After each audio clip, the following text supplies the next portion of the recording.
Hello and welcome. It's Shadows of Thorolun, episode 23, Falls Reaping. Hello everybody.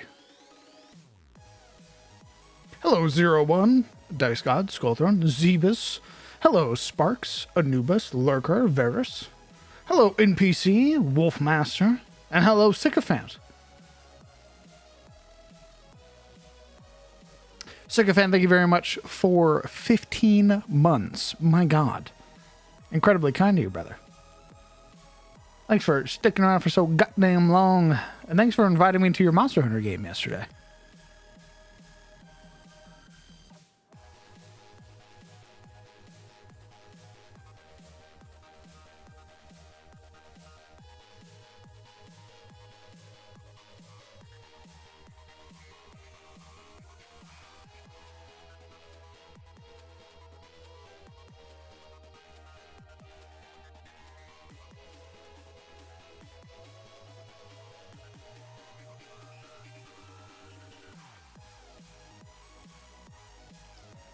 Thank you, Sparks.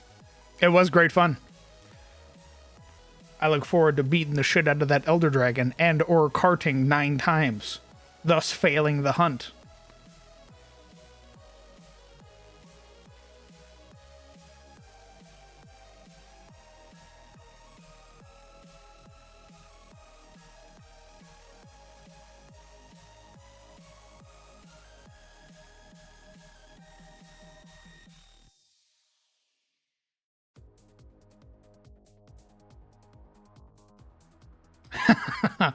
No, I think Gouda saw what hit him. I think he saw it plain as day when he took 9 hits to the forehead.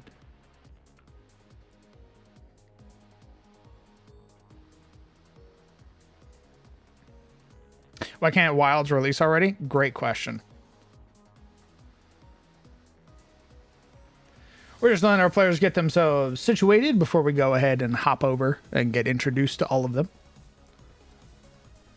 I'll let you guys know as well, probably some point during this week after Wednesday, we will be doing a Stalker 2 stream. Because Skullthrone was kind enough to buy that for me as a early morning or early Christmas gift. So I've been wanting to get into Stalker. And the new Stalker game, Heart of Chernobyl, seems like a great jumping point. So we'll be doing that.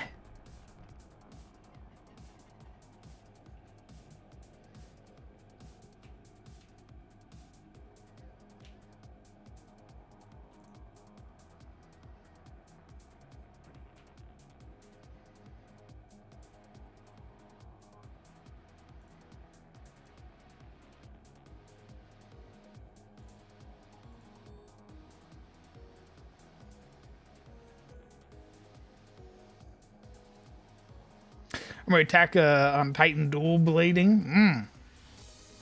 Can't wait to great sword it up.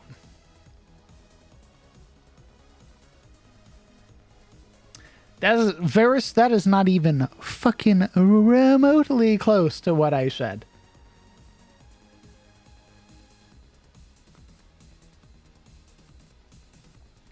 But what we can do is transition over.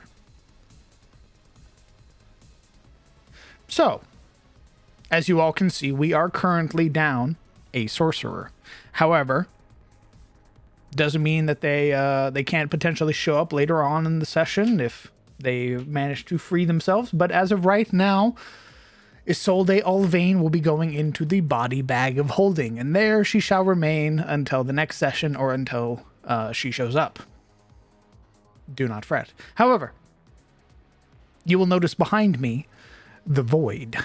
As you all chat, as you all talk, your words will be recorded behind me in perpetuity for all future VOD watchers and all future YouTube watchers. If you have anything you would like to say to your future self, now is the time to say it. As well, you'll notice below our friends, our wayfarers, the Stormbreakers, our intrepid band of wayfarers here to save the day in the Southlands, traversing the deep woods, battling terrors beyond our imagination, and right now they're fighting birds. As is customary with most of my games, if we ended on a initiative, we do not do recaps. So I will let you know the party has left Durant Spear, which is a southern town here within the Southlands. They are traveling up the road to make it back to their hometown of Elion's Tier for the Falls Reaping Festival. It is a 7-day long festival that takes place during the autumn equinox. So they are trying to make it there in time. They are going to be a little late. They followed the rumors of an individual who was acting as the road warden, and they came across Sir Darren Lark, an individual that they met very early on in their adventures, who was battling a band of Morlings. And the party attempting to help him has struck down most, if not all, of the Morlings, capturing one manhunter to question, and in doing so, fled into the deep woods where they have drawn the ire of some Bloodhawks. And that's where we're picking up. So what we are going to do is we're going to go in here. We're going to tell our players we're unmuting. And then we're going to get introduced into our Wayfarers.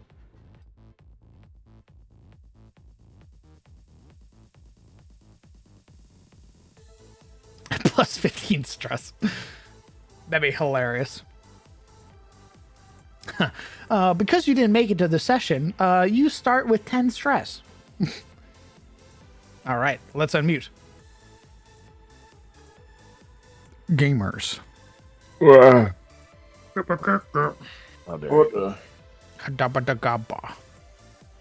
You really gonna say that about my family? I will. On this, the day of my daughter's wedding. How's it going? You go, dude. Oh, with enough coffee, I'll be alive. There's never enough coffee. Let me get the coffee patch real quick. Unload at DLC. I may have been up until 5 a.m. playing Call of Duty with the boys. You dummy. Yeah. Can I say, we were owning in zombies. 3 of us had a ray gun. We couldn't stop. Can't pause the game, Mom. Can't stop the signal, Mom. Like I told chat, you are down your sorcerer currently. Lame. They're in the Not body bad. bag of holding. If Lame. at some point Izzy can join us again, they're more than welcome to. I don't know if they'll be able to with what they told me is happening. So, you do not have a Draconic Sorcerer with you today. Yeah. We're doomed. As well, we ended our last session in combat. So as is tradition, we're going to go down the line.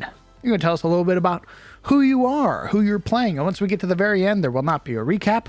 We just jump right into initiative, which will be picking up on Ryland's turn.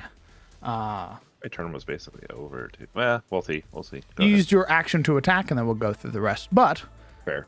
Grayson.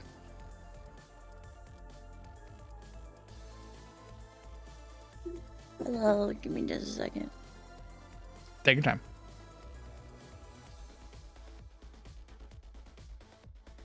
Hi, I'm Grayson. The bit continues. Finally, and the turnaround.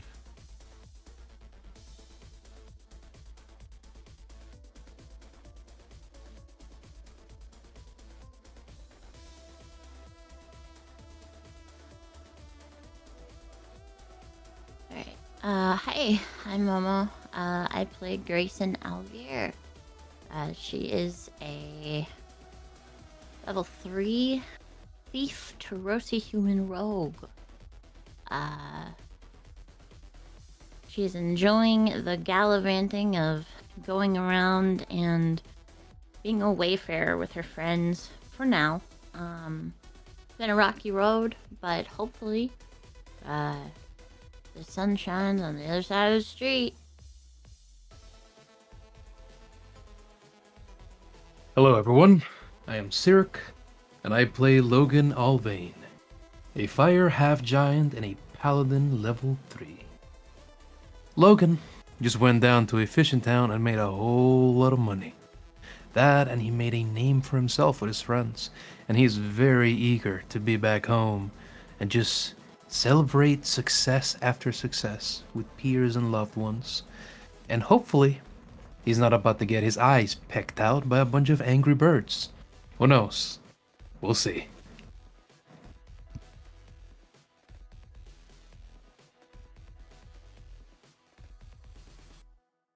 Oh, that's right.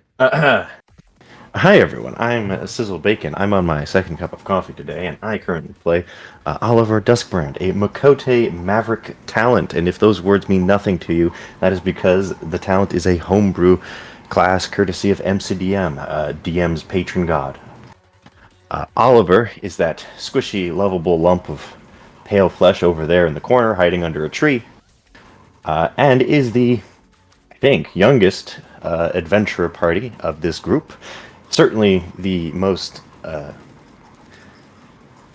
the least world experienced, and is currently exploring the realms of the Ettenmore for the first time, in honest truth, outside of his teacher's eyes, of Mr. Alexander Duskbrand, and his own adopted mother, Amelia Duskbrand. Hopefully, he is not carried off by Bloodhawks and continues his adventures to return and tell of the stories he has had so far.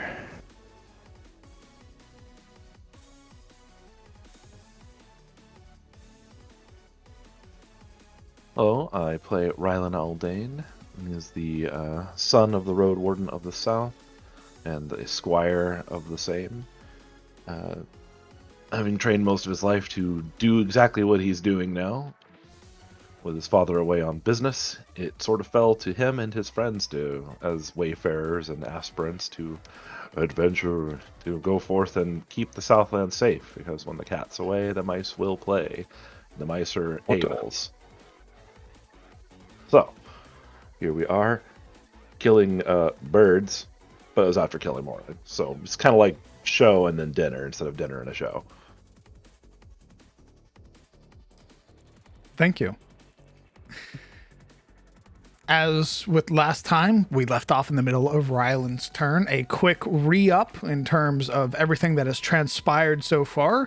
You fought a band of Morlings, have captured a manhunter. However, this manhunter is unconscious and currently on death's door with one failed saving throw and one success.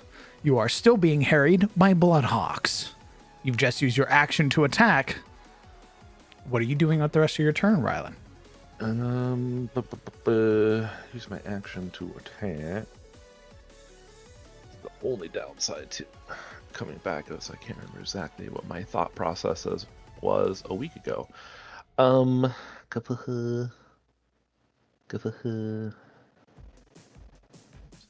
I have? Okay. I think I got it. More or less figured out. Ish.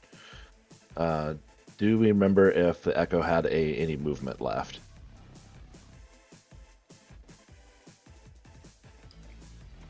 I don't remember you moving the Echo, so sure. Not this turn. Yeah, I think he was. I think I used him to teleport the previous turn, and then, yeah. Okay, yeah, I think that's correct. Right, I'm gonna move him up to 15, 20. Can't really move through the bird, but I can move this way. Just be mindful, as I put them on the ground, remember wading through corpses and everything like that is difficult terrain. Yeah, he should have moved up between the corpses. But yes, good call, regardless. Alright, I will use the Unleash Incarnation to smack a bird. Let's see it. I do have uses of that left, right? I have one. Yeah, I have one. Perfect. Almost got ahead of myself, right? Make the attack roll. Which one are you attacking, by the way? Oh, right. The this guy right here. Perfect. Can you do me a favor? Can you, as the player, double right-click this Bloodhawk? Okay. Oh, perfect. Okay. So it lets me know which one you're targeting. It puts a little dot over it. Puts little red arrows around its corners for me. Perfect. Is that kind of like 15 hits, 12 points of damage. Is that some module that you just got? Nope. I think it's part of Base Foundry, just something I learned yesterday. Oh, that's neat. How long does it stay up there? Until you select another target. So we just say that's our current focus target. A 15 hits, dealing 12 points of damage, striking the Bloodhawk down to the ground. Excellent. All right, we got plenty of people. I'll let them mop up the rest of dinner. Okay. Logan, at the start of your turn, you bleed for 4. Oh no, but I need that blood, DM. It's on the floor right now. Oh, fuck. Alright, I like to use my action to scoop it up. All right. No. You tell them and you explain to them why they shouldn't make you bleed your own blood. Okay, I guess I could try to talk to the birds in the only language nature understands. I Right. swing my greatsword. Squirrel! Actually, I'd like to use cleave. Okay. Yeah, why not? Sick. Pop. I believe I posted. It should give you a template to use. Oh, this is weird. What the? I don't know what the fuck I just For did. each creature caught in a 5-foot cone up to a maximum of... So which one are you starting with? The one directly above Logan. Can you double right click it for me?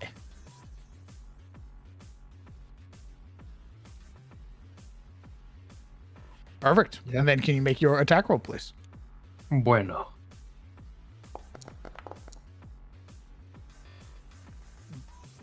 That hits. I'd like to Dealing smite. 9 points of damage. That's unnecessary. Jesus Christ. Okay. He's trying to cook it now instead of You should have been waiting. using your smites on the Morlings with more hit points, my man. I did though. They did. As part of Cleave, you'll make another attack roll against this Bloodhawk. Nice. Thick. That also hits. Excellent. Say 4, 5, or. Does it perish? I'd like to smite. Oh, sorry. It's not letting me apply the damage. Yes, it. Your last one dealt 9 and killed it. I'm pretty certain 12 will definitely kill it. Fair enough. That's fine. Stop smiting. It's Relax. fine. Okay.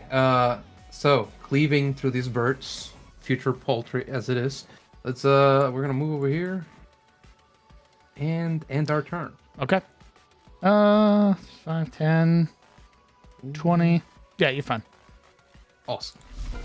All Yeah, right. we got long legs. That is a dead bird. Grayson. All right. We're gonna attack the bird. Squirrel! You're the last one, huh? A small bead of sweat forms on its forehead. It pulls out its wallet. You see like a family portrait of all the other hawks you just killed. Squirrel! Wait, squirrel! Please. Go to join my I family. could stop this. Fly away. Show it how No. hungry you are. Okay. Closes its eyes. You are flanked with the Distinct Bloodhawk. cheer. A 14, making that a 16. Valhalla. That hits. 9 points of damage. Go ahead and tell me how you dispatch of the last Bloodhawk. She shrugs and goes, "Oh well," just like skewers Yeah. it Oopsie. and like waves it at Logan. There you go. Dinner. Ew. Impaled upon your current touch short sword, this beautiful elven blade lays the limp corpse of a Bloodhawk, now being waved unceremoniously at your paladin. Like a slinky. With that, Here's dinner. the final of this brood is defeated. Combat is over. I need to roll. Actually, I need to roll. Some things. I do need to roll some things. I'm going to be rolling for the Manhunter. Is anybody doing anything within the next 6 seconds? 6 seconds. Oh. They were attempting to save the Morling? Yeah, I thought we wanted to interrogate it.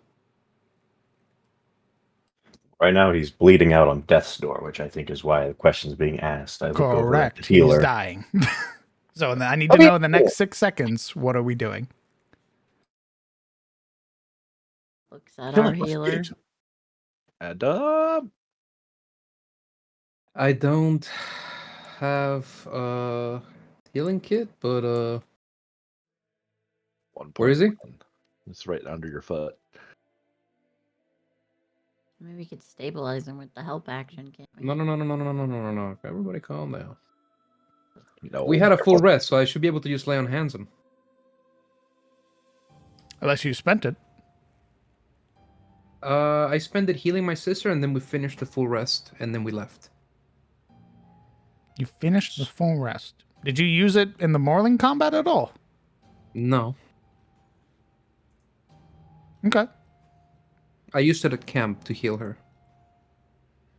So I should have it again. So yeah, somewhat entranced by the sight of the skewered bird, Logan sort of comes to his senses and he pushes past the people and comes to loom over the down moorling. And he'll give his friends a look, like a back and forth flit from one face to the other.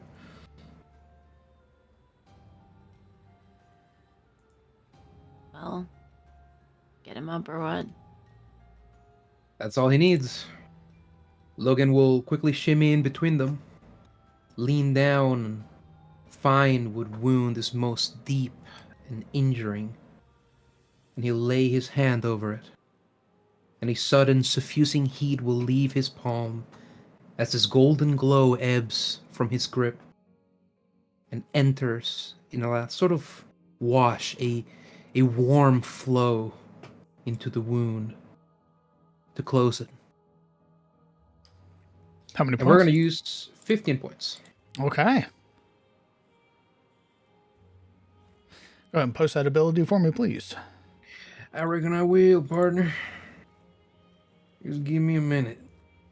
15 points. Okay. Well, the Manhunter is no longer bloodied. Probably tie him up. He is still unconscious, though. I can help tie him up if no one else wants to do it. Maybe with Grayson's assistance. I have a feeling she's good with knots.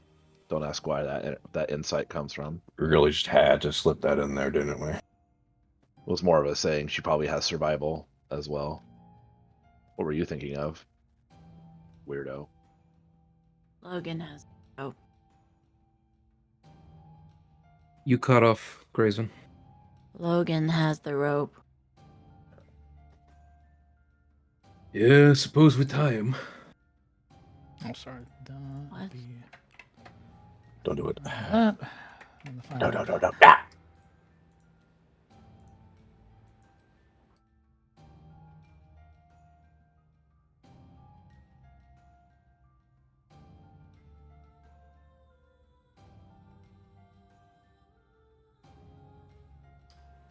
As combat ends, Rylan, you would see the echo of a noble knight peering down at the Manhunter, a studious expression on their face before they'd lift it to look at you, a small nod, before turning and fading.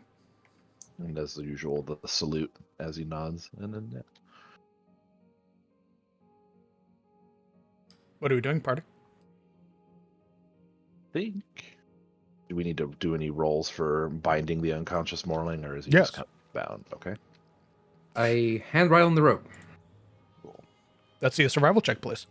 Let me survival check.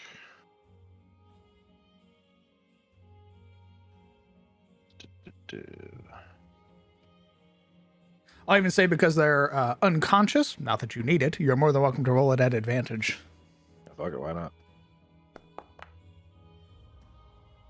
Okay, 21. For all intents and purposes, this individual is now restrained.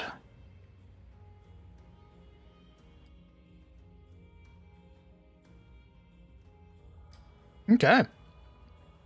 You have successfully bound the Morling.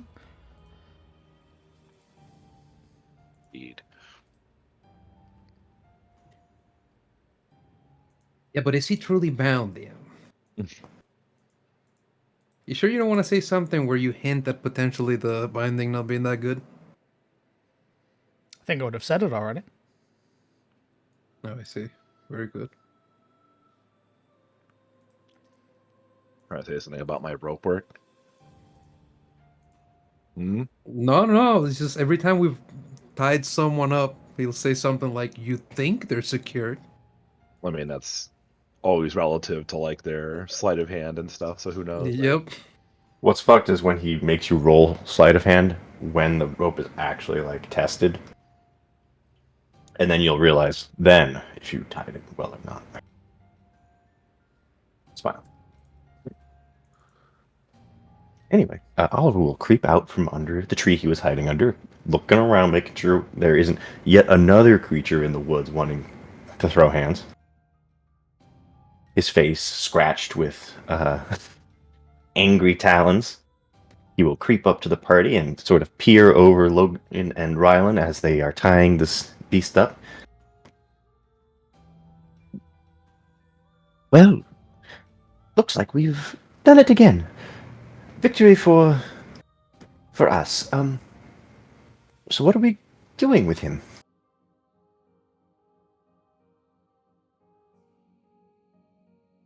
Just as Oliver approaches, he'd find Logan sort of leaning down, slipping an arm out from under him, and hoisting him up onto his shoulder.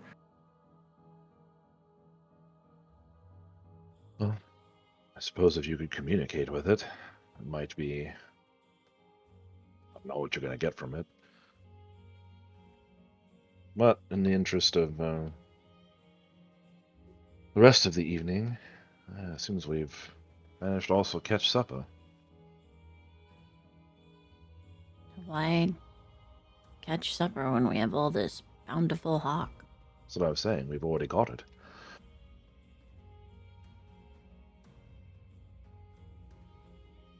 Oliver looks around at all the dead hawk, and a hand goes to one of the scrapes on his cheek. Right, yes, well fought dinner. Doesn't get any better than when you fight for it. She like smirks at Oliver. Makes You her see, like little hand, like her hands into talons, like eh. you see his lips sort of pucker and pout, looking very dubious about that statement. Hmm. But he will not challenge Grayson's worldly experience in this matter. I guess we'll find out. I'm sure Logan could make something out of them.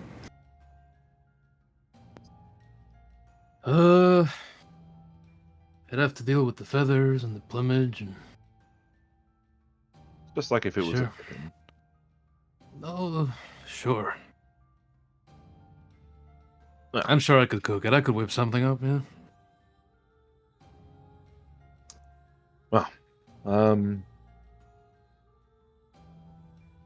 Whatever you're going to do with that thing. The morling? Yes. The rest of us will gather up supper and let's go see if we can find your wayward sister and Sir Darren. Ooh, it is 9 o'clock. I'm assuming we're close to setting up camp anyway. That's right, we moved 2 hexes before we got here. Correct. This is the end of your travel.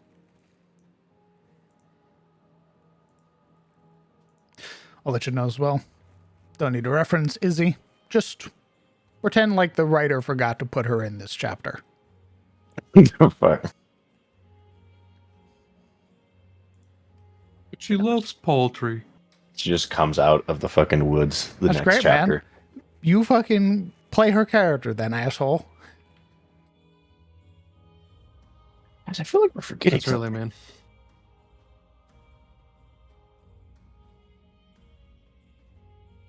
So anyway, I guess we're gathering up all these edible bird.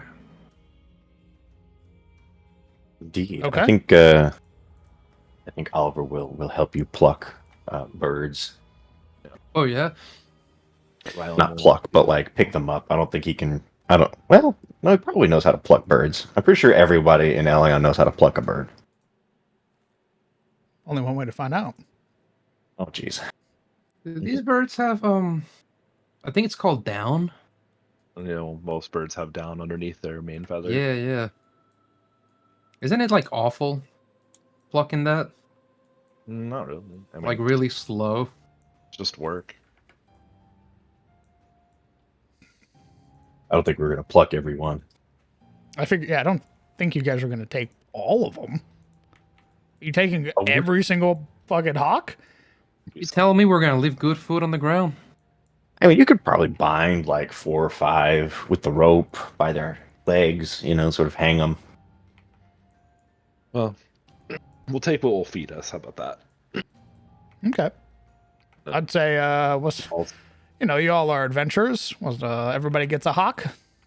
The other thing is that they're hung. They're not like chickens. There's not like not as much meat on them. Very There's not a whole lean lot of predators, I imagine. there's Yeah. not a whole lot of meat on these guys. I would think. Like 2 hawks to 1 person.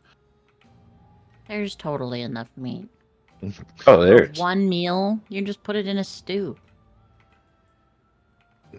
The stew comment. I don't know what you mean by that. Boil them, mash them, stick them in a stew. What's that? What's potatoes, precious? a very old meme. Very From a old. bygone era. It's not Oh. it's from Dusty. fucking Lord of the Rings. My God. Break my heart. That shit was Jesus another- Christ. Nobody So- gets inspiration today. A little Hey, part of hey, me died. That shit didn't get. I referenced it. Come on now. It's from like fucking. You sang a song. How was I supposed to know? It's an old. I am going to move you guys to a campsite, unless you guys are doing anything else on this map. We pick up We're gonna- hawks. We're gonna loot Morlings. Yes, we are going to loot Morlings. Okay. In fact, we're gonna. The loot map the is fellow yours, that we have party. on our shoulder. Well, if you're wanting to move us to a campsite, did you leave the Morlings up all the way down? Yes, some of them. Some of them are gone. I mean, they are where they died. Fair enough. Wretches, you don't get nothing from wretches. They're minions. They got nothing. They got one guy there. Wretches. 1, 2, 3, 4, 5. 5 remaining corpses on the ground.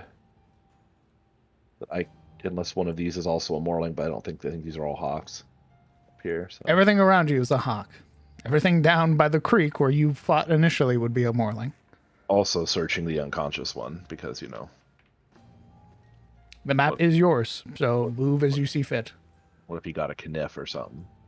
I changed my mind. Oliver will go help loot Morlings instead because he's good at that. Okay. Theoretically speaking. If you are searching him, Logan, go ahead and roll me an investigation check. I'll say because he's unconscious, you can roll at advantage. Nice. I still don't got a fucking number on that though. That's 1. Huh. Do I have to just press it again? That's weird. If you're going to roll at advantage, you want to hit Alt and then click your skill. That's changed. Oh, Oh, okay. what on earth for? To remember for next time. 18. Shift was the goat. I'm aware, but it's fucking lame. You would find that this individual is wearing a set of studded leather.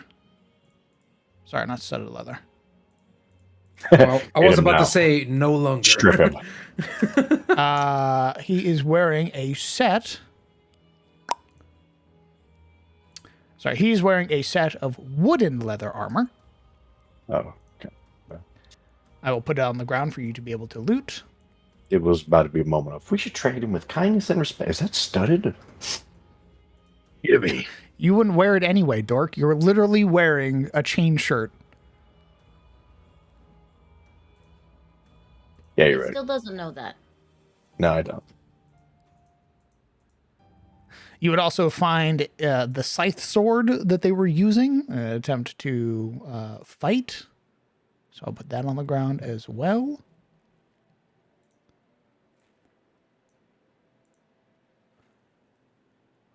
And then you would find their bow that they were using.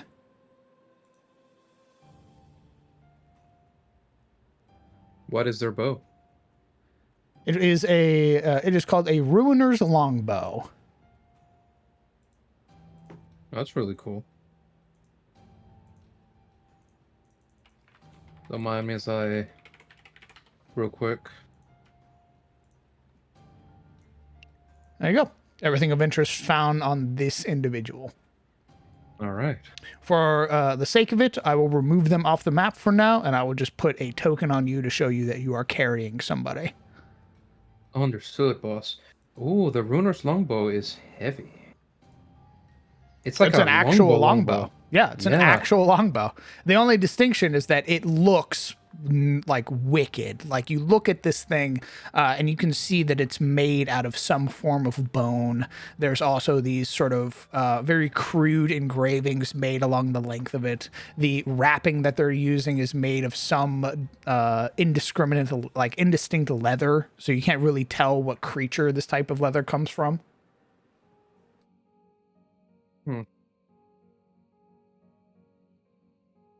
Yeah, we're putting that away. Okay. Now let me, because you guys are split up right now, let me adjust my screen.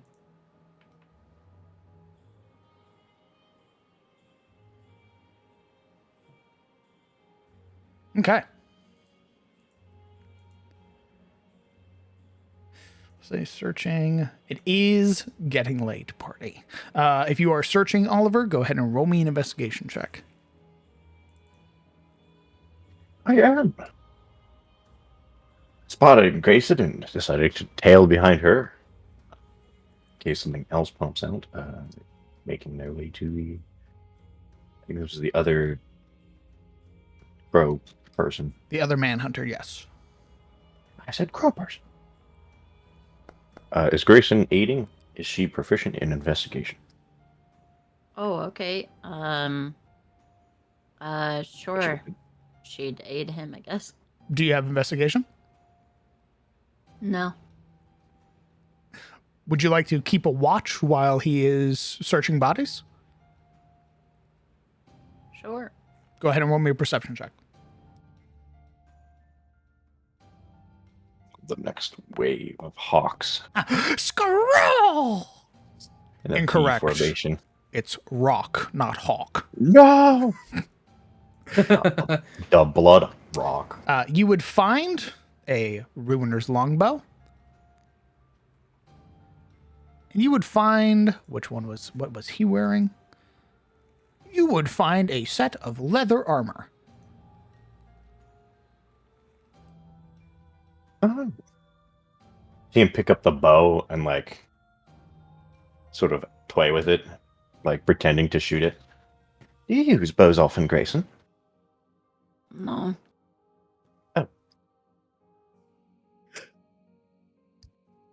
Fair enough. He'll sling it over his shoulder and then attempt to tuck the leather armor into his pack along with all the other armors. Let's see if it fits. Sure, man. Pick it up. Take it up. How much can you carry? You 165. are getting close, brother. You are getting close. I got this. And let's take that. Fine. There's a sickening pop of several vertebrae compressing upon each other. As you are currently carrying a red cap war axe, a goblin slicer, a short bow, Clunk. a ruiner's longbow, a club, a spear, one spear. Thank God, I was worried for a moment. Carrying a set of wooden leather armor, a mithril chain shirt, the EC ephemera, a cloak, and then every other piece of equipment that you're carrying. He very studiously folds up the leather armor and puts it in with the others. Everything's very well organized, and then he attempts to lift the backpack, and you just hear the straining of leather. He's like the rattle of like bone and weapons. You're not gonna be able to carry that. Huh? She points at the back. So he sort of looks behind him at the pack.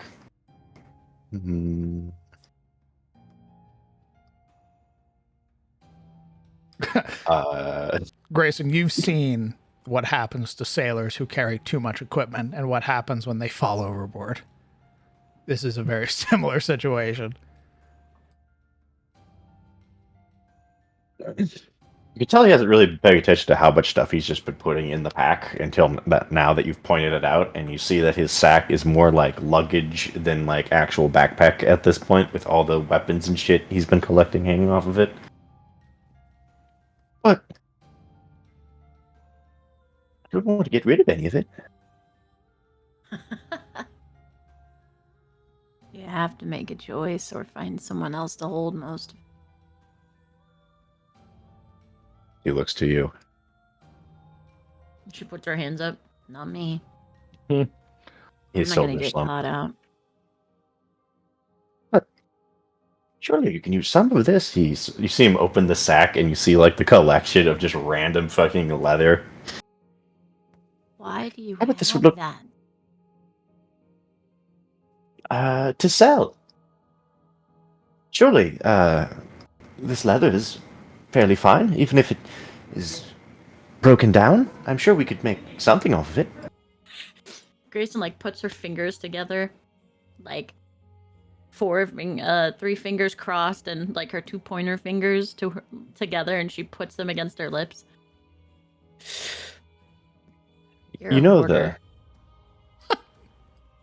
You know the eagerness of like somebody who's never played Magic before, or in like a survival game where they don't know the value of anything, so they just grab everything, and are like, "Yeah, this could be useful." Yeah, that's Oliver right now. He just has. He's like, "Oh my god, an axe, a white mundane axe. That'll be worth something." As he looks up to Grayson and his ears droop. A what? A hoarder. Like a You dragon? need to ditch some of that, or you're gonna get yourself killed. Oh. Hand it to Logan or Rylan. If you really cannot part with it. Well, what do you recommend I leave behind? You don't want to ask me that. You won't go home with anything. Huh? I will let you know, party. As I just looked at the time, as it does pass that 9:30 threshold, it is dark. Oh my, would you look at the time?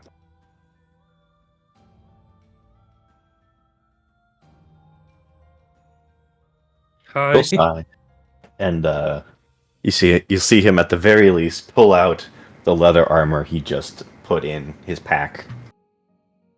I guess this is in somewhat abundance.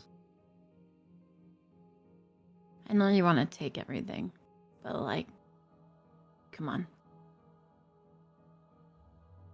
If you take too much, it'll get you killed.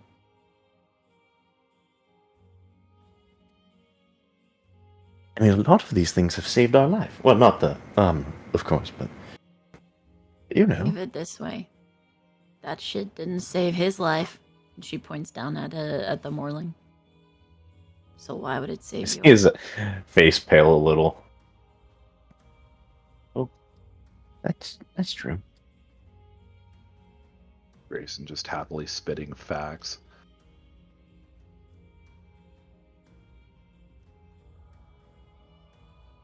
Take what you really want and leave the rest.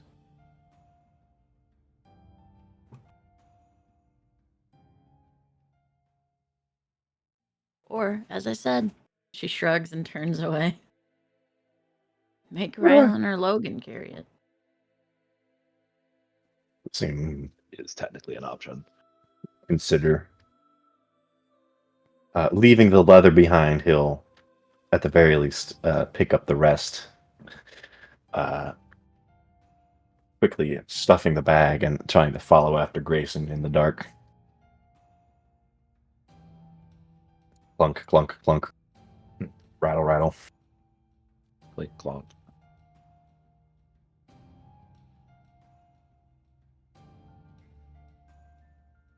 And we'll rummage these corpses down here. Okay. Oliver, go ahead Yes. and pick which one you're starting with, and then we'll start rolling some investigation checks.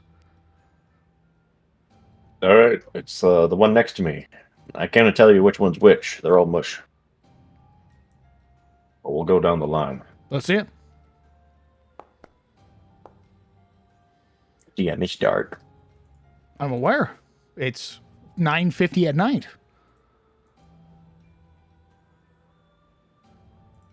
You would find a scythe sword being the only thing of interest.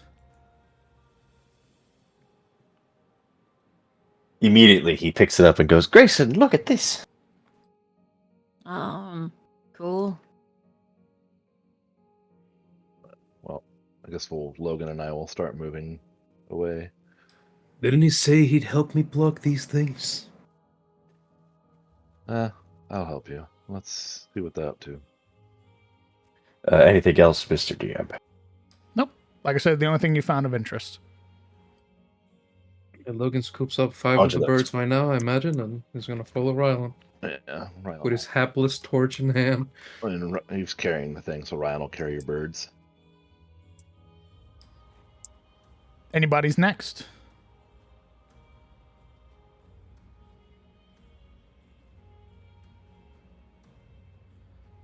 Another investigation check, please.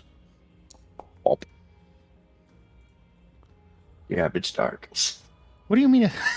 Are you just saying that as an excuse? Well, yeah. Yeah, I'm Jesus. role playing.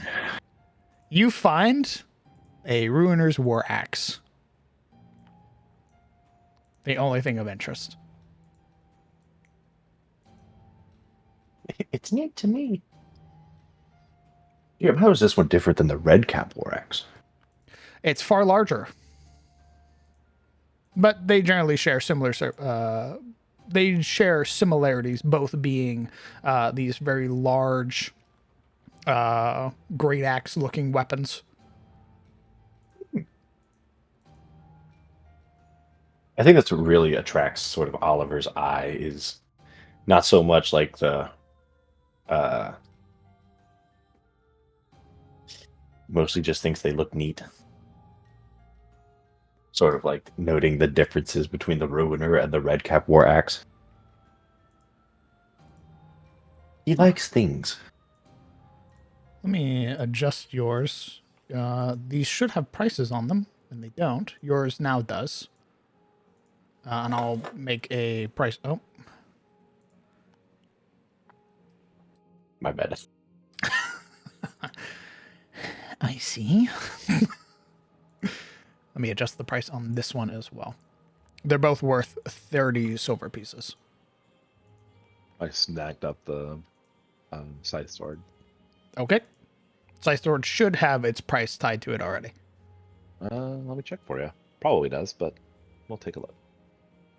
It is not, for some reason. How annoying. Okay. Logan, you're just in time.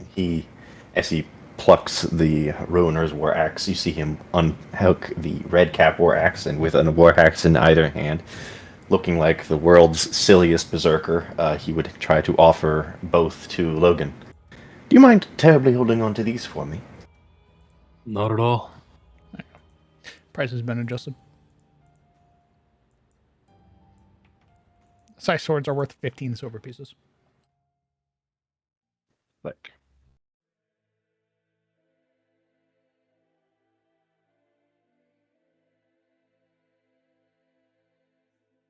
Yeah, you see Logan sort of momentarily put down the Morling, unhook his backpack.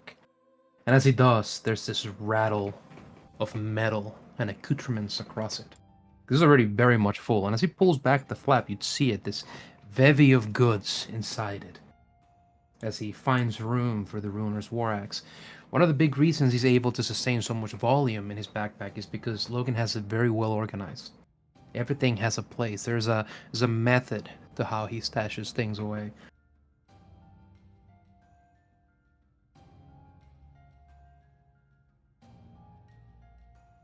Oliver would sort of peer over into the pack as Logan stashes the axes.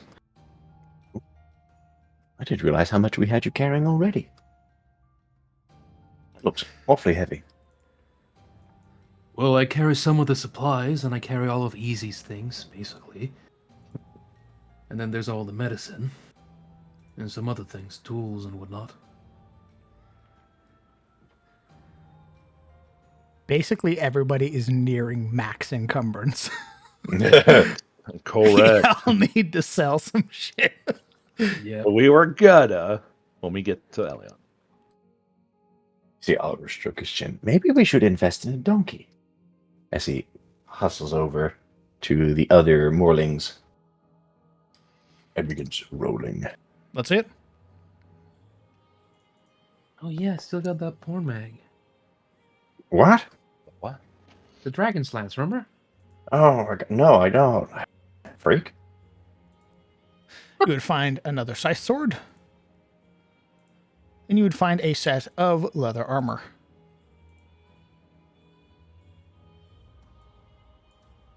I'm assuming all the moorling armor looks basically the same rough patch.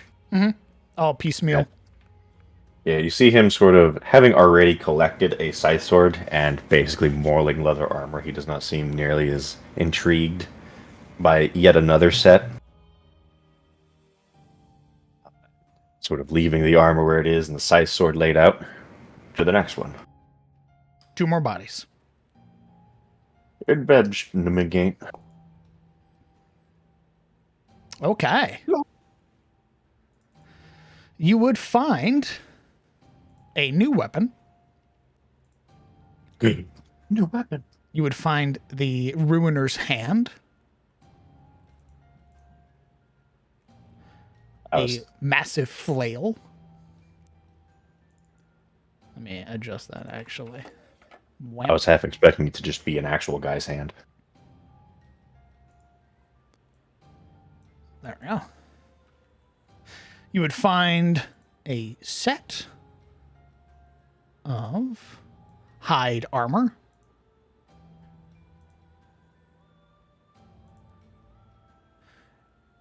You would also find... Actually, go ahead and roll me a D100, please.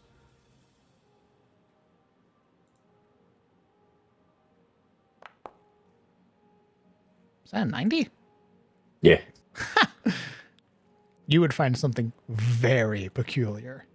It glimmers amongst this creature's body. 1, 2, 3, 4, 5, 6, 7, 8, 9, 10, 11, 12, 13, 14, 15. 1d15. Oh! Oh, yeah? You would find a beautiful gemstone. Holy shit. He's just like me. But look at this cool little maze. Oliver would be sort of holding the mace in either hand, sort of swinging it with a few tests before his eyes snatch up the glimmer, just barely sort of peeking out from under this thing's pockets, thanks to the torch glow, and he will calmly set the ruiner's hand aside and sort of peel back the pocket, and he'll make a very curious ooh sound as he reaches out and procures a very shiny diamond. This is a diamond worth 50 silver pieces.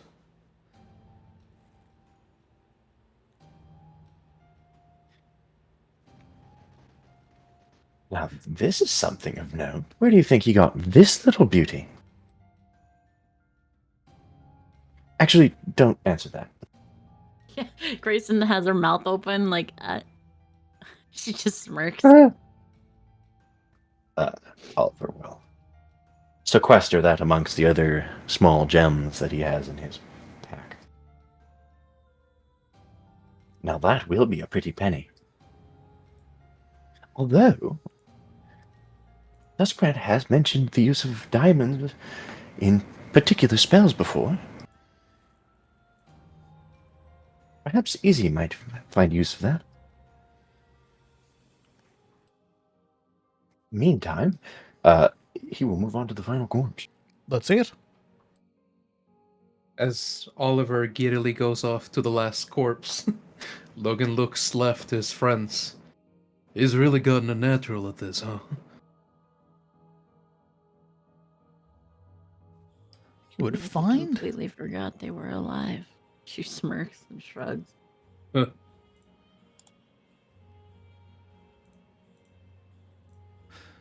you would find amongst all of it a spear, a set of leather armor, and I need you to roll me another D100.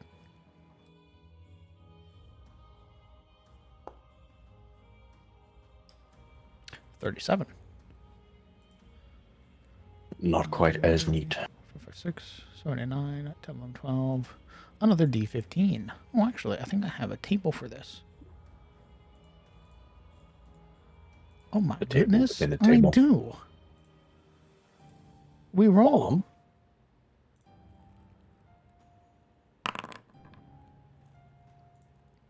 You would find a chalice hanging from this one's belt. Dark Man, and darker moment. Just look at him go. He's like a Morling can opener. Hate that. Ignoring his party, busy on opening Morlings like cans, he would sort of loft a chalice in the air.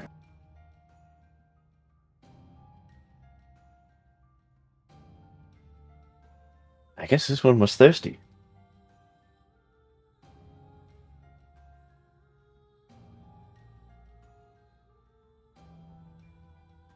Oh my god, you found it. What? You found it.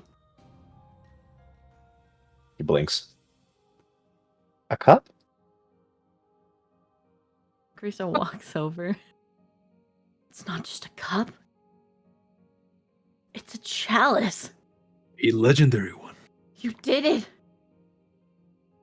You see this sort of bewilderment come over him as his eyes start to widen. What? Grayson like bows to him.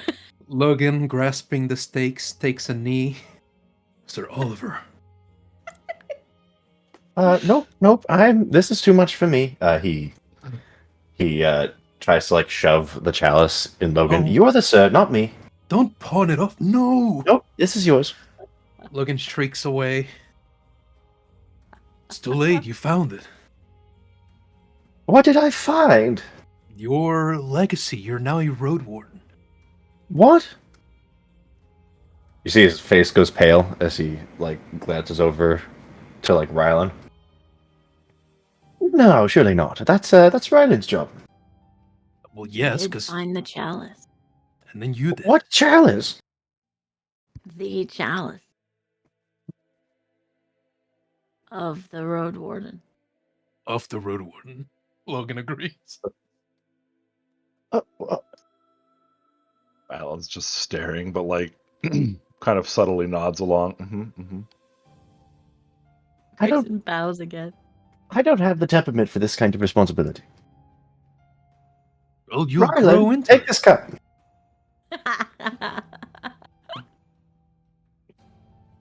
Duty is a burden. Yes, well, I'm burdening you with this cup. Take it. He waves at him. Oliver, you're a fun one. Grayson like Too pulls fun her for road hood warden. down. She's trying really hard not to laugh. Oliver, I think you do a great job. Nope. No, you would. You'd rope up people and you'd have What? them follow you up and down the road. You Oh. go down to that orc village and get a bunch of orc girls. See him like glance over at the bodyguard tied up you. Morling. When you mention roping up people, his face goes pale. Grayson Wouldn't do stands that. up and shrugs. Well, I guess we're cursed then. What? Ooh, the land is doomed. Yeah. Hmm, To that who does not accept the chalice curses indeed. the land. The chosen Well. one scorns his duty. It was a good run, guys. Yours was born on legends. It's not this one, I guess.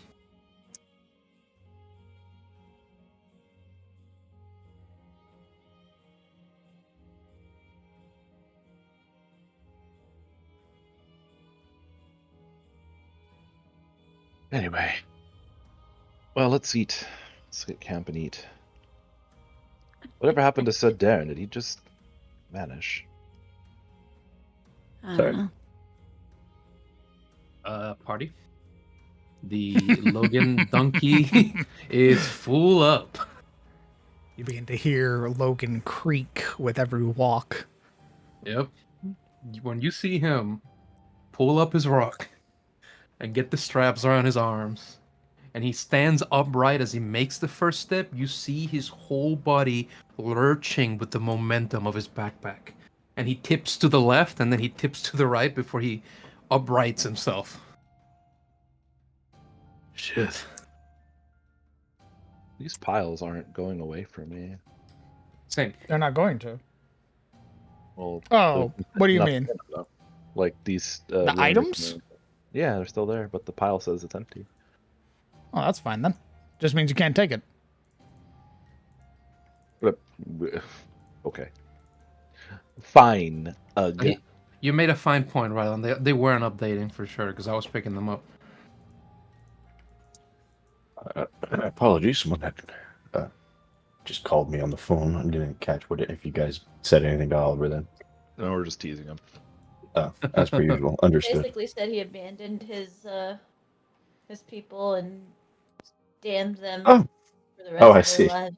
Besmirch fate, thus dooming Tiras, yes.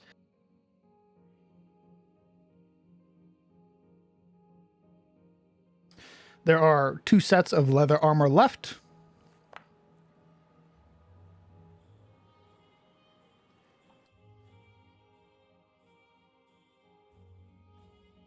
How heavy are they? Leather armor. Leather armor is 10 pounds. I can take one. Rylan, you know why I'm so fucking full? I have 4 units of 50 feet of rope hempen. Yeah, well, we have a lot of people who don't want to carry rope. Dude, yeah. We got 200 feet worth of rope on Logan, dude. We could fucking bind down a boat. We could moor a ship with this shit. You're actually like a walking sailing ship. Yeah. Actually, I think, Rylan, if you pick that up, you will be over encumbered by 0.9. Ugh, give me a break. You're carrying 240 pounds worth of gear. That's twice as much as I can carry. Dude, I'm at 470.5. I am carrying like an old suit of chainmail, which is like 40 fucking pounds, so. You're also carrying a tent and 2 things of hempen rope. Yep. I'm also a shipyard. You also have weapons and equipment on you. Some of those weapons are gonna. I mean, the weapons don't weigh a whole lot, except for the scythe sword, which for some reason weighs 8 pounds. What the hell uses a thing that weighs 8 pounds? Ridiculous. A thing that's big. The scythe sword has reach, brother. I guess. Our tents are too heavy. It's probably poorly balanced as well. There's something to be said for pack animals and logistics and all that. Very important. Anyway, Dude, if Easy and Logan didn't have powerful build, right. like, we'd be so fucked.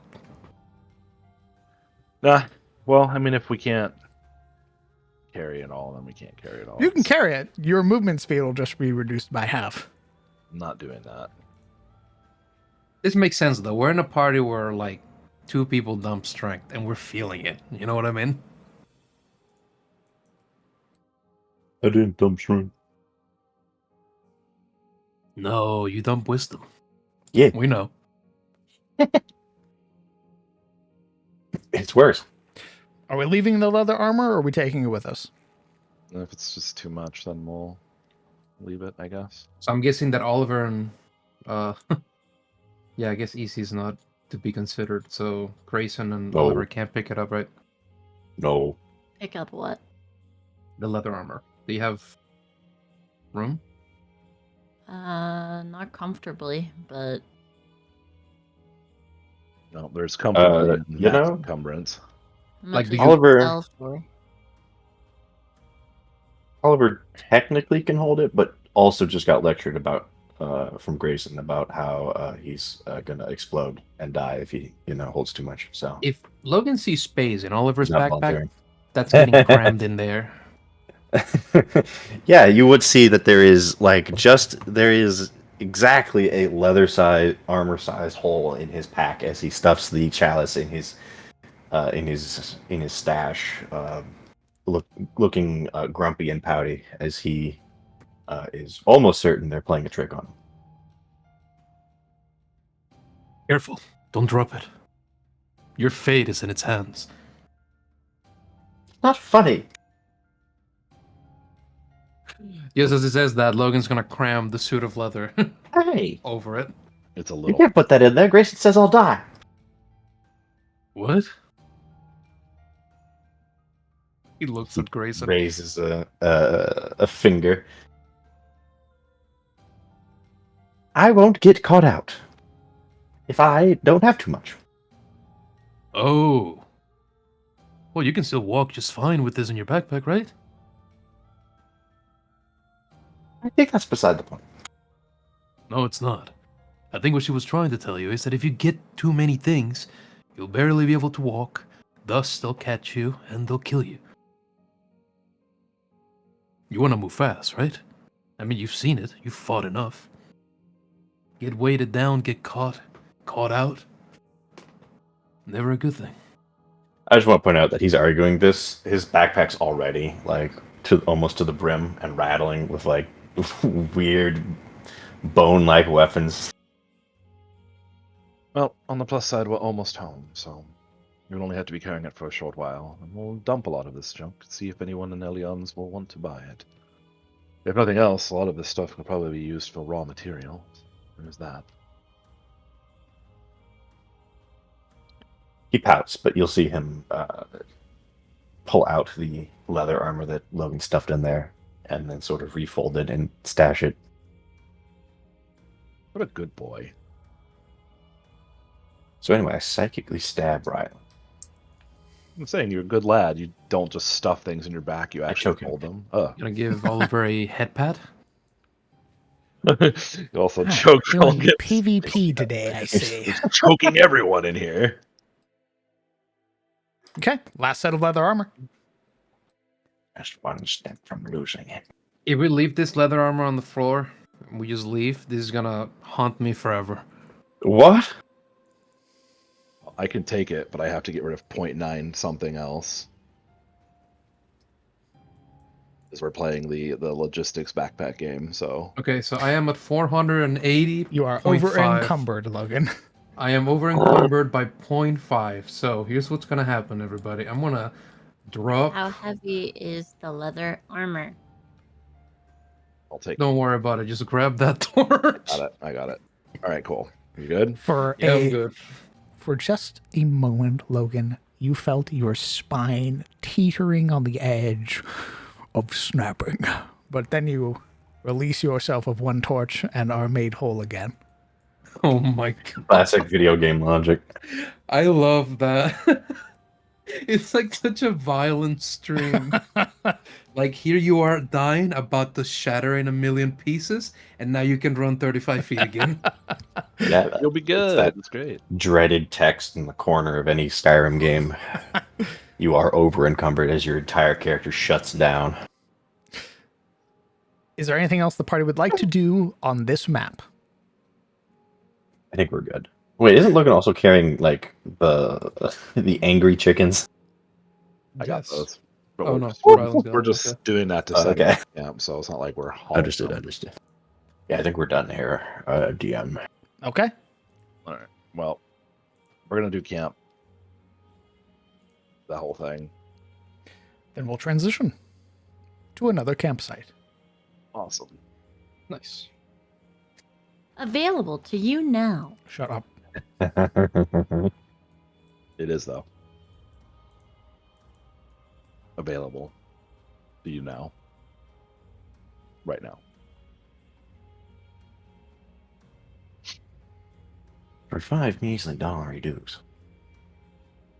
Low, Well, low price. I think Logan will set towards dealing with that plumage on the birds and making a good old general stew out of them. I'll let Grayson and maybe I'm still loaded. maybe Oliver can help Grayson interrogate the critter. We'll decide what to do with it, because I don't want to haul his ass up to the spear. That's a long way. Gonna roll a preventive cooking roll. Let's see it. Actually, I'm going to need two. I'm going to need your first one to determine how good you pluck these birds, and then a second one to determine how good you cook them. Amazing. You're how tall is the grass around us? Tall. Oh, I sorry, need I you posted to. that. Yeah, you're doing it wrong. Well, yeah, I pressed the funny button there, right? You pluck them very good. Nice. Good plucking. Then I press it again to cook them. And you cook them even better. Oh shit. Excellent. Well, as you people break some some parameters of the Geneva Convention, you smell this delicious stew boiling in the background. Logan stirring it calmly with spoon dipped in, occasionally tasting it. Good to me. I dig it. I fucks with it.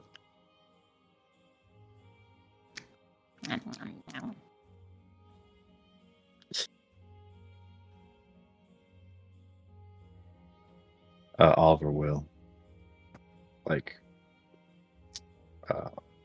go to eat his first bite, and then glance over at the Morling.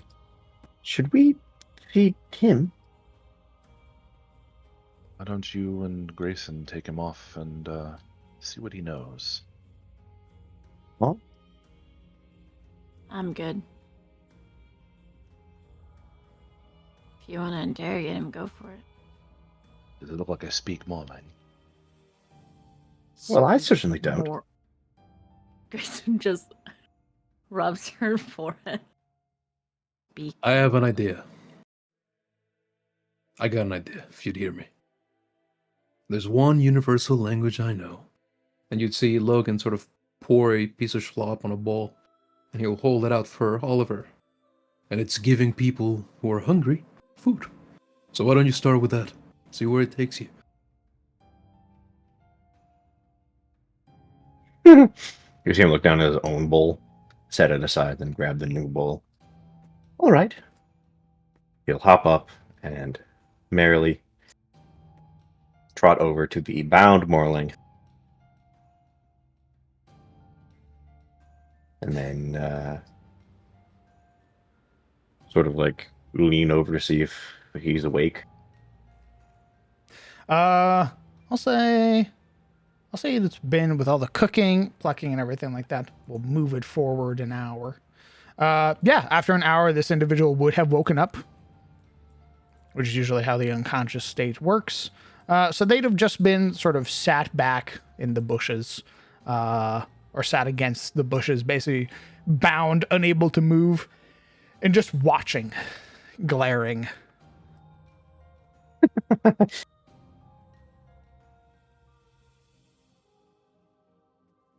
He'll like take a moment to take in the manhunter's like features, his beak and eyes, and he'll gingerly, attentively ask, in common, "Do you need a spoon?"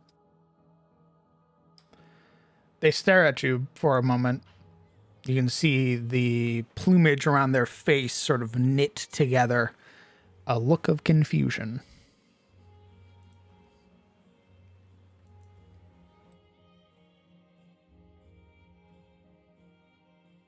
He'll think about it. He'll take like the spoon, and then like begin to sort of like try to feed the Morling who's bound. As you hold out the spoon, you watch their neck sort of recoil, pulling themselves away from the spoon, and they begin to squawk in a language.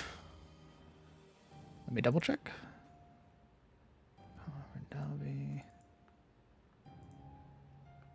Common Draconic. Guys, I don't think he likes foul. Common Giant.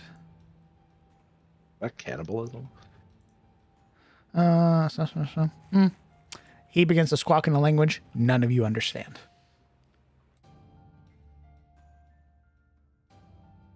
A blank stare, and then another offer of the spoon. You watch them sort of pull themselves away again. It's very obvious, even with your sort of failing insight, that they are unclear what the fuck you are trying to do to them. Quiet, you, says in Rendavi. Eat the food. Or go hungry. You can tell as well, Grayson. It has no idea what you're saying, even in Rendavi. She shrugs. Oliver will be like, I mean, it doesn't taste that bad. He'll eat the first spoonful and then grab another spoonful and then sort of like offer the spoon.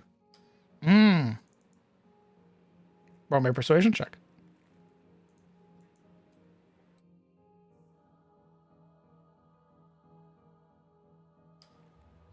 Give me a moment.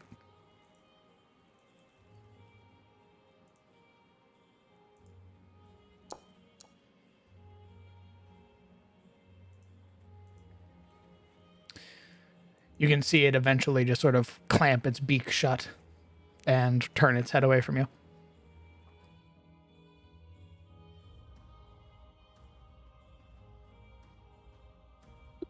Blows a tuft of hair out of his face. Now, come on, we can't have you starving before we reach Eliond.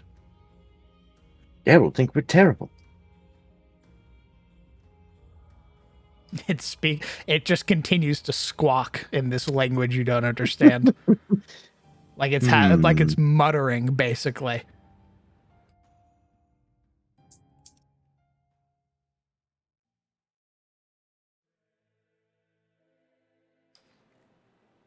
What else are you doing, party? Considers this.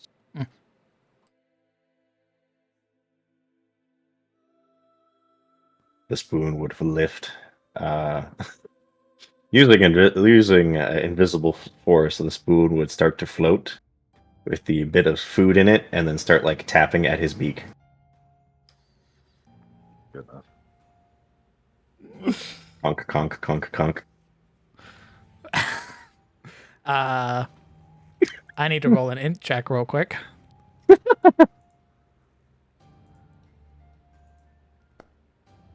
Here comes the Bloodhawk.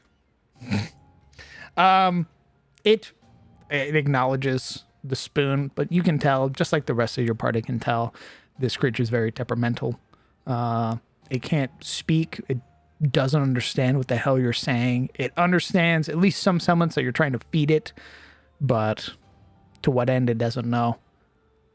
And for its own safety and concern, it just closes up.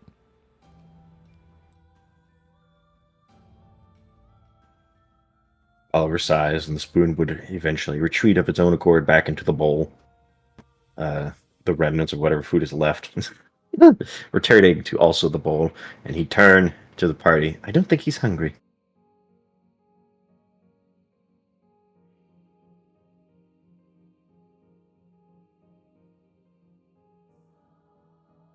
Liam, after this whole ruckus, could Logan have sort of incited the bird? Roll me an insight check. What are you attempting to discern? Yeah, sort of, after all of its squawking, understand what it was trying to convey to Oliver. No. I'll let you know that with an insight already. Or without an insight. There's no... It's not like it's a... It's not like it's a... Yeah, it's not like it would have had its limbs free to even better fully convey any semblance of body language. No gesticulating with the hands or anything like that. Just it turning its head away sharply. You don't need to roll an insight to let you know that it didn't want to be fed.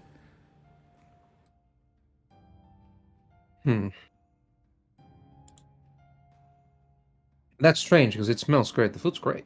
What's going on? What's wrong with this animal? This is Is it sick? This is an insult to my cuisine. This ain't right. It's insulting you very much. Yeah, so Logan doesn't outright accept the bowl. He'll just sort of reach over and take Oliver by the shoulder, give him a pat, and then he'll step on by. We're gonna work this out. Logan gets a look of determination as he shares a glance with the Moorling. As you walk up, it continues to squawk. Oh, I know what you want. Just hold on.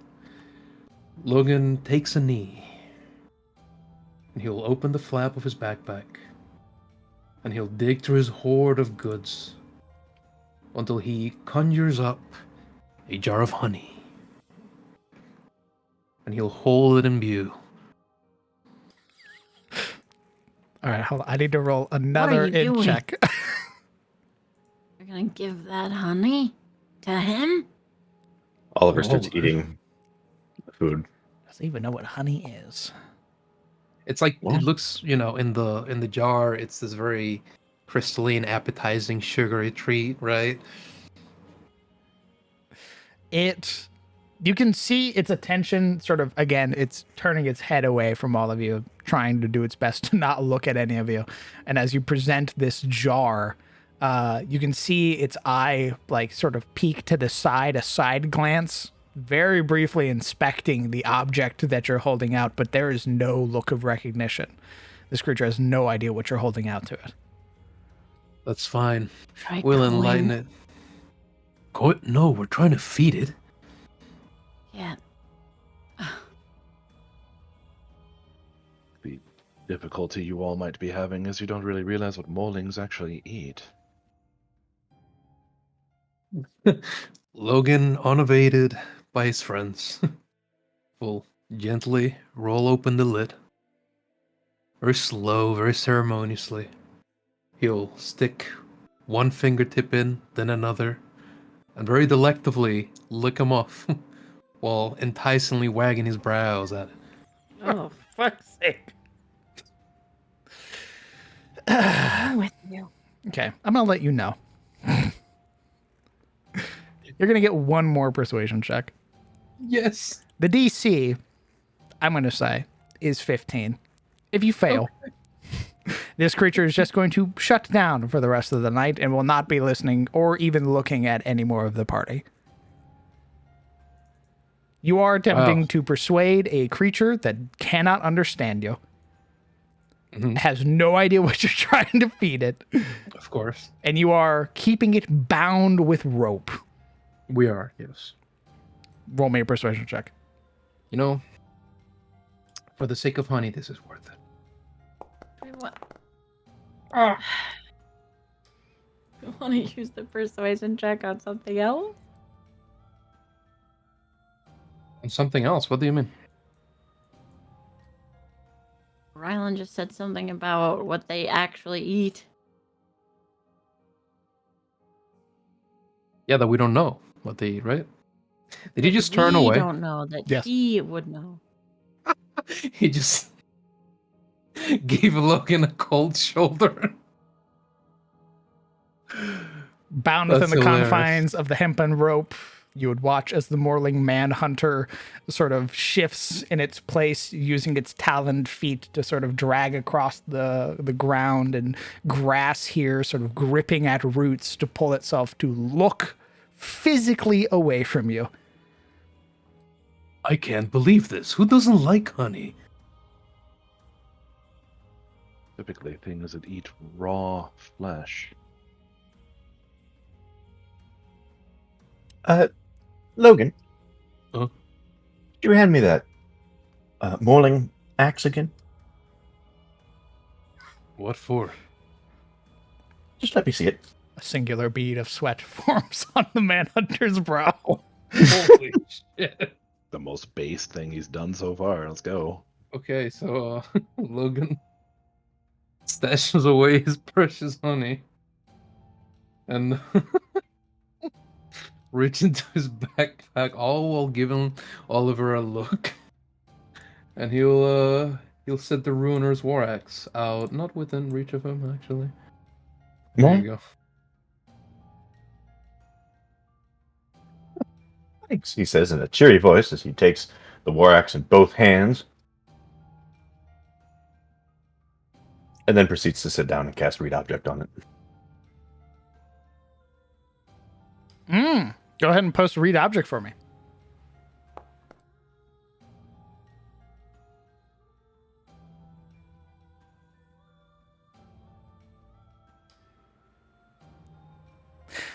Oh.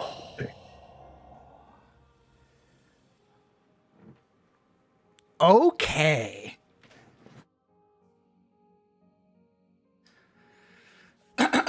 Do you gain strain with your 3? I do not. You do not. Okay. All right. Oliver, as you drag unceremoniously the Ruiner's War Axe and sort of pull it into your lap, you begin to channel the psionic powers within you as a maverick, touching across the crude makeup of this weapon. Your eyes go white. The area around you darkens, and for a moment, your vision is pulled elsewhere. 8 hours back in time. You would be a part of what appears to be a small fist of Morlings as they traverse the deep woods. You would watch as they are sort of perhaps in the process of scouting, or perhaps sort of just moving from location to location. And for a good majority of your sort of perceiving through this object, your attention is just sort of on blurs of yellow, red, and orange as the deep wood passes by you. That would be until you would hear squawks again in a language you don't understand but sound familiar to you, somewhat blurred beyond the 20 feet of your perception. And within this flurry of movement, the rest of the fist begins to move, now sort of spurred by something, drawn to something. You would watch as the sun has begun to set over the deep woods, shadows now being cast through the trees, the light receding over the bloodfen, and you would see an individual strolling forth through a clearing, sort of now approaching the rest of the herd. And this is an individual clad in golden armor. Receiving the events through the object's perspective. This is the war axe, so this would be in one of the big boy's hands. You would hear the familiar voice of Sir Darren Lark speaking to the Morlings. This is twice now our paths have crossed. Your first one was a warning. Your second time, my offer remains. Turn to the side of order. Join me in mine, in service to the beautiful, and you shall be spared. What say you? You would hear snarling, deep guttural noises of beasts growling, but one of them speaks. You would recognize it to be the swine-looking Morling, with its large, brutish snout and protruding tusks, speaking in this low, gravelly voice in return. You would hear it sort of hack and wheeze, turning its head to the side and then spitting onto the stone.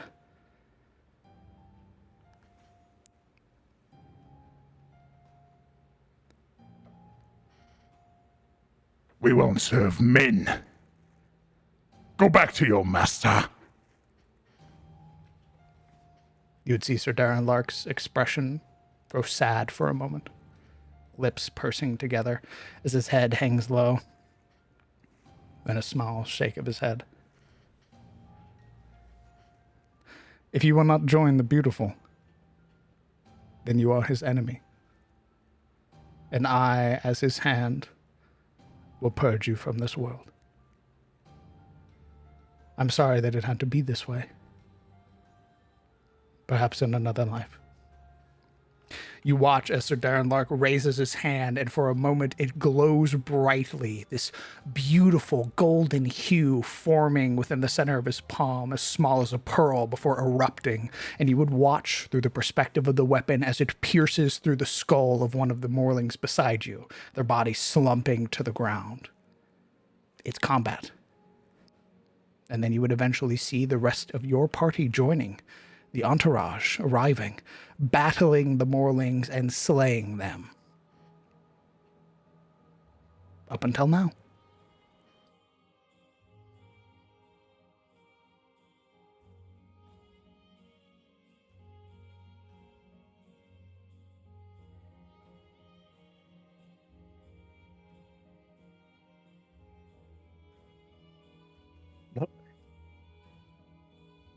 As Oliver's basically whole body stills for the minute that it takes for him to channel this investigation, eyes wide, his form basically unnaturally unmoving.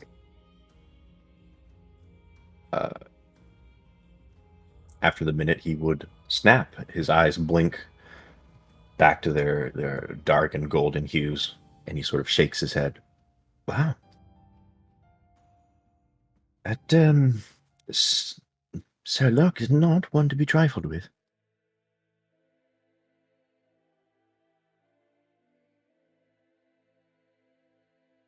He would offer the axe back to Logan. Takes it.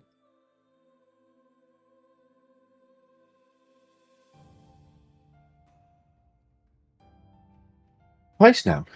It would seem Sir Darren Locke, we have found, has attempted to recruit those of the Vigyar to his side of order towards this entity, the Beautiful. And twice now it has failed. We ever discover what that even was? Hmm? The Beautiful, what it is. It is the thing he follows. Some sort of entity he considers on the side of order. That is all I heard. However, this one might know. This was the second time Sir Darren Locke met with this pack of Morlings before it delved into violence. So that suggests that there was a first time, perhaps a more agreeable time. Perhaps he was more swaying with information.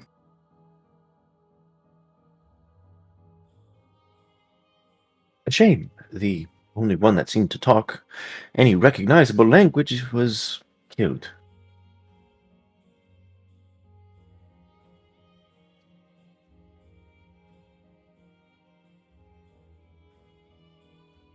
Unfortunate that if he keeps this up, it's likely him that's going to get himself killed.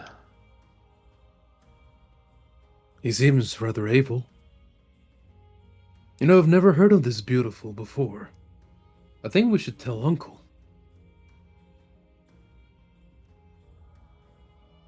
Add it. Add it to the report when we get back. I wonder what he'll say.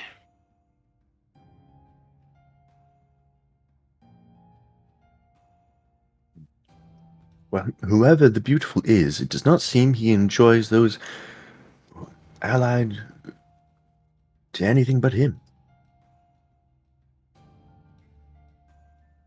Many faiths have a sort of dogma that is borderline fanatical if you pursue it hard enough. It was amicable enough to us. Oh, well, And I cannot say I'm joined to the Beautiful. what you do fight for the side of order, and that's sometimes enough. Sometimes. I guess so.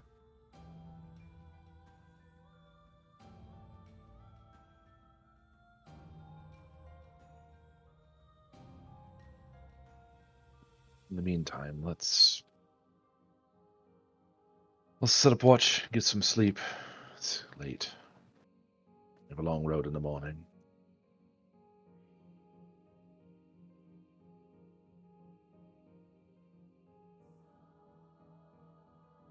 Okay, party.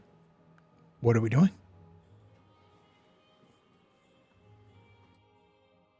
We're gonna, if we're not quote unquote dealing with this thing, Morling in the correct way. You tell me, brother. How are we dealing with this thing? Well, I'll be dead set on taking it back to Elion's tier to do whatever it is they want to do with it. Or do we cut our losses with it now? I say we cut its fucking throat. No. Jesus. Well,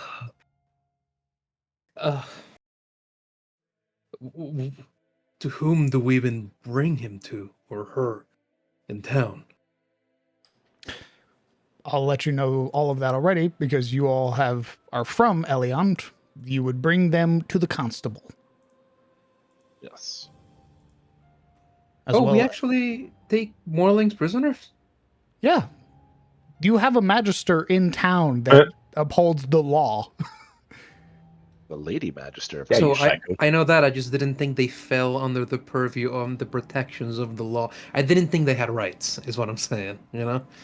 I mean, just because you'll throw something in a cell doesn't mean you're giving it rights. It'll get a trial.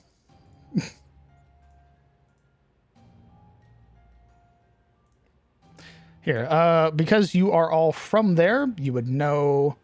You have your constable, Lydia Arance, who is your the head constable there in town. They are a felonier, an older felonier. Your magister is one Nicholas Samwell, who is a Tarosi human. Nicholas Samwell is the one who will send letters to other magisters within towns, form reports to send to arbiters if necessary, and as well handle the sort of execution of law and order within Eliand. Generally done with them at the head, with the constable leveling charges against the accused. Understood. Someone in Elion should be able to understand one of the languages this morning speaks. We should bring him, perhaps to Grayson's father. Or Duskbrand. If nothing else, the Magister will take care of it. The constable. I meant Magister to question him. Oh, well, they can question it in a cell. You say so. We'll secure the prisoner first, and let them handle it from there. And hope that my mother doesn't shoot it in the head from 100 yards off. I would hope your mother is aware that it is bound and doesn't shoot something within our company. My mother is aware that something that is bound has a hard time fighting back. Makes it an easy target. Okay.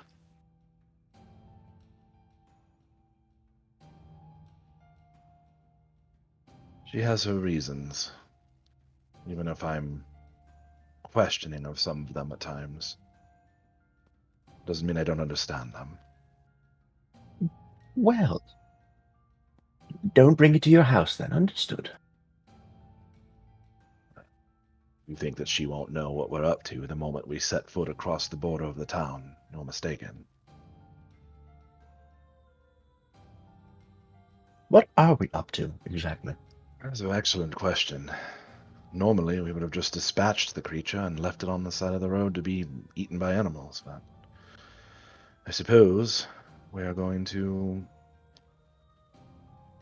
see if it knows things.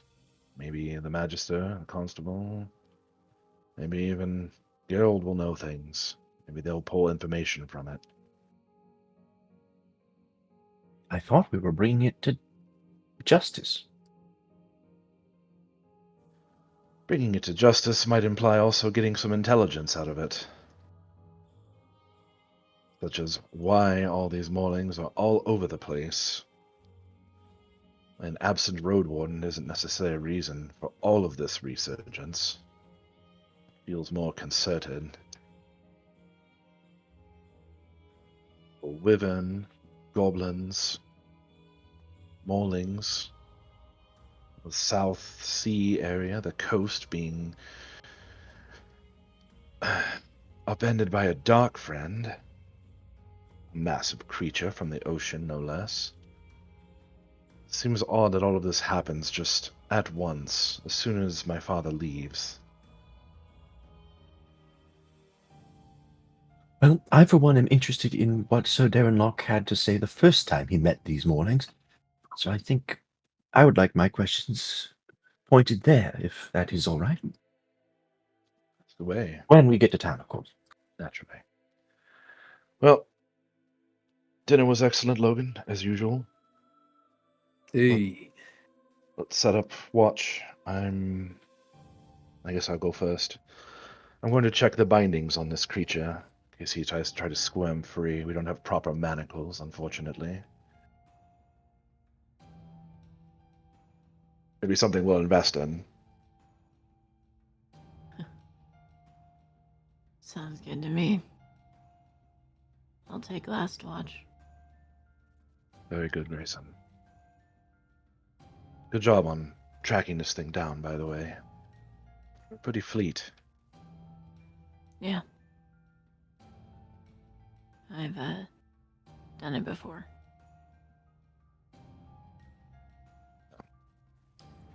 Whatever experience you had in the past, it's good to see that you put it to such good use now.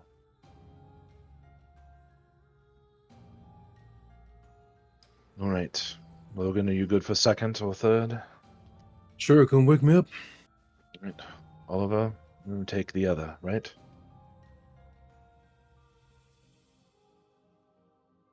Sorry, which watch? Whichever one Logan doesn't take. You'll be I'll doing taking third. watch. Oh, Yeah. Whichever. Oh, Ryan will do first, and he'll check the bindings on the creature just to make sure they're snug, firm, and secure. okay. I need to know, are we using camp supplies tonight? Didn't we have birds? No. That's not harvesting our own food does not count as camp supplies. Harvesting your own food is a completely different set of roles. I was letting you guys have that fluff. This is for your long resting. I mean, was- to be fair, We did that though, I thought. Logan would have absolutely used other things to complement the meal. So we could say that he would use supplies anyway. Did we get a discount on the camp supplies for having our own meat? I love this. I love this so No. much. What's the point of harvesting our own food then? You do your harvesting when you are here at camp, basically, and it's a series of survival roles. Leaving birds to rot next time. Kidding.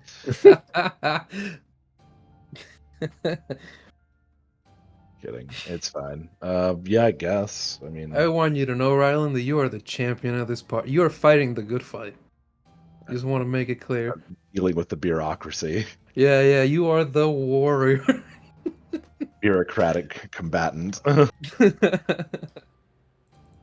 Someone's got it, right?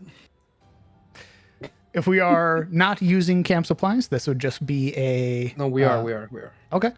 Yeah, I don't want to half rest this. Fuck that. Very well. Go ahead and spend one of the camp supplies for chat, please.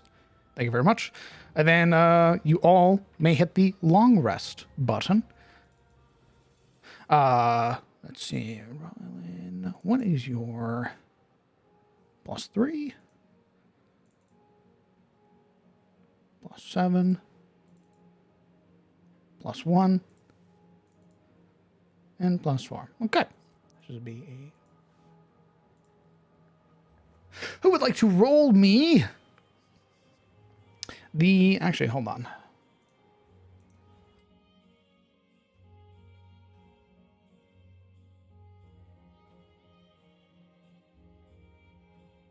Who would like to roll me a D20 plus 7? D20 plus 7? Correct. Sure. 10. Okay. Give it just a moment.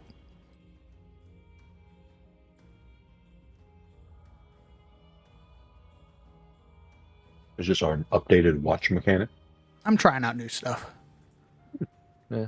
I I pitched hate new things. I pitched some Pathfinder style stuff. We'll see if that comes through. That'll be interesting though.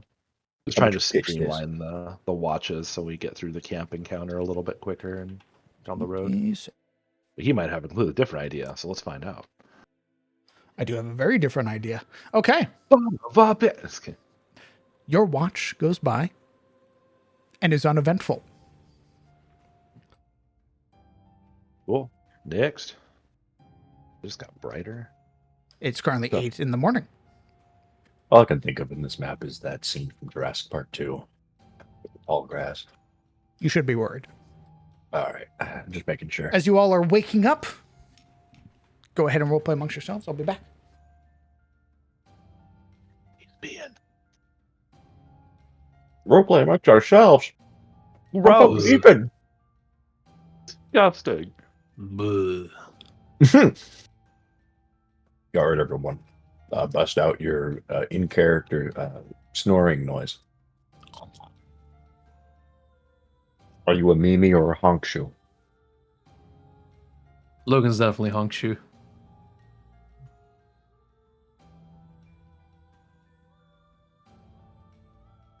I feel like he sleeps on his back and his head like craned like 60 degrees away from his torso. You know what I'm like his nose pointing diagonal at the ceiling or whatever he's sleeping at, and his nostrils like a glaring threat of towards the room. I get the And he- feeling that Logan is like the sprawl sleeper. No, he's like how I imagine like an old person sleeps, you know, just entirely on their back like a vampire in a coffin. Oh, Arms crossed. across crossed, and his enormous nostrils just breathing in. So if you enter the room and you're tiny enough, you're in danger. Those stiff gales could suck you in, you know. Are you describing Logan's snoring? Yes. Jesus Christ. Never mind, you are ambushed because of Logan. And You not all even get because caught of the up. sound. It's because he sucks in so much air that he just naturally pulls creatures towards you like a gravitational pull. Like fucking Offended- curvy, right? offended the air elementals of the plane, and they're like, Nice. "God damn, son, Very good, very good. save some for us, Jesus."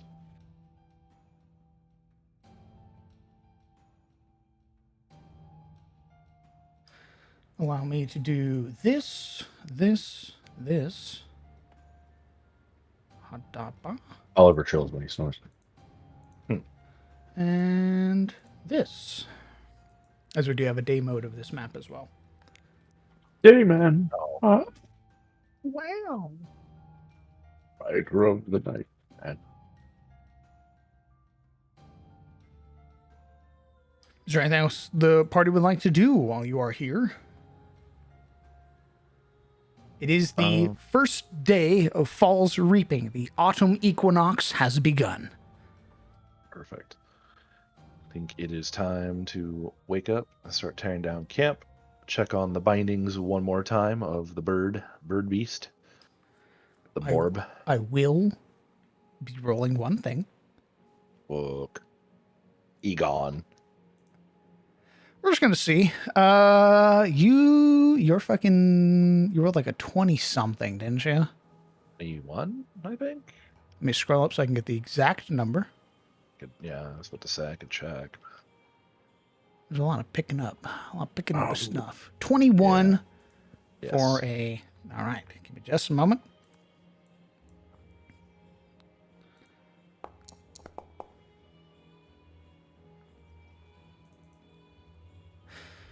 Okay. Everybody roll me a D100, please. Boy. Oh Do we have? Oh, we don't have the buttons. Nah, they're still gone, I think.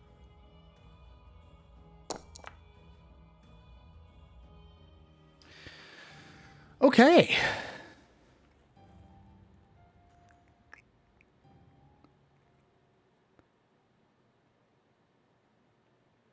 Uh, hmm. Time to roll to see who's left in the tent mimic. No. So I need to roll this as well.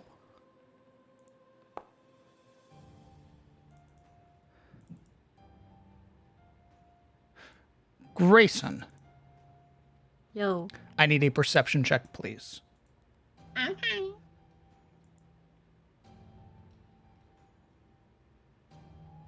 Do we get our long rest? Mhm. Okay. Gonna press the button, sir. Yeah, you all should have done that already. Alright. All right, kind of judgmental. Making sure. Because there are no taking it back after you press the funny button. Not very easily, anyway. A lot of logistics involved. Yeah. You're religious. Okay.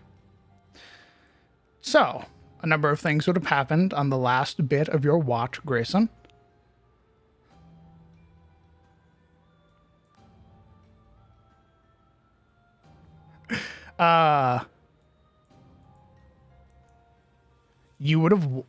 You'd have seen in the sort of dim of the morning a rustling of the bushes. Don't fuck with me. As with a 24 sleight of hand. Jesus. Ooh. Getting He got out of his bindings. However, Ooh. with a 15 stealth versus your 16 perception, you'd have seen him in the middle of the like basically in the middle of your 2-hour watch, him trying to crawl away, like basically trying to be as quiet as possible. Eating doo-doo. Logan! He got out of his bindings! The moment you scream, he runs. Initiative, initiative, initiative. We're going into initiative now. boy. Yep. Want you to know, Logan is not wearing his armor, and he's wearing his jammies, and he's blind even. He would have his eye cover. Everybody but Grayson for this first round will be surprised. Jim, I'd like to argue I'm not surprised because I'm sleeping next to what is essentially a tuba, apparently. You're deaf, so you're definitely surprised. What? Yeah, you are deaf. I'm blind. It sucks. Give me just a moment. Grayson, get me out of here. No. Get me out of here. Let's roll some initiatives. The dragon awakens. Why do I roll well now? And so the party chases the strange morling in their pajamas into the large weeds. Well, that should be a public roll. That should have been private.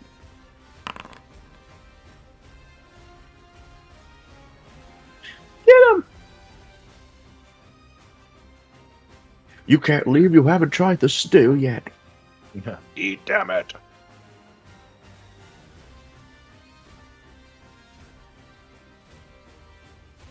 Logan. Aren't we surprised? Oh yeah, sorry. My bad. Okay. Why? You're really surprised. Holy Super shit. surprised. He runs. Moving his full 35 feet. Meow. Rushing man is already into off the map. into the grass. He begins to sprint. He will use his action to dash. I'm going to catch you! Again. Grayson, you've yelled for your companions. Do you have anything funny I can throw at him? Bomb. I need some Nice. bolus. knife. Flashbang out. Pocket nuke. I want you to know there's a reason fate put me last, because if Logan gets to him, it's gonna be funny smite on a bonus attack. What? Whoa. The game is Based. paused. I can't. Apologies. I was taking a Based. drink of water. That's right. You drink that water. All right. You have an aneurysm in your sleep, Ryland. Ooh. You don't wake up. Damn it. Grayson, what are you doing? I've moved 30 feet.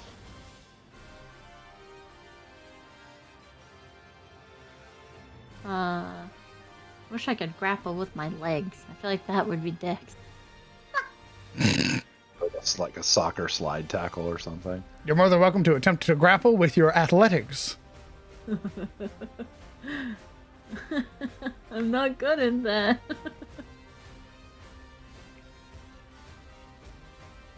You just You you will. could just non-lethally poke him in the face.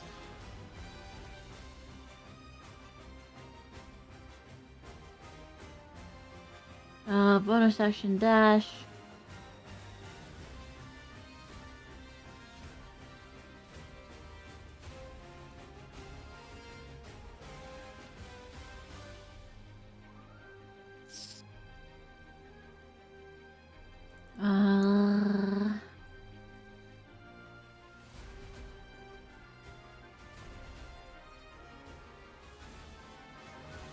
And we'll action dash.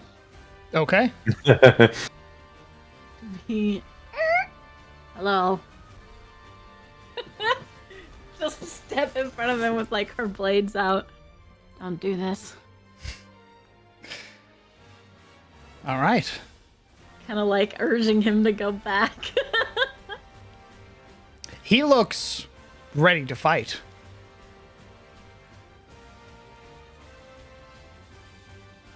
Okay. Oh, it's She warned him. Ryland, you are surprised. Oliver, you are surprised. Logan, you are surprised. It is the Manhunter's turn. With Skirmisher, as a bonus action, he will attempt to disengage and run, which will proc a AOP. My goodness.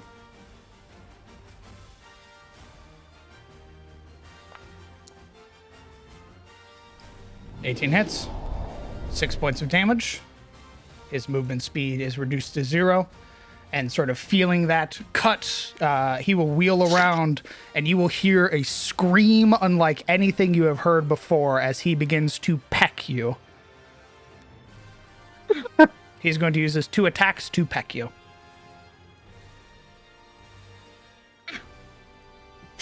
That's a so little funny. fucker, you know that? Just goes for your knuckles. A 10 misses.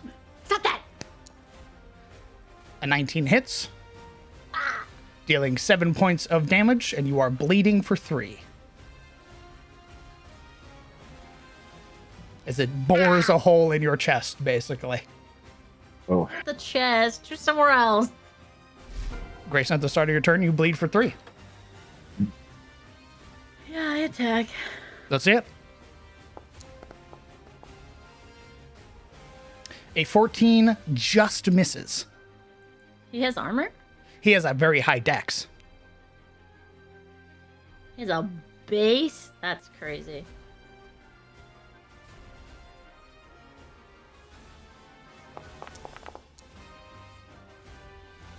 And 25 hits.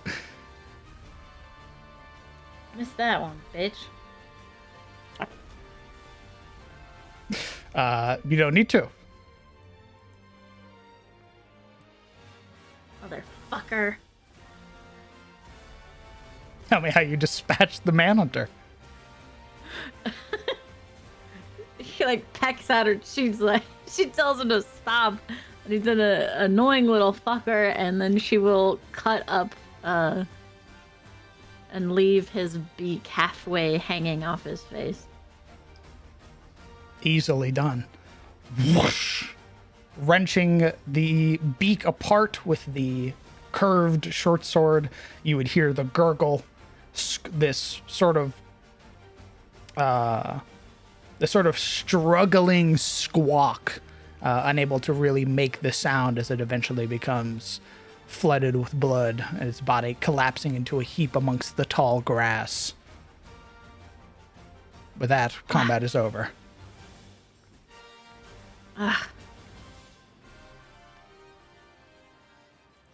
She like, Your last 3, and then you are no longer bleeding. just like looks up. Ugh.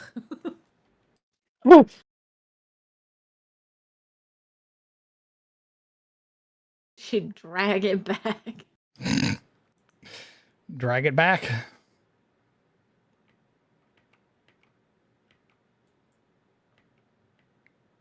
It is at this point that battle-ready Jammies Logan steps out of the tent, wielding what he thinks is a weapon, but is actually a pot. He whips off his eye cover. What happened? She'll toss him here. Ugh. He fucking ran away. Oh shit, you get him? He's dead? She sits down, like holding her chest. Logan, as Oh, you yes. look, the corpse is mangled, its beak hanging by thin shreds of sinew. Logan only takes a cursory glance, and he moves up to Grayson. He's no longer blind. You were never blind. No, he had his funny eye cover. He Oh, he was- yeah? You fucking... Yeah, You sleep with like a vanity veil over your he face? does. He's got a vanity veil. I like to imagine he stole it from Izzy. It's got like bad bitch like scrawled Yeah. across the It face. does have bad bitch scroll across the face. Yeah, it does. It does. Because the light doesn't let him sleep. He needs full darkness so he can find rest. Anyway, why are you judging him? I'm gonna. Logan is going to utilize It's Lay on easy. Hands on Grayson. How many hit points do you need so I don't use all of them?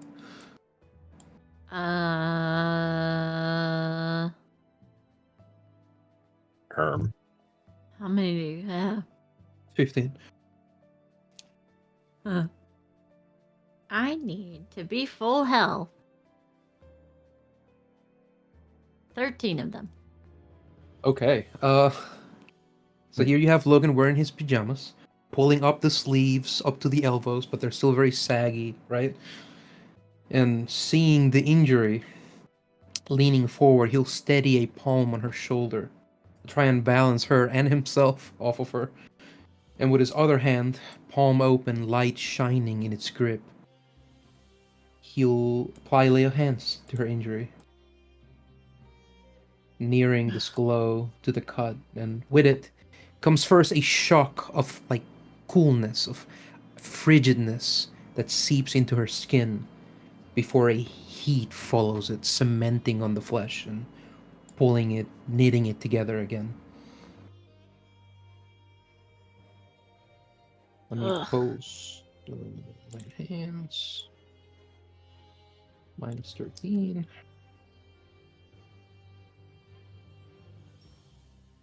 Well done.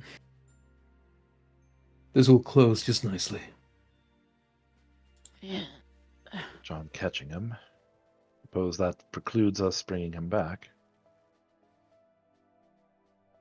Yeah, Oliver stumbles out just sort of right after Logan. Almost shoved off his feet as Logan comes out with his funny little mask. I'm going, what's going? Oh, as he also spies the mangled corpse. Oh, what got? And then he looks over at Grayson. Oh, Ugh. with Logan tending Grayson, Oliver will go sort of standing over the corpse. He's a little disappointed at sort of the state that the Morling was in.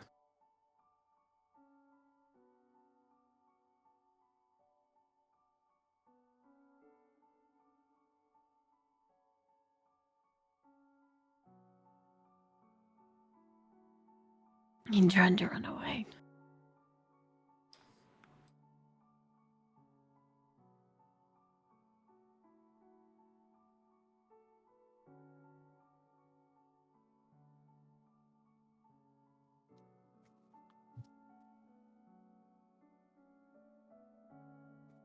Yes, doesn't matter. Are you all right? Yeah, I'll be fine.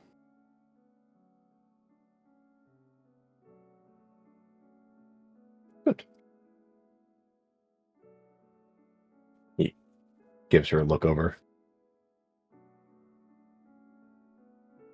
What? Nothing. Just making sure you are actually all right. Yeah. I'll be fine.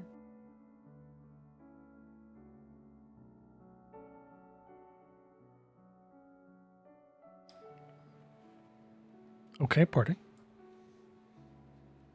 Mending wounds, dealing with runaway captured Morlings. What are we doing today? Well, we're gonna bury him. Logan would put on his clothes, whip out the shovel, sort of close his eyes, and try to, without using much in terms of supply, close the Morling's wounds, if just for the sake of decency alone. And then he'll pick him up very gently, take him under the shadow of the tree, and go about burying him.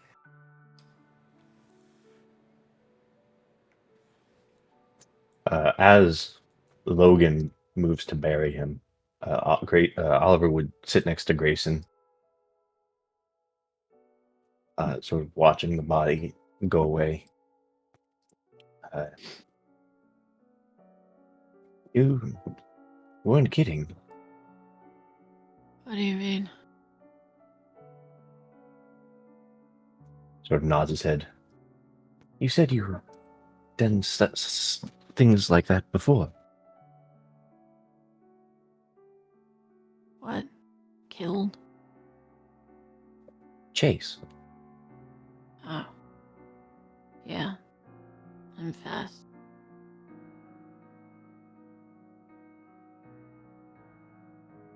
I guess so. Was that something your father taught you?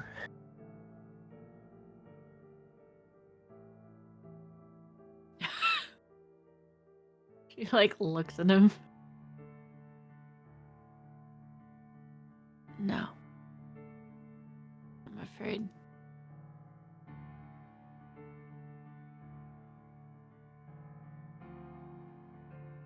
Right, sorry, silly question.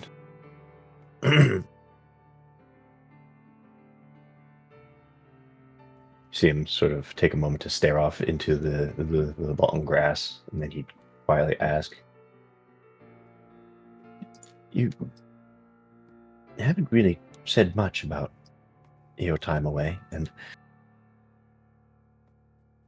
I don't want to pry in case it's, but Don't. of course.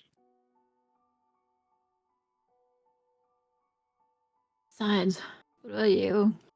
That little hat trick you did with the weapon was pretty crazy. What happened to your eyes? She pokes him in the eye. Hey! The tone of seriousness lost. Oliver, as per usual, easily distracted. Oh, well, I've done it before.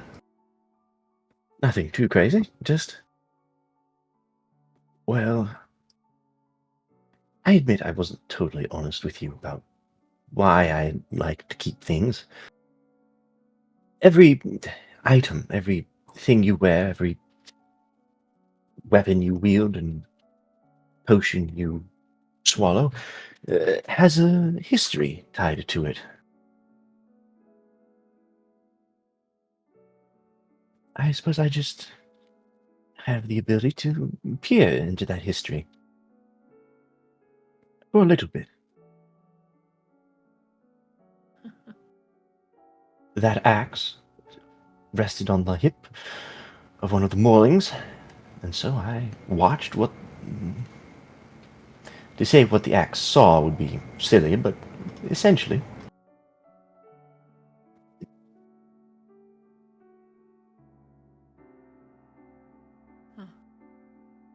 Are you like a bookkeeper or something? A what? Do you keep books on the things you find or something? Books? No, I don't keep books on the things I find, though I should probably stop cataloging. I admit it is a more recent talent that I've developed. I haven't really time to really delve into the true potential that it can bring.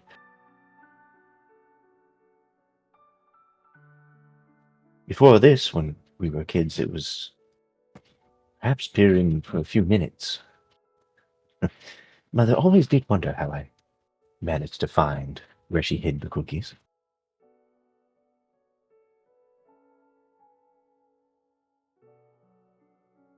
The spoons have eyes. He sort of gives like a mystical, like, ooh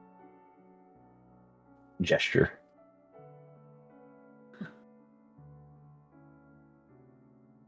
But no, as I've grown, it's developed into something perhaps more pertinent. I can go back to an item as history for hours, maybe half a day. I'm glad you found something useful.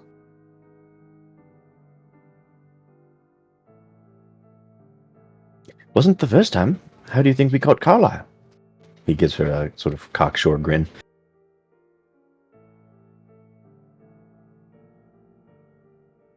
I don't know. Oh, right. She like shrugs. Wasn't there. I'm sure you did a great job.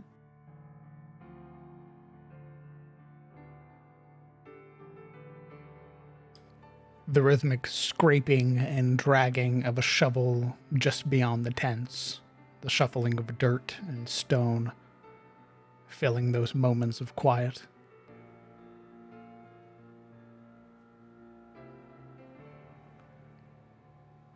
Suppose Rylan will help him, even though he's like, "Why are we burying this thing? Ew." But Is that how you feel?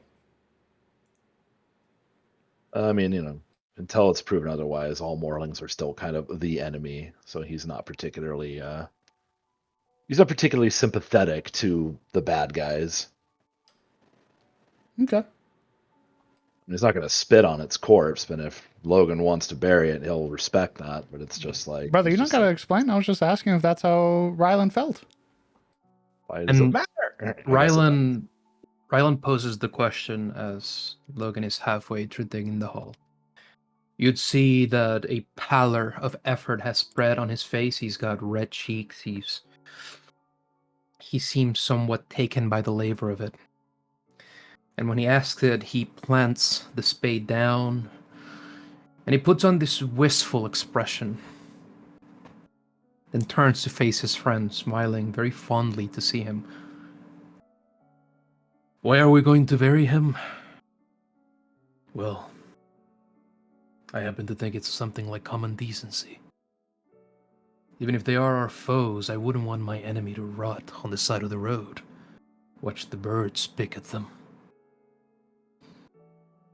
That and Eivor teaches that those who perish ought to be. Before, when we found those Rindavi and the Morlings that had killed those wayfarers on the road. We buried the wayfarers, and then we did leave the corpses of the Rindavi and Morlings on the side. Well, Rylan, it was a lot of corpses and we were short on time. True. I'm not judging, more or less. I'm just. I don't know. I think of how they treat our dead. Makes me wonder if they deserve such an honor in return. They eat our people when they don't leave them to rot. Exactly. But if we are to claim to be any better than them, then we must be their moral superior, Rylan. Otherwise, what are we doing?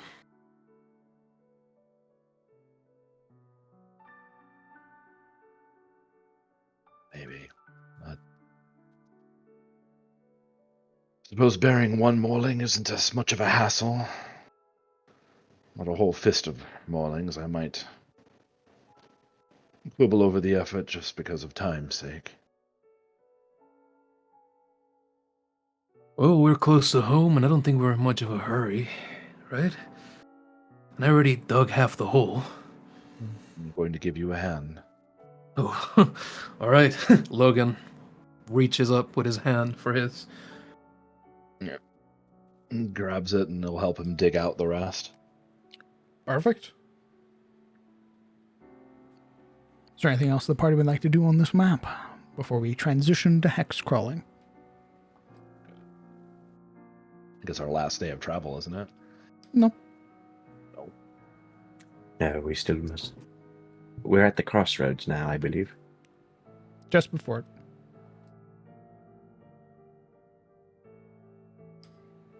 If there's no objections, I'll move us to that map. Not here. Nay.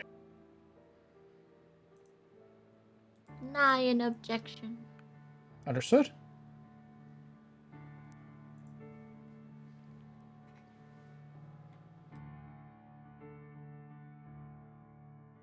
You have about a day and a half's worth of travel to make it back to Eliand.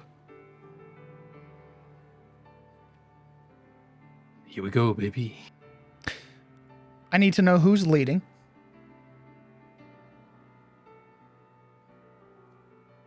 Road Warden takes the shovel from Rylan's hand, gives him a sword. Yeah, yay! I like swords. Yeah. Yay! Yay! Okay. Good. If you're leading, Ryland, then I need 2d6 before you do anything, as we are determining what the weather is today. The last day was sunny with bits of clouds sparsed throughout. I need a 2d6 to determine what happens today. A 5. Ooh. Where before it had been sunny and cloudy on your travel back home, today you are met with a darkening sky. And it isn't long before it begins to rain. Excellent timing.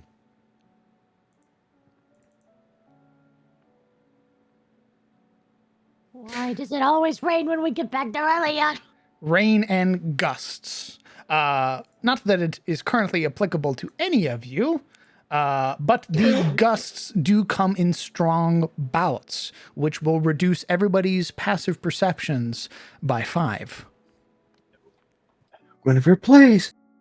You're not even anywhere remotely close to her Knock domain. it off.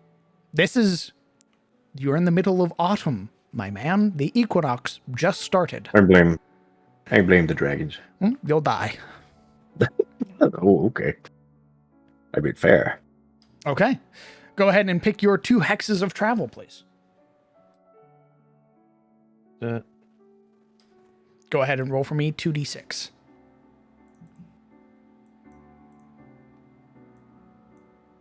Say, Logan, why did your mom make it rain so much? Because she's very sad that he isn't here. A 7. She's right there. Looks at the body bag. Oh no. Uh-oh. 1d8. Maybe not phrase it that way when you get to town. Holy shit. Sorry, Mom. As you see. all are walking, something peculiar catches your eye. You all are traveling, having been around the outskirts of Elion before. You would hear in the distance, just within the trees, the sound of barking. It grows more distant, fading away from you, but you would recognize, having been drawn to the sound, that there is small motes of light beginning to drift through the deep woods, potentially drawing your attention, if the party were to wish to veer off of the road, towards something of interest within the woods. Dudes, hounds barking in the distance? I've never heard this one before. We should go right now. Oh, I wonder if the dryad will kiss me on the mouth this time.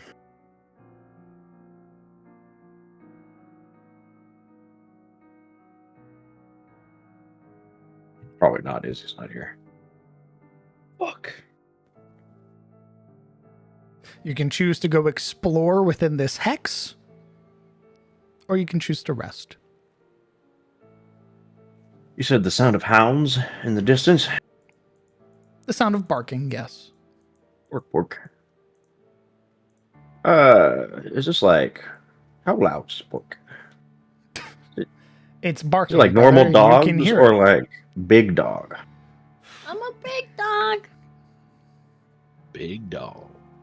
It's can not research on the chihuahuas, barking. if that's what you're asking. All right.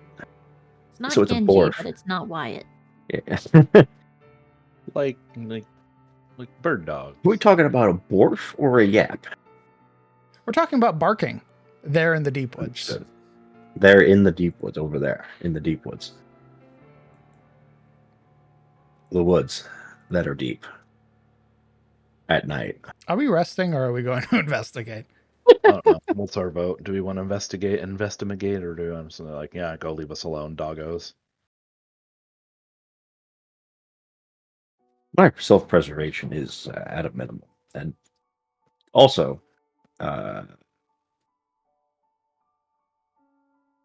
want to explore. So I'm gonna vote for dogs. Yeah, I mean it's in this hex, you said, right? So Mhm. yeah. I'm good with checking it out.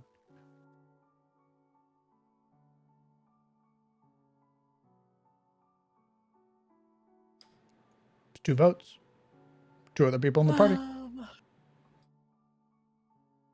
I would like to go check the doggies. I want to go home, so. Yeah. We're not leaving the hex; it's just right here. So You are going deeper within the hex. Remember, each hex is 10 miles. So you are veering off of the road to go into the deep woods. That sounds like fun. what could possibly go wrong? Uh-oh, the terror. How far are you willing to follow the barking? They're getting further away. Well, it's not coming towards you. I'm gonna say an hour. An hour, okay. That's 8 now. Like, Are we using any lighting? Because it is 8. It's already dark within the deep woods. I suppose, yeah. Okay. As you travel, now beginning to veer off of the road as a party and traversing the deep woods, away from the illumination of the white cobblestone road that leads home, you begin to find within the woods small drifting motes of light. They are a myriad of colors, a sea of vibrant blues, pinks, greens, and they all begin to culminate around you. Drifting gently across your bodies, you would watch as one of the motes touches your armor and would almost pop like a small little firecracker. And as it does, it would leave behind these small, like trails of smoke. And after walking for an hour, following the barking that seems to get further away, you would eventually find the source. Gathered around what appears to be a break in the earth, this sort of fissuring mound that is pushed up, causing rocks and stone and roots to begin to move away, you would find what appears to be a running creek that is producing these motes of light. On the other side of this creek, you would see what appears to be 6 very oddly shaped dogs. Cool. They bark, they howl, they yip at each other. And you would watch as 2 of them clash, their mouths open at each other, this loud growling. And as they collide, you'd watch as they both vanish and reappear some 30 feet away, Oh. tussling with each other.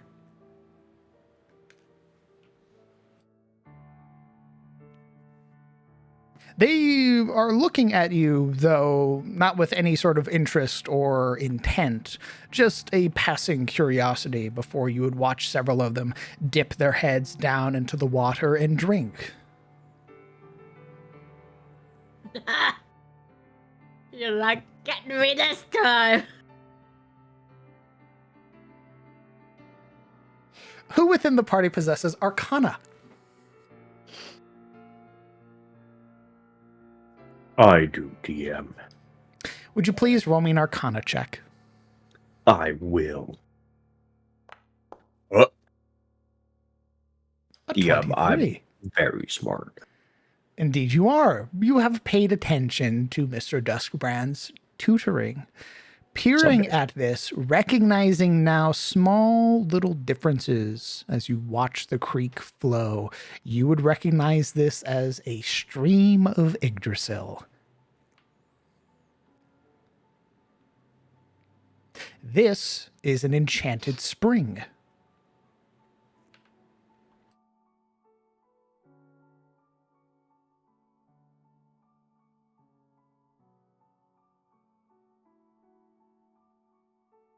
Does the enchanted spring do? It varies. There's nothing set in stone. Oh no. The effects are anything. What you would know is that these particular springs emerge when the sort of barrier between Yggdrasil and Atis are thin. What is Yggdrasil? Yggdrasil is the Feywilds. I see. Damn, this one happened to be near the spot where we met the Dryad last time with the summoning stones. Not as close, but within this hex, yes. Do the dogs that are definitely not blink dogs look familiar? Roll me a perception check. Actually, a history check.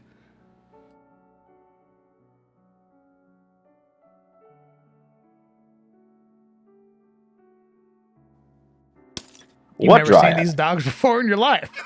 No, these dogs Oh. don't look familiar. You can't tell if it's perhaps the size of them. You do remember that the Dryad was traveling with one blink dog, Oh, I thought it was 2. Okay. but this is a gaggle. This is like 5 or 6 hounds all together. They must have eaten her. Another thing to note, which you would recognize already being within Fall's Reaping, being within the equinox, these 7-day-long equinoxes and solstices are where you find the membrane between worlds becomes its thinnest. Wait, repeat that? Which part? What makes the membrane thinnest? The equinox and the solstice. Ah, The equinox just started.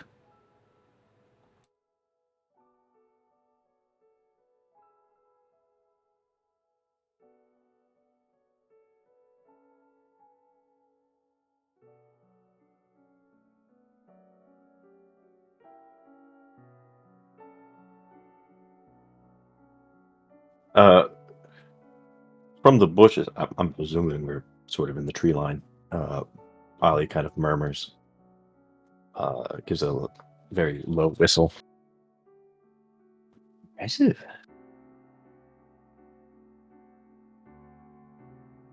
Duskbrand said to look out for these, but I never thought I'd see one. Are they dangerous? The dogs? No idea. I'm referring to the spring. Oh. The Is it water. dangerous? It is unpredictable. I don't know about dangerous necessarily. It is a spring of Yggdrasil. Likely onset by the time of year. It is the start of the equinox.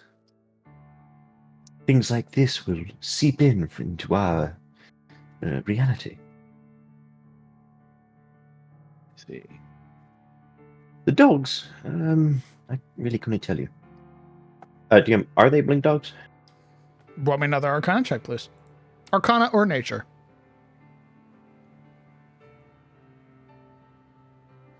Definitely. Nature's definitely not my strength. Well, nature's decent.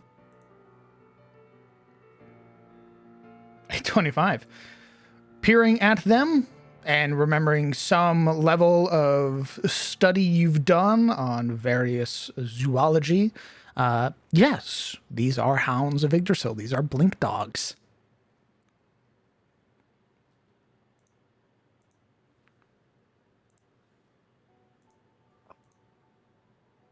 The blink dogs, I couldn't tell you how they feel. They seem to be in good spirits, as far as dogs go. See.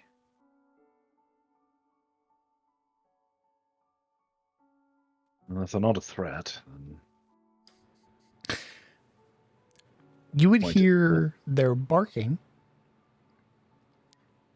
and I would say all of you would recognize it to some degree because it gives you a feeling of uncanniness. The way that they're barking is reminiscent of talking. Yo, hold up. Run me through that again. They're barking, talking? They're barking in a way that makes it feel like it has a pattern to it. Like they're talking. conversationally barking Ruff, at each ruff, other. ruff, ruff, ruff. You would know with a 25, Oliver, blink dogs can communicate. They possess their own language. I would like to insight this. What the fuck are you inciting? Well, if you're telling me that they're conversationally barking, I feel like Logan could surmise that they're conversationally barking. Unless we all know already. I told you that without you needing to roll insight. Oh, okay. Very good. That's so funny. Yeah, I think Oliver's ears would sort of try to strain to sort of just intone the demeanor of their speech, or what you can infer as speech.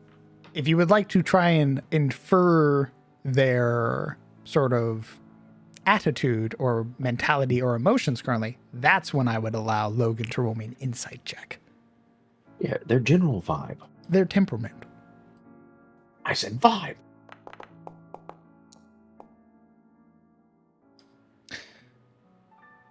As they bark, having been around sheepdogs and everything like that before in the past, they're playing.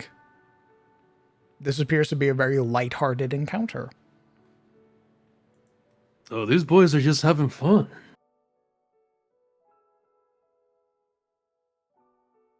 Who of you possesses the light? I have the light in me. I think Oliver would have, being a. Oh my god. Kill You don't that man. want that. You do not want that. Continue. You don't want the light? I remember when Cyril quote had the light. It wasn't. Oh no, it was Yuria that fucking had the Son of God put upon her. Who's holding a torch and or lantern or anything like that? I already I've got the already- light. Logan has his Waze lantern, so. Okay, torch or lantern. Yeah, we're lit. I guess Logan first. we are lit. You have a waste lantern? Yeah. Okay. So, you would watch as the gaggle of blink dogs are barking and yipping and sort of playing with each other, knocking each other around. You would watch as they teleport, splashing into the spring and then teleporting out of the spring. You would watch as one of the hounds makes its way around the creek, begins to make its way up to the party. You would see this sort of wide hound as it steps, its muscular back shifting with each step of its legs. And as it gets within range of you, its attention is drawn to your waist lantern. Logan. Yeah. He turns a look to Grayson. As you turn to look away, you would watch thump, as it vanishes, apparating in front of you. It's a game of tug of war now. Oh shit. Oliver is Oh, fuck. cackling. As it has bit down onto your waist lantern and begins to pull.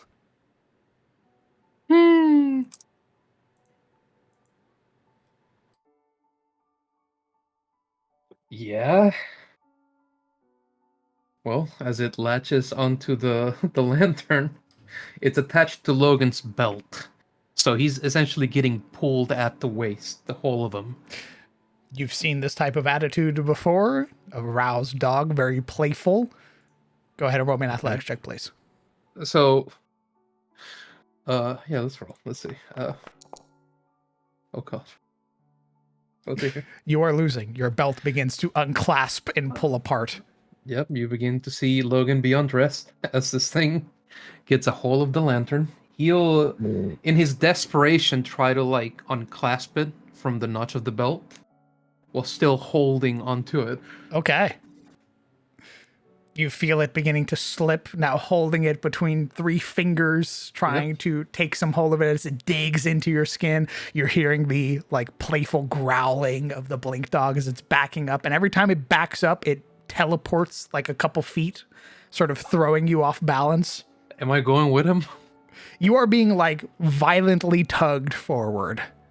Oh my god. Go ahead and roll me another athletics check. All right. Into the water with you.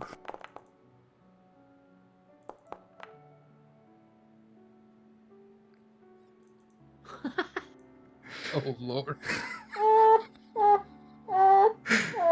You hear the growling, the sort of attention now of the other blink dogs being pulled towards this situation that's happening as you are being pulled now towards the creek. Yep. Those small teleports sort of throwing you off balance. Being such a wide man as you are, sort of being forced lower down towards like the level of beast is really throwing you off. Logan, I need one more athletics check. And if you fail this one, you either lose the lantern or you go into the drink. Yeah, I think we're going into the drink. By the way, this would be hilarious because as Logan is being jerked around, his backpack is releasing things. It's come off of him. He's covered in mud. He looks like a loot goblin that's being snagged at the neck. Just being tossed around and jostled all over. Uh-oh. Oh fuck. Wow, wow, wow, wow. Your choice. We're going into the water. You both assist. Yeah, can we help with this? assist. Kristen run up and like wrap her arms around him and try to pull him backward. I would love that, but you have an 8 strength. So I can help. You can add weight to him. Yeah, I absolutely. already know. This is just everyone trying to get into the water. I do have- Oh no, I've fallen. I do not have an 8 strength. Well, yeah, then let Rylan. As Grayson holds on, No, let as Rylan. Grayson holds on, as Rylan attempts to assist. You both can roll me athletics checks. Wait, so you telling me that Everybody Logan is in like the water. he's now past the verge, going down, and then Grayson grabbed his ankles, and now Rylan's grabbing Grayson, and we just made like a centipede rope of people to keep him from hitting the water. Is that what's going on? Grayson, you do not get pulled into the drink. Riley and Logan get pulled into the drink. She just kind of goes, let's Idiom. go. Not that it'll stop anything, but with my Arcana check, how actually dangerous are these creeks versus just unpredictable? They're really only unpredictable. Okay. It's not like you die the moment you make contact with water, because I'd have told you that with a 21 that you rolled. Okay. Well, in that case, Oliver is giggling near tears as he watches his companions fall into the funny water. Okay. I need you both to roll me a D8, please. Or sorry, a D12, please.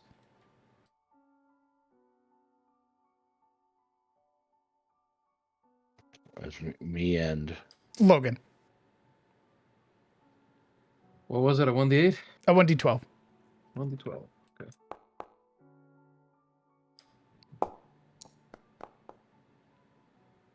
A 2 and a 4. Okay. Rylan.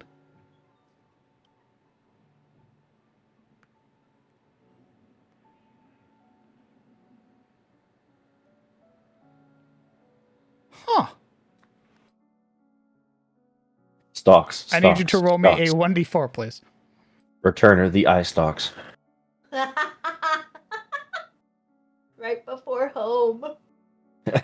Some things never change. 1d4. Yes.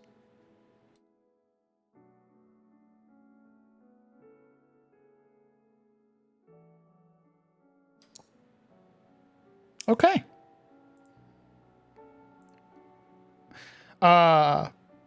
All of you would watch at the moment Rylan makes contact with the water splashing up, the enchanted spring rushing over him.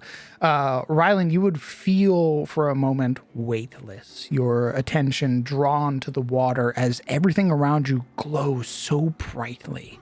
You realize the water itself is the source because somewhere deep, deep below, you can see what appears to be a small fissure in the water. This water, despite being a creek, feels like it's almost as vast as an ocean. But as you surface, all of you watch as Rylan's body begins to glow. He is shimmering gold from head to toe. As well, you gain the benefits of a greater restoration spell, though nothing is currently ailing you. Oh shit! Nice. But you Why do did I get project that? light. That's epic. Well, don't need torches for oil. You will be shining for one yeah. something. I know Rylan sees himself as a hero, but this is ridiculous. You know, I just want to say that it's incredibly symbolic that he falls into the water and then he starts fucking glowing. Just picture that shit. Oh, Speaking of, okay. Yeah. Logan, Yo, I need a Yeah, I just did it. 1d10. 1d10, sir. Yes, sir. 1d10, he said. He gets a 1d10. He's the boss. 8. You will all watch as you are met with the same sight, Logan, the water glowing around you, this brilliant, swirling mass of colors you've never seen before. The light almost blinding now, emerging not only from the water, but from Rylan, your attention drawn to the small tear in the water at the very bottom of this ocean that you found yourself in. But the moment that you emerge, sort of whipping your hair back, all of you would watch as a number of flowers begin to bloom within his hair. 8 flowers, to be exact, of varying colors, size, and placement. You smell lovely. Like a really pretty rainbow bloom across his hair. Like a floweret. Not a crown or anything. It's sort of randomly spread throughout your hair. Yeah. Down to the long end of it. And I will let you know, because this one doesn't have a roll associated with it. This lasts for 7 days. Oh God. And every day, the flowers wilt and they bloom again.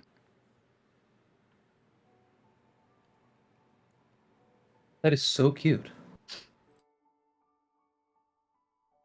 Goodness. Logan is unaware of it as they step out of the water. Soggy trousers hanging low, his belt half unbuckled. He'll try to fix that.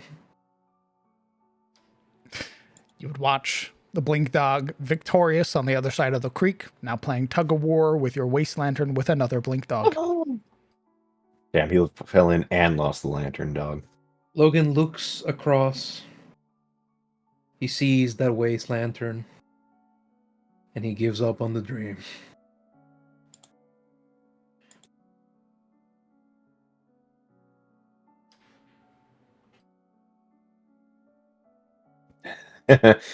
Oliver gets an idea. He's going to try and slip around the creek to snatch the waste lantern from the dog. Mm. It's like that time at the playground when they took my ball. Go ahead and roll me an animal handling check. All right, so it's not a good idea. 9. Understood. I don't even need to roll for this. You will see as you approach them, both of them sort of stop in their motions, sort of pinning low to the ground. You can see their tails wagging behind them furiously as the one holds the waste lantern in its mouth. As you move, it sort of pounces to the side. It wants to play. Very well. We'll play. Oliver will sort of widen his stance, smile growing on his face as he then proceeds to attempt to pounce on the Blink Dog's lantern. Let's see it. Athletics versus its athletics.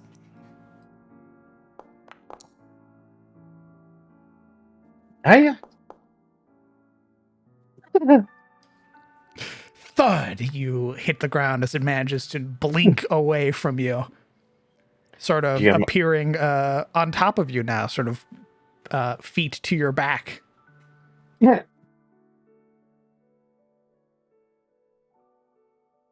GM Oliver will mutter, "Who can play that game?" And we will attempt to jaunt onto its back. Oh, okay. Oh yeah, motherfucker. Who can blink?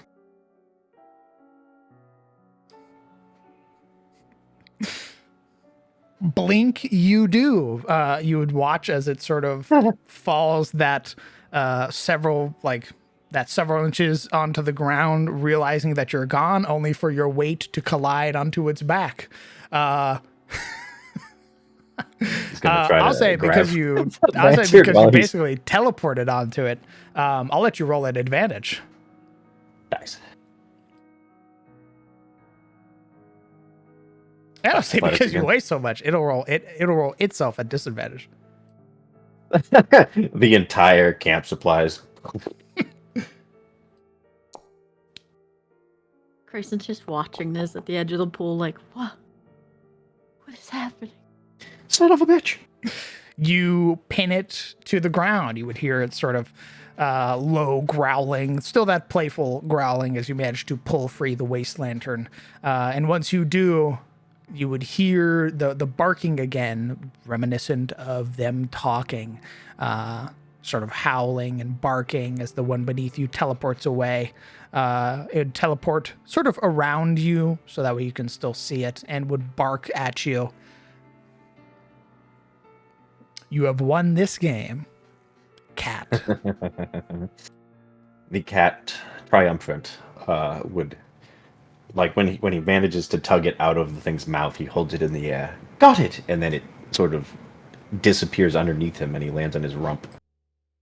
And not so gracefully, he'll scatter to his feet, sort of brushing grass off of his knees as he haughtily trots back to the party and presents the waste lantern to Logan. He then sniffs and goes. He glances over to the pond and then back to Logan. Are you using? What is that? Did you buy perfume in Durant's? No. He will reach over to take the lantern back. You will hear that barking grow a little louder as one of them approaches, and you would watch as it sort of opens its mouth. For playing with the blink dogs, you all will gain a bonus to your perception, as well, because you won, Oliver. You will get a small gemstone from one of the dogs. So it just opens its mouth and there's a gemstone. It's sort of like it's holding something, and as it approaches, it would sort of set it down at your feet. You would gain a lapis lazuli. Oh my god. Oliver looks down to see the lapis lazuli at the blink dog, and his eyes glitter with the desire of shiny bits, and he'll take the lapis lazuli and stash it in his pocket, and then he will go to pet the blink dog and call it a good boy. That you do. You watch as its tail wags violently, this sort of cutting through the air. All of them bark and yip. And as they are pet, you'd watch as they eventually abscond into the forest, leaving you here at this creek.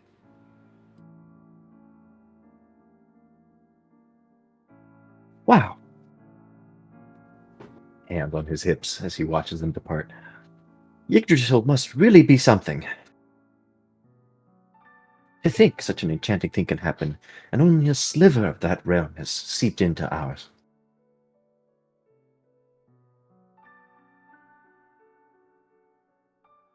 Turning to his party. Well, that was fun. I'm glowing. And I'm wet. I'm wet and glowing. These two You things. look really nice for a glowing wet person. It's I'm not a the gold really does wonders for your features.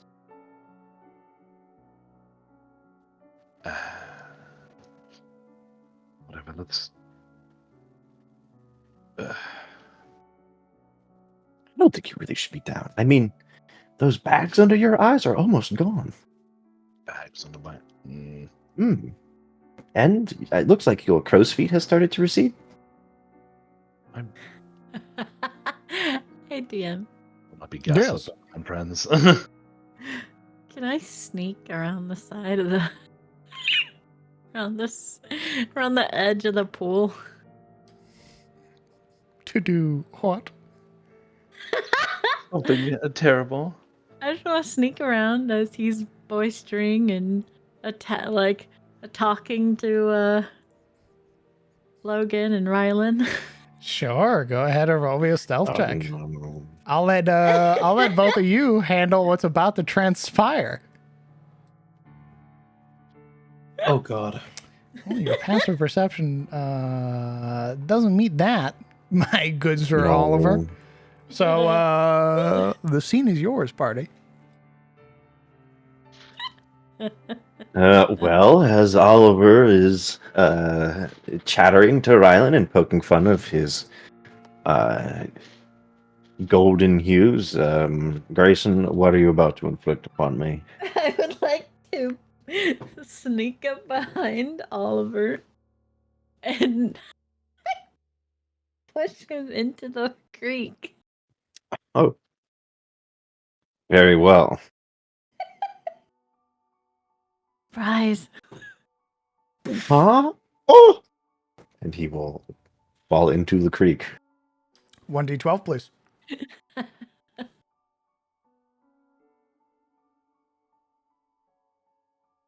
DM, because I'm a little bit of a funny guy, and I sort of understand how this pond works with previous experience.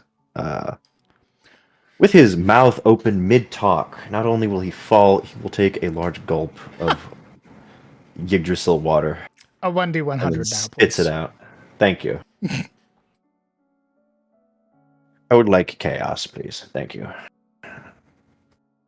Oh, I explode. No. Chaos you shall have. Imagine if I just exploded. Bad for Grayson Field. You're wild. Oh! Huh. Is it ice ducks? No. I Oh, want it to be. Huh.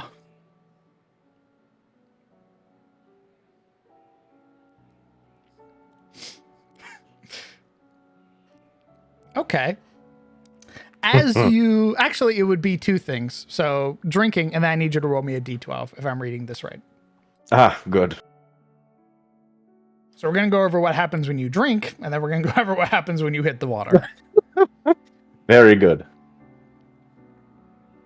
A 9. Okay.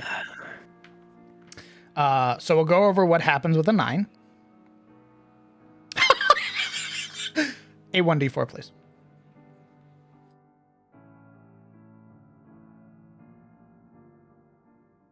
Oh, another 1d4, please.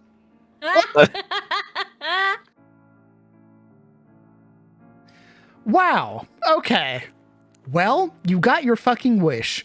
As you splash across the water surface, gulping deep, a number of things begin to happen to you, Oliver. You begin to view the world from a different perspective. 4 different perspectives as 4 eye stalks emerge throughout random parts of your body. You have advantage on all wisdom perception checks that rely on sight. This will last for 3 days. Lovely. Well, boys, I'm telling you, Oliver's odds of hooking up at the festival have just slimmed tremendously. Your mom's gonna fucking kill us, dude. Now, Yeah. as you drink deep, you would realize that this water tastes botanical and overly sweet with a bubbly texture. Until your next long rest, you gain advantage on all wisdom perception checks and all strength athletic checks. You have advantage on dex saves. Your movement speed is increased by 10 feet, and you can use your action to make a melee attack as a bonus action if you've made a melee attack as your main action. However, Oh my God. you do not gain the benefits of a long rest, as you are currently hyped up on an energy drink, basically. As well, when you finish this next long rest, you will take 1d4 points of exhaustion. You are jittering out of your mind.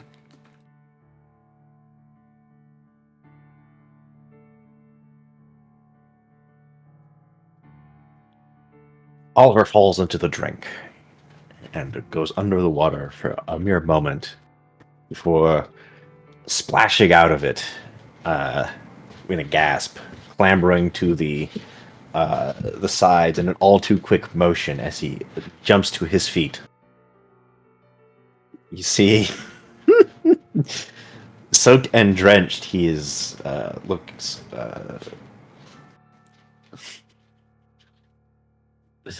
He's looking at Grayson, very indignant. Why would you do that? That was awful. How could you?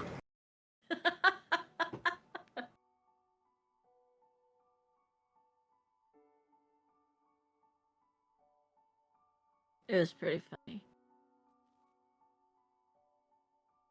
All of you He watch squints. as he's talking, as things begin to move across his body. As emerging up is an eye stalk, He squints. The eye stalk squints. and then another eye stalk, and then another eye stalk, and then Does it have another fur? eye stalk. Does it have fur like he has fur? Depends on where it comes out. Oh my god. I imagine there's one on his shoulder. There's another that's on his elbow.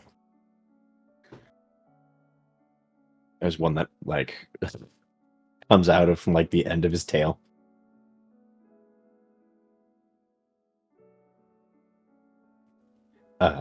The cat boy kind of wavers a moment. You see him look a little dizzy as these new perceptions enter his brain.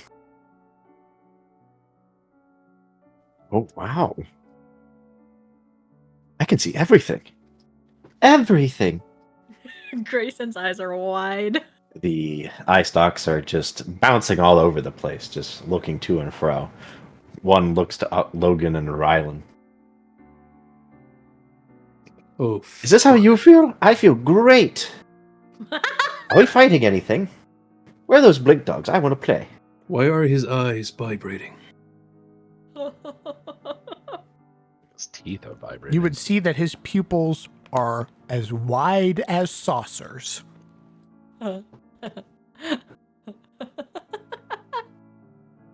Oliver will quite suddenly jaunt behind Grayson without any signal and say, "Tag, you're it," and shove her into the water.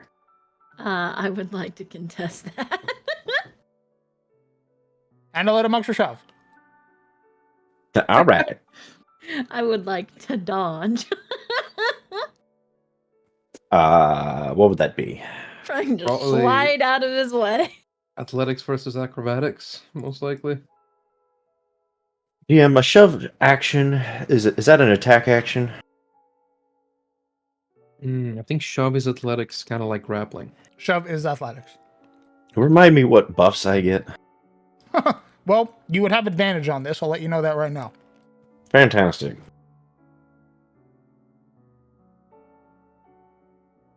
I will shove the cat.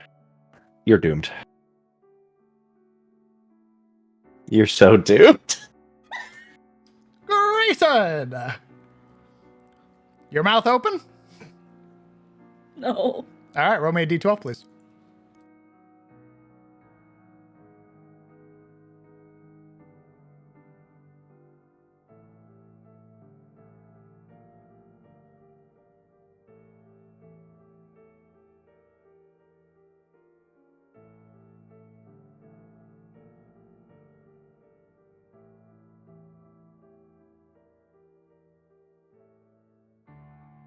A 1d12. I did. You did not. It's not happening. Roll it again. Do it again. Do it again.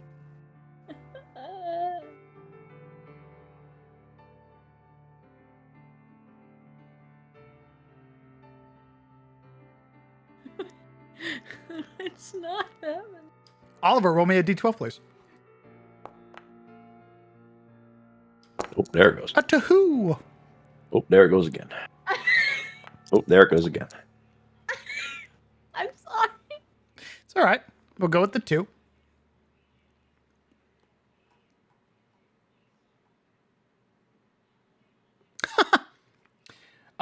Guess who also begins to glow? Bwomp. Grayson also now radiating a golden light from head to toe.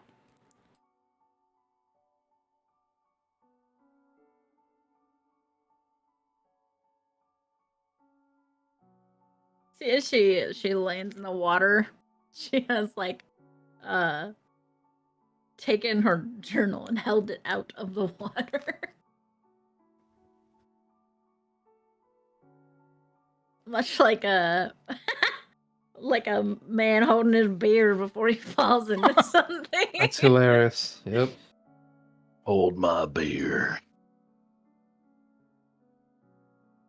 The uncanny ability not to spill her alcohol before she gets tossed in the pool. Acquired skill. Oh, yes, you would also gain the benefit of a greater restoration, but you are not Oh being my affected God! by anything. Is that my bones? They're okay again. Your bones have been fine already. You never told me or her that our bones were back to feeling okay again. That was after a long rest. The first one. Actually, Grayson,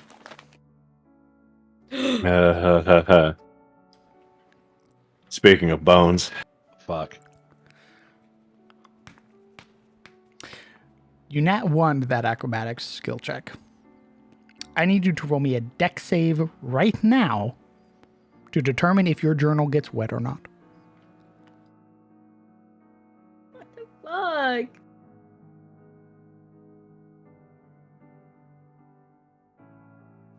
DM. Let's go. Think fuck. Never mind. No living that down, Oliver. Never mind. Hey, I cannot be held accountable for my actions, okay?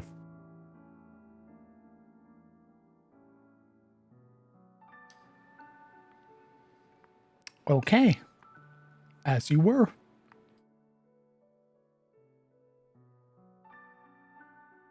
Grayson gets up and clambers out of the water. Ah, such a sore loser.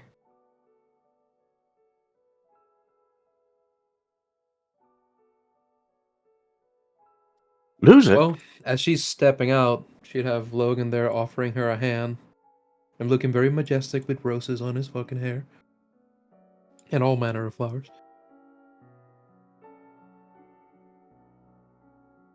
Thanks. You're glowing. Great. Your journal's fine, though.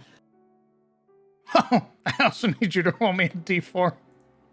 I forgore. Why? You'll find out. Your light will last for 3 somethings. Great. I'm gonna wrap my cloak around myself. I'm like Vanya. I just wrap my cloak around myself. Like, ugh. See, now we all match. We're all a bunch of glowing, feathered adventurers. Not feathered, petaled. Yeah, yours aren't petals. Mine what? Reaches up and pokes one of the ice Hey! stalks. He seems to notice the eye stalk for the first time as it, like, as you attempt to poke it, it, like, folds in. Like a little, I like to imagine them as, like, little, the ends of antenna for, like, snails. Sure.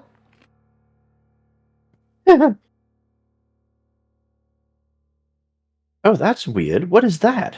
He'll attempt to poke the eye stalk. Ow!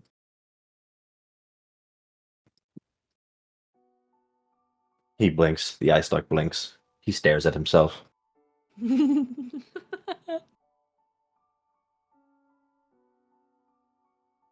Why do I get the stupid stalks? He stomps his foot. I could be glowing or having petals. No, I get the eye stalks. This sucks. I hate Yggdrasil. Let's leave. Did you just say that? He's just Next rattling. He's Oh, just no. rattling off words at this point. Hold on. The blink dogs come back. The fuck did you say? No.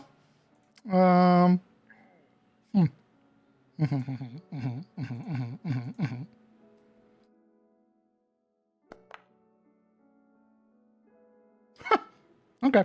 As you were. Oh, sorry. Actually, that would be. No, wait, let me.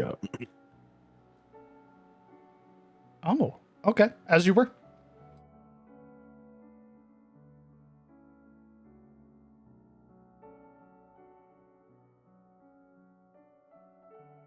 You know, Oliver, you ought to be glad you're even alive. I am glad. The gladdest, in fact. No one gladder. Why? Why what? Why should I be glad? What do you mean? That you're alive? Well, anything could have happened when you went into that pool. Oh, please. No one's died from these things yet. I'm sure there's been at least one. Not that I've heard. Well, you haven't really left your home much, have you? You're not exactly a wealth of information. Blah, blah, blah. Why do you talk so slow? Do I need to talk faster? Yes, you're taking forever. Logan, exasperated. sort of moves past to shove him and just walk away. You see Oliver like almost over jerks away from the shove, but like almost over uh predicts and ends up like he's very speedy right now. Sort of dodging you with this knee-jerk motion. We're wasting time. You know, you're right. We are wasting time. We should get you home to your mom. I bet you want to see her, right? She's just grinning. Of course. Who doesn't want to see their mother? I like my mother. She's very nice.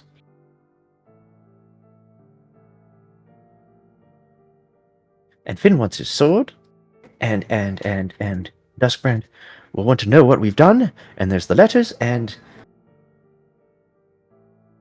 Oh, it's a shame we lost that morning. But I'm sure we'll be there. Oh, I hope the festival is over. How many days has it been? As you ask this, is there anything else the party will be doing here near the spring? Logan is already leaving, actually.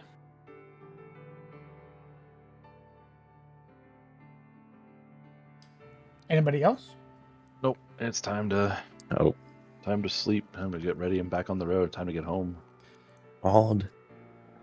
Jittery Oliver doesn't seem to understand walking pace anymore, as he will, kind of like a car riding you in traffic, will speed up behind Logan, then slow down, then speed up, then slow down. Occasionally bumping into him.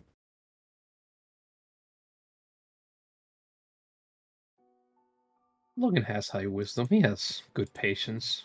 He won't smite Oliver, I think. Let me. Excuse me. Bonk. Ooh, sorry. I Ooh. never thought of you going with such a slow gait before. That creek must have had you very Oliver, relaxed. I'm going to fucking throttle you. Huh? Shut up. Okay. He's mad. Speeds up. Slow down. Speed up. Slow down. You all begin to make camp tonight. Yes. The first day of fall's reaping going to conclude, and you have not made it home, at least for the start of the festival. Is there anything you would like to do tonight? Everything, DM. I'd like to do everything. Well, you, my good sir, you don't get to rest. So That's right, baby. I'm doing everything. He's doing all the watches. He's helping by setting himself. up the tent way too fast. He's helping. He's gonna bug Logan about helping to cook with no experience. Logan will refuse. Absolutely. Entirely. In fact, the moment he comes up to the ladle and the pot, he's got Logan thrusting it in his face.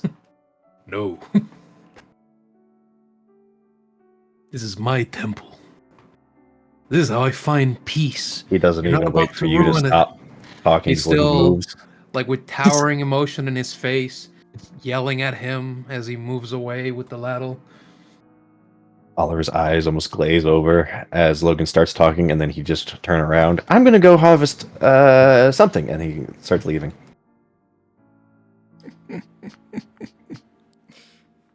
He's chased after by Logan's contempt. Damn, we're going to the nearest bush to harvest Oh my berries, God. something. By harvest, I mean more like just tearing at like branches and like. you can roll me a survival Ripping check it. at disadvantage. Fantastic. Would love to.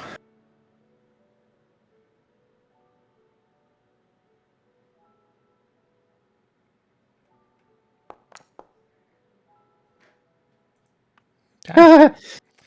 You find nothing of value or worth. But as you do, as you sort of tear through, you would feel things sort of tearing at your hands, sort of crushing whatever fruits you might have been able to gather. For the other three who are not currently geeking out, what are you three doing? I'm tweaking. Twig. We're gonna make food. Yeah, go for that. Grayson's like covering her hand, uncovering it, seeing it glow again, cover her hand.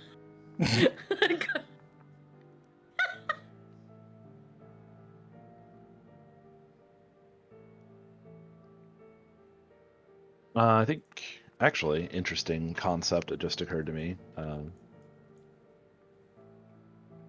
Yeah, Oliver, you want something to do? Delicious meal. Amazingly delicious. The best.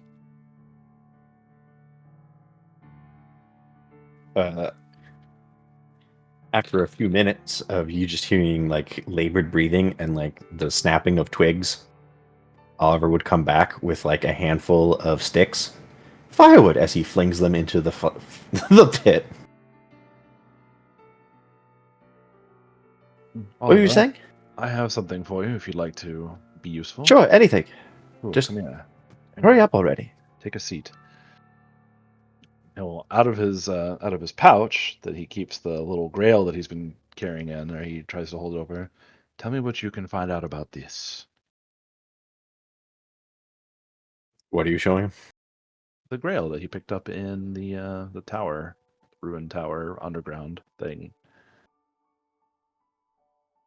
Oh, I have one of those too. He pulls out the silver copper. I'm a road warden like you now, Ryland. Look, and he taps it against the chalice. Exactly. But I would like to know if you could tell me about the history of this thing. History? It's old. Indeed. Fucking got him. Yeah. Smoked.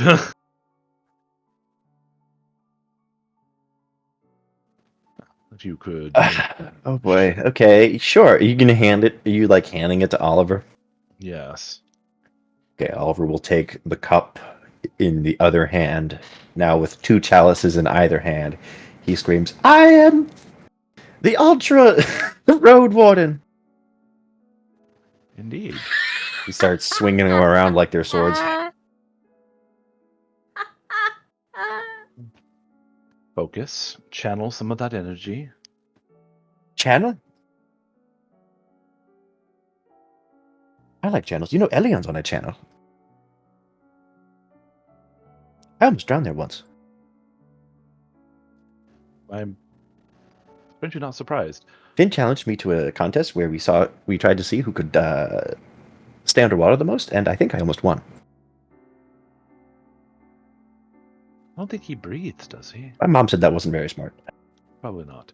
But I was a kid, so, you know, he shrugs and then starts swinging the chalices around again.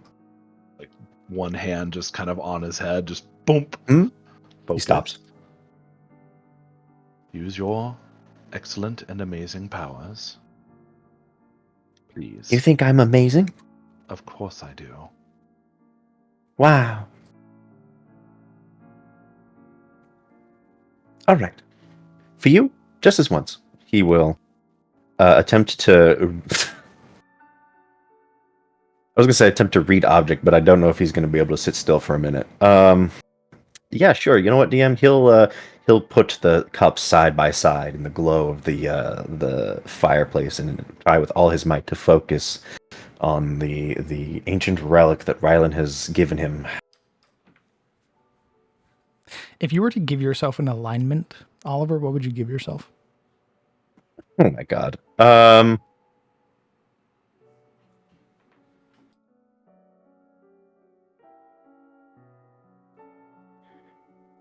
Ooh. I want to say... What is neutral good again? You 'Cause are lawful- you're a helpful individual. You might skirt the laws sometime. You might not always follow the speed limit, for example. You might not always stop at a stop sign, but you can be counted on for being a good person, doing what's right. I would say that's his alignment. He's not like a hardcore. He's not lawful. I don't think. Okay. As And he's you not. channel, nope, that's all I needed. As you channel Okay. your psionic energy into the Grail, a number of things happen. Oliver, for a moment, your vision pulls away, far different than your usual experience with read object. For a He's tweaking moment, hard. you find yourself stood on a white sand beach, peering out into crystal blue water. The sun beaming down upon you, bathing you in its sunlight. You would hear, faintly, for a moment, as if everything around you had gone quiet, had gone still. You would even just barely hear the lapping of the waves on the beach. Looking out towards the water, you would hear, Who are you? before a moment passes, before you even get the chance to speak, the world around you goes black. I need you to roll me a wisdom saving throw, please. Before I do that, Do his eye stalks just kind of deflate and like fall against his body? There's nothing really to see because we're going to determine what happens here in a moment.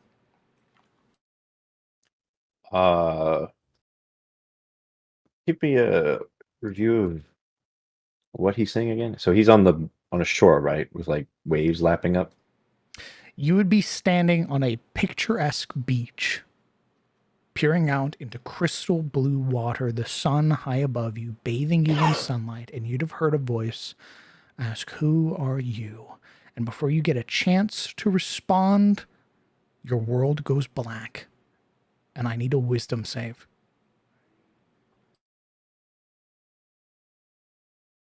Very well. We love those.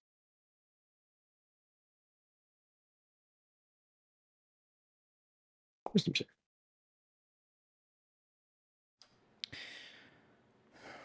All of you would watch, and just the moment that he touches the grail, Oliver, for you, it had felt like you had been standing on the beach for a day. But all of your companions would have watched as you channeled the energy into the grail, touching it for just a moment before you are flung violently against the wall of the ruins here, slamming into it. You are brought down to 1 hit point.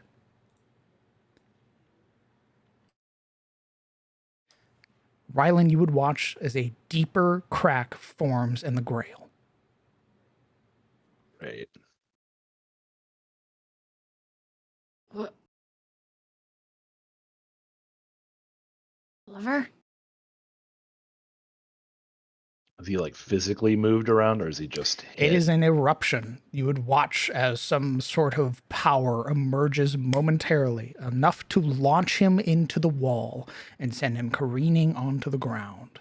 All of the effects that you were under, Oliver, are gone. You no longer have the benefits of your eye stalks. You no longer have the benefits of your speed. Do I take exhaustion? We'll get to that in a moment. Okay. Well, that's one hell of a way to get off the hype train. Kidding. Yeah. I don't know if there's much for me to say after what happened, other than Oliver is crumpled against the ruins, wheezing.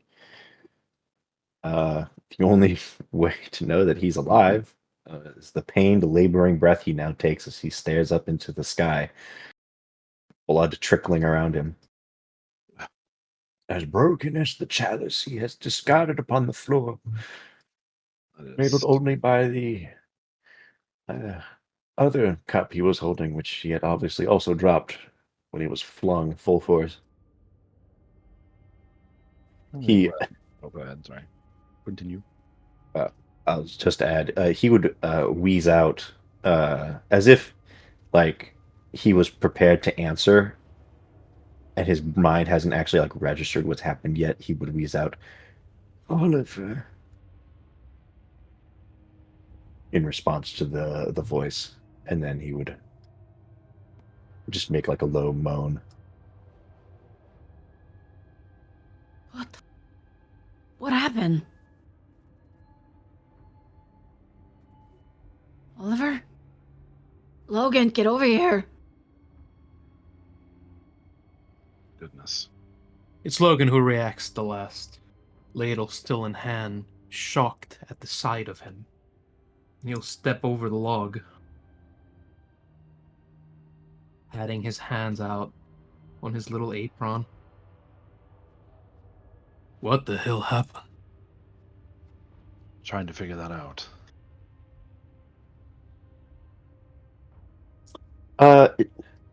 Oliver looks a little dazed, and to any medical eye, it's clear that he, uh, as to be expected from someone who just took a hit like that, he isn't quite registering what is being said around him. Well, he has a concussion, I can tell you that. Logan will sort of feel around the back of his head for blood.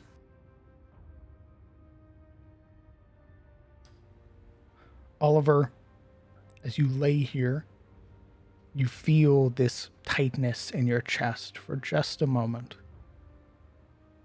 You can't make out the figure stood on the other side of the log, as they would turn away from you and fade into the light of the campfire. But you feel that tightness and realize that if you were not wearing this chain shirt, you'd have more than likely died.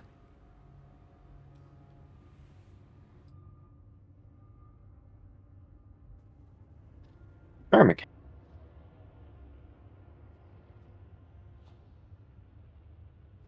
Yeah, his hand would clutch around the shirt that had kept him alive, laid out in all this mystical armor, the cape and magical chain plate, the things that have kept him alive during not only their adventures but here and now, his lifeline.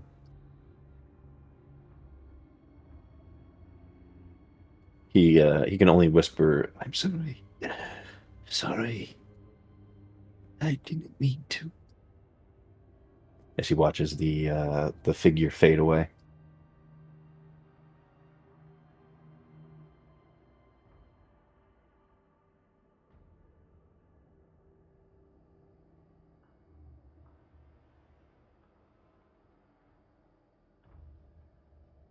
Logan, roll me a medicine check.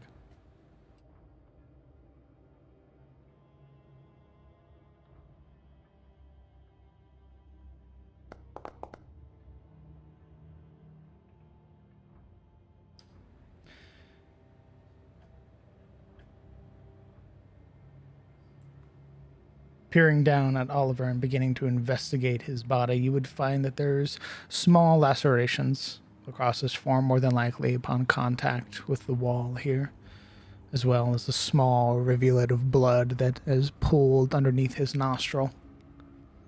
Nothing that you can't fix, thankfully.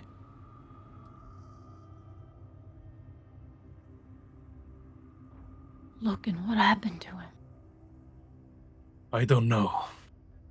Some sort of force hit him. We may have enemies around the camp even. I need to lay him down. There's nothing I can do for him right away.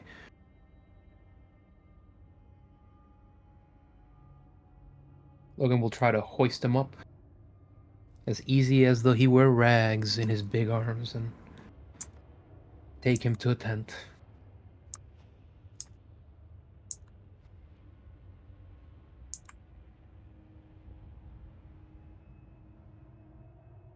He'll lay him down very gently, little by little, splayed over one of the mats.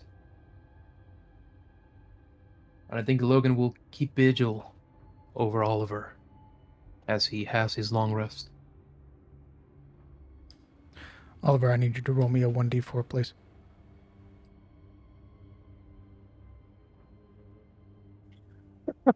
You have 3 points of exhaustion.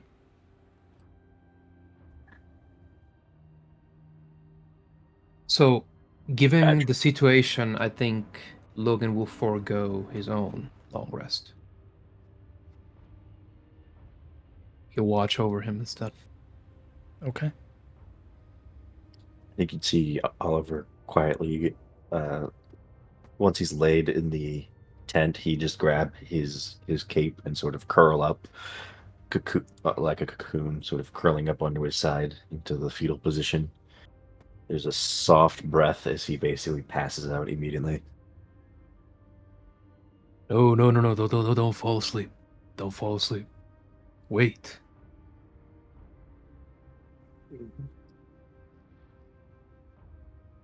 Logan will keep him from rolling over, and he'll keep like a hand around his face to keep it upright, looking up. And essentially, he's gonna be here talking to him, distracting him, getting him water, trying to feed him, but he's not gonna let him sleep right away. Okay. I need to know then what type of rest we're doing tonight. Are we taking a restless slumber, which is you only gain the benefits of a short rest, meaning you won't heal any exhaustion, you won't heal your health or any abilities? Or are we using camp supplies? Well, I don't know about you guys, but I'd like a long rest. Suppose we'll have to use camp supplies then. How much of that do we have left?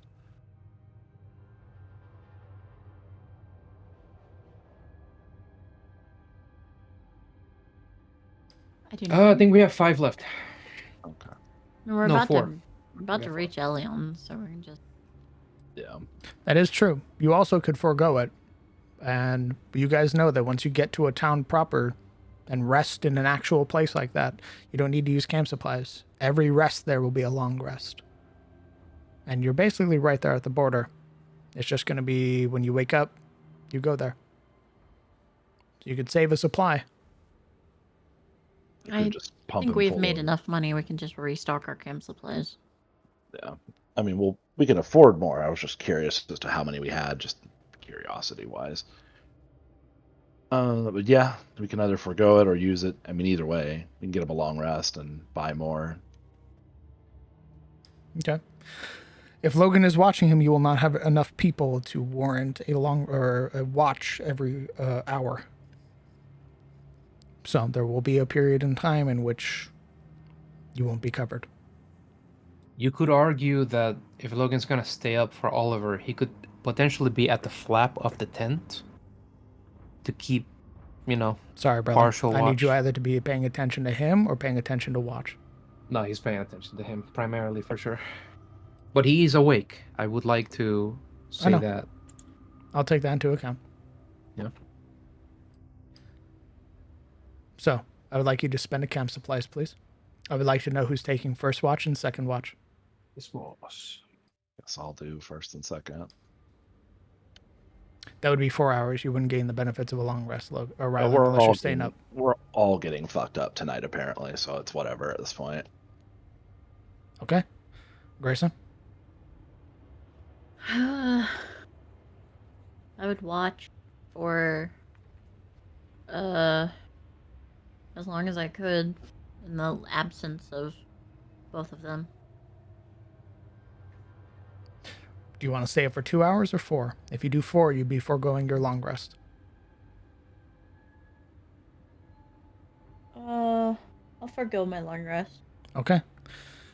I need everybody but Oliver to roll me Constitution saving throws, please.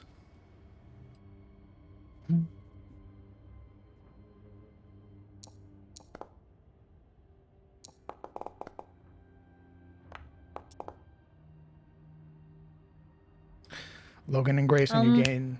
I would like to use my my feature lets me reroll my 20. What's that? My exploit opening. Whenever you make a d20 roll, you can give yourself advantage on the roll. Sure. I'm gonna use.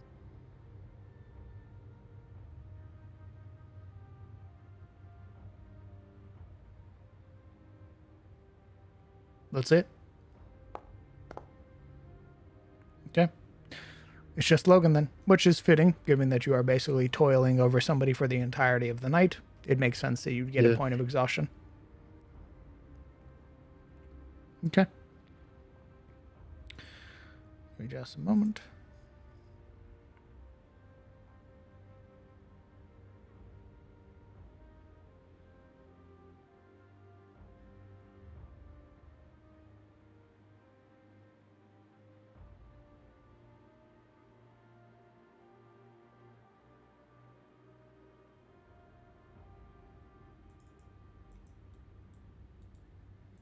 Okay. Rylan, because you are staying up, go ahead and roll me a 1d20 plus 7, please.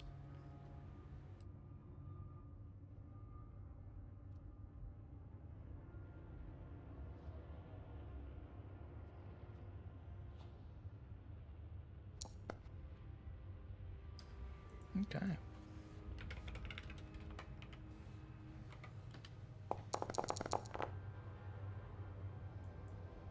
A 6.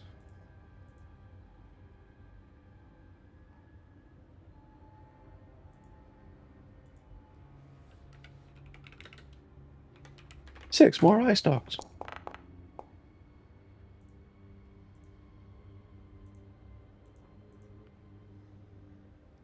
An 88.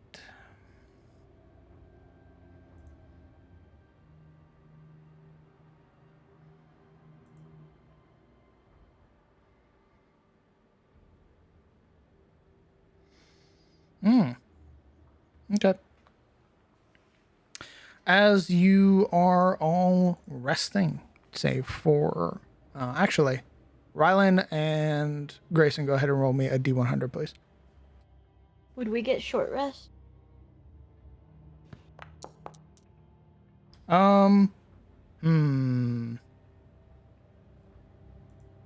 We do get like 4 hours of sleep instead of 8, I guess.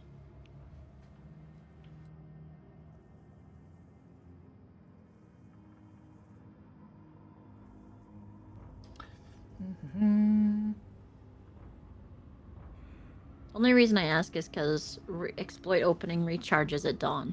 So I was asking if I mean, I guess it doesn't really matter. I get it back at dawn. I was a little confused. I was like, what? I mean, technically, yeah, you guys would get a period of, yeah, you guys would be able to take a short rest during this.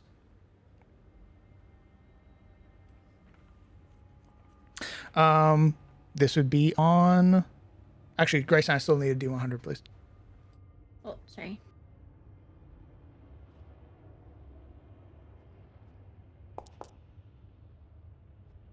Okay.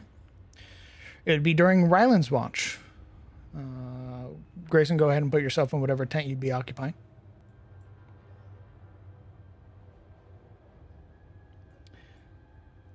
During your watch, Ryland, you would hear the sort of what sounds like a very rhythmic sort of thudding noise. Your vision hampered beyond the beyond your camp light or your campfire light, but you would hear it, and it's several sort of together. They're not attempting to make themselves hidden or anything like that. And you would watch very briefly as a figure out by the road momentarily illuminates themselves. Sort of, you would watch as they pull their hand away very gently from the end of their quarterstaff, and you would see 3 figures of varying size and sort of ancestry. The individual looking at you appears to be human, a very wild, long beard that hangs low over their chest, sort of way down across their abdomen. You would see their shoulders mounted by these very bright, sort of autumnal leaves that hang low over the small of their back. The other 2 figures clad in similar garb, though not nearly as ostentatious as the first individual. And you would watch as the elder-looking man in front sort of raises his chin to look at you directly, Rylan, amidst the darkness.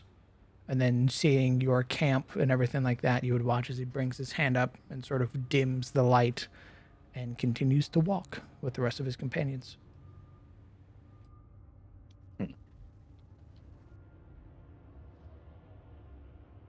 Going. They're not stopping. They're just moving on. They stopped for a moment, assessed whatever it was they were looking at. It looked to be you and your tents, and then they left. Or they're walking away now. Does he attempt to like flag them down Sure. and just raise a hand? We don't need him to move on. You're welcome to stay and share our fire for the rest of the evening. The man stops, sort of glancing back towards your camp. And will shake his head. You peasants. We won't be able to keep the rest of the deep woods safe if we were to share your fire with you. You could stop for just a moment and explain to me what you're keeping it safe from.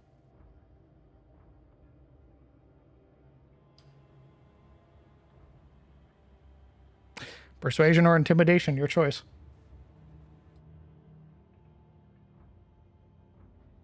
We'll do persuasion. Okay. Okay. Let's take a break. Okay. Yep. Go ahead and let's meet up whenever you guys come back. Indeed.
I return.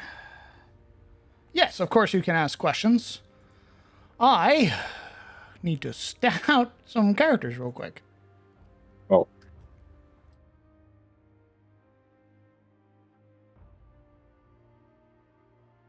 Ryland points at the generic faceless shadows in the distance. I want to know everything about them, DM. Their names, their history, their families, everything. DM looking at the NPCs. One is named Faceless Wanderer number 1. Were it so easy. Oh.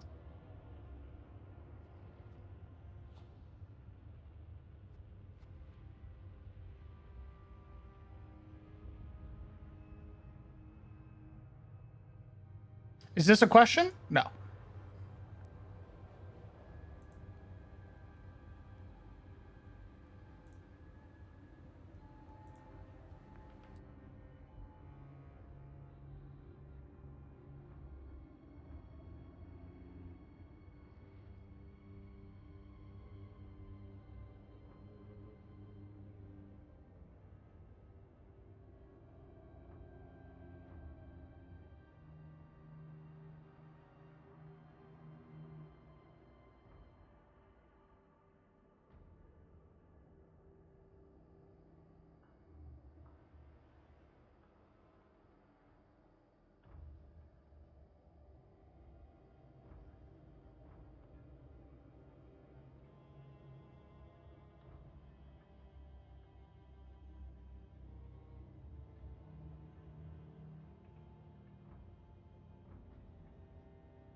Were there no redeemed beast folk among their ranks?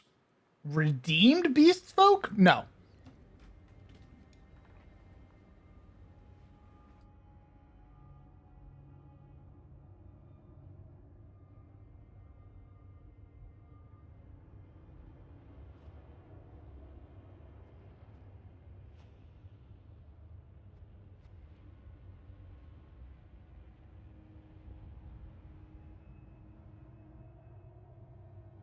Anubis, Legion is referring to a military campaign that Logan and Rylan were a part of before the campaign this game even began.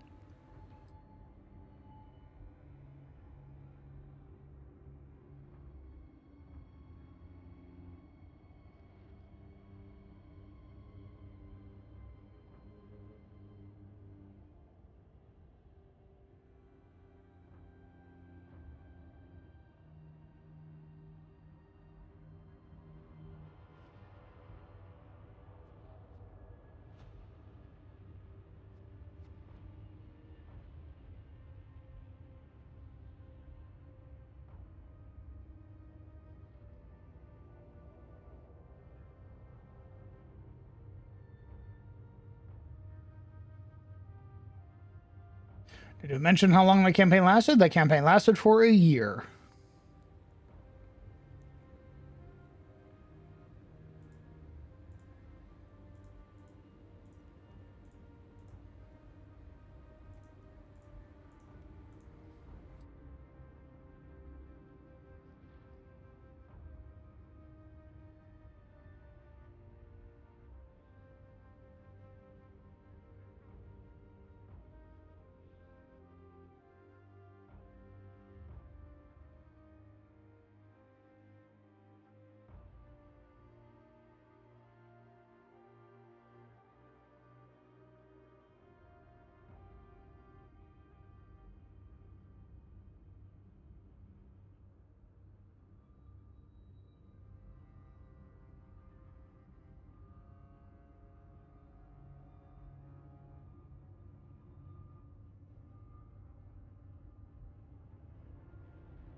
Can PCs roll to learn enemy stats and abilities? I don't have like a role in place for that.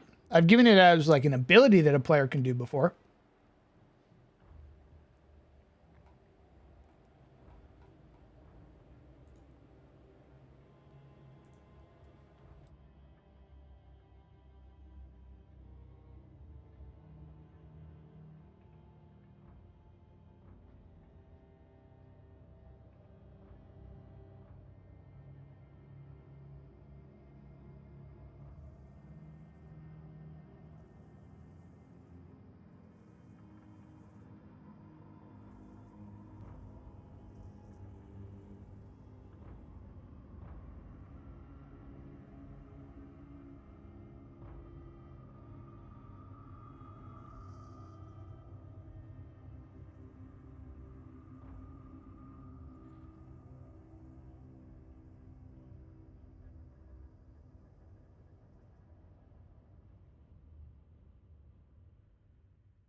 Is the Dracus of Rosewood also like an uncle? No. No, he is not. He would probably have seen them when he was younger, but he wouldn't have the same relationship like Selwyn would. Selwyn actually has come to Elion multiple times. Was there when they were birthed, all that stuff. Really hard to do when you are a political leader of a county.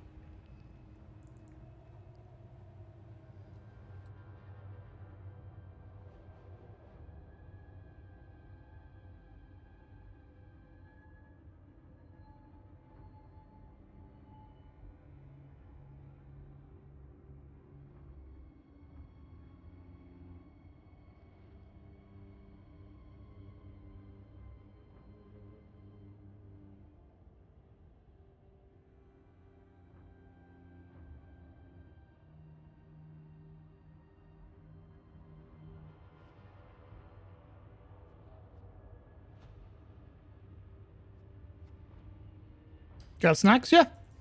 I mean cereal right now. Getting these tokens set up. Good. Druid small staff.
Oh, it's pretty smooth, actually.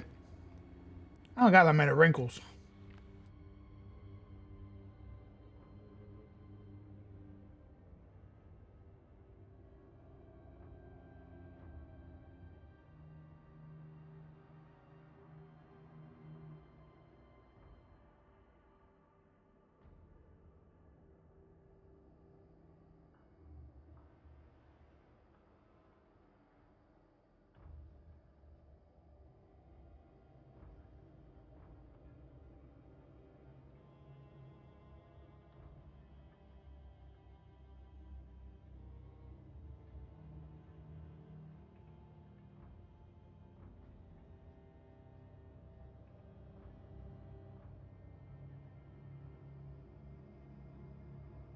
Why do some people see redemption of beastmen as somewhat common, but others view them as monster adjacent?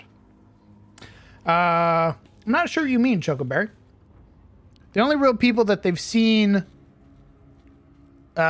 treat monsters, or like morlings, or beastmen rather, with the idea that they can be redeemed, has been a beast folk who was redeemed himself. It's been the party attempting to tout that to other people who might not believe it. Most people view morlings or beastmen as monsters because to everybody else, they generally are.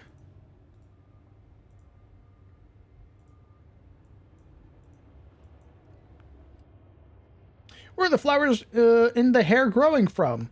Magic, quite literally. That doesn't make any sense where the flowers are growing from, or why when they die they grow back.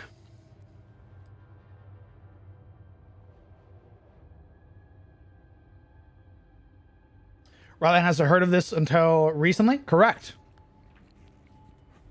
Like, I think the first episode, Ryland literally executes a chained morling who could talk, which is also a relatively new thing, that morlings can speak common. And he stabbed that motherfucker in the throat.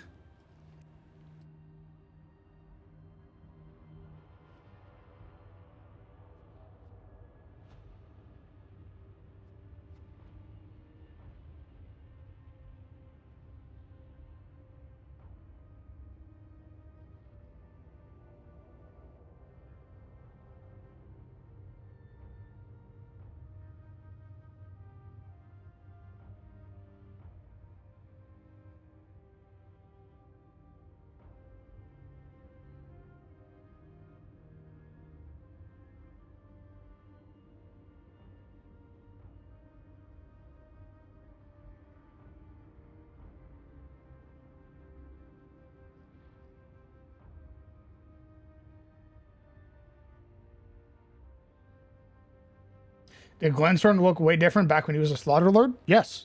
I've described multiple times how joining the side of Order sort of cleanses one's soul. You physically change when siding with Order or with Chaos.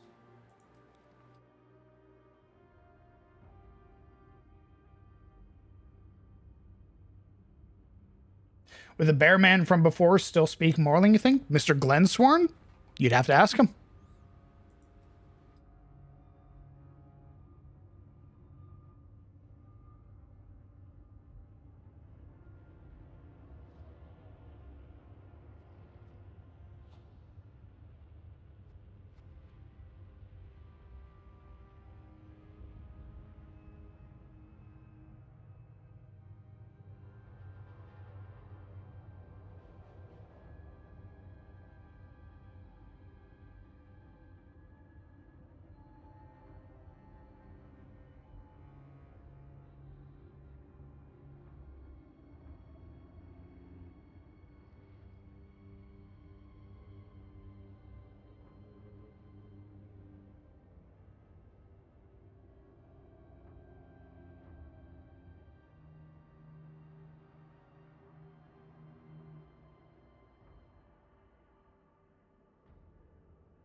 Aaron was not the one who redeemed Glensworn.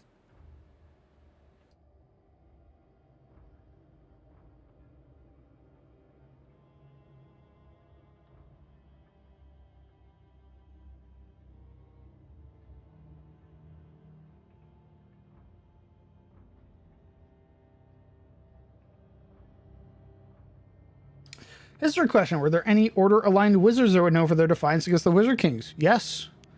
Their order was known as the Order of the Eye.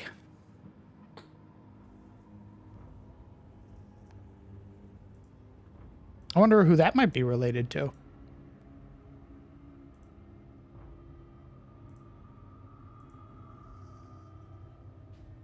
Oh.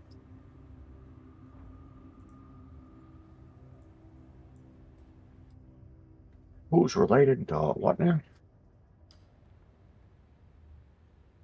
Are Wizard Kings still in this new continuity? Yes. The Wizard Kings are part of the Age of Legends. Their conflict against the gods and the Allfather is what aroused about the Age of Woe or the Shadowed Age, the destruction of the world. Oh, those silly Wizard Kings.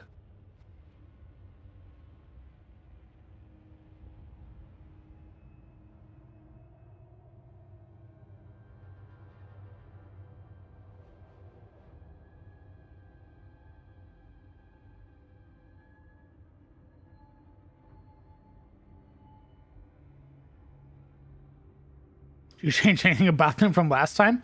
Yeah, a couple things. Probably too much to go over and during our break, I think. But the general idea stays the same.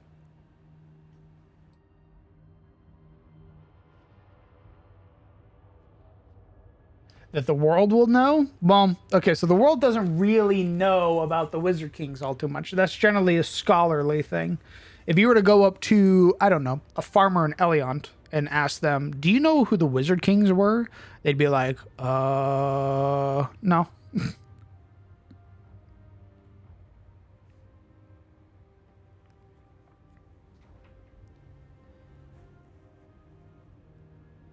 Are there any wizard cities allied or under the influence of Tyros, a sort of Dalaran situation? Yes. There is quite literally the floating Collegium of Arius, which is basically Dalaran. It's its own collegium. It's not associated or affiliated with any currently ruling empire or kingdom. They're their own entity. And then there is the Collegium of Illendor, which is located in the Fanghold of Vinheim. That is an actual collegium that you can visit in Tyros. It is where every person who trains magic within Tyros goes to, unless they have a connection to Arius. Correct, where Izzy's from. Izzy went to Illendor and trained underneath other sorcerers to better understand her power and connection to the current. It's where Logan went for a small stint before he dropped out.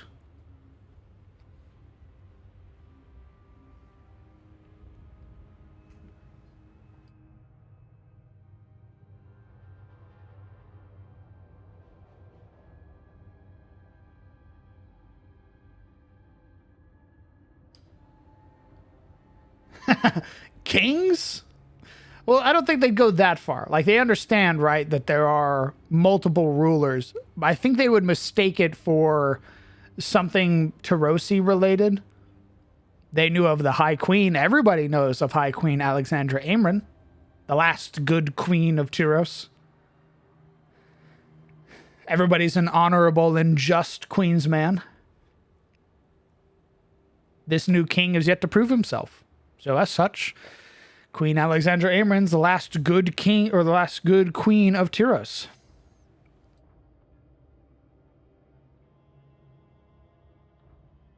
It's a sense of pride, almost, to call yourself a good queensman.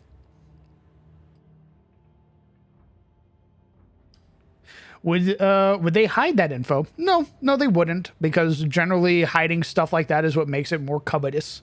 It would be a part of history that Izzy would have learned, which would have been some knowledge of the Wizard Kings, because Illendor belonged to one of the Wizard Kings. Illendor is one of the last standing bastions of the Wizard Kings, or at least one of their castles, so to speak.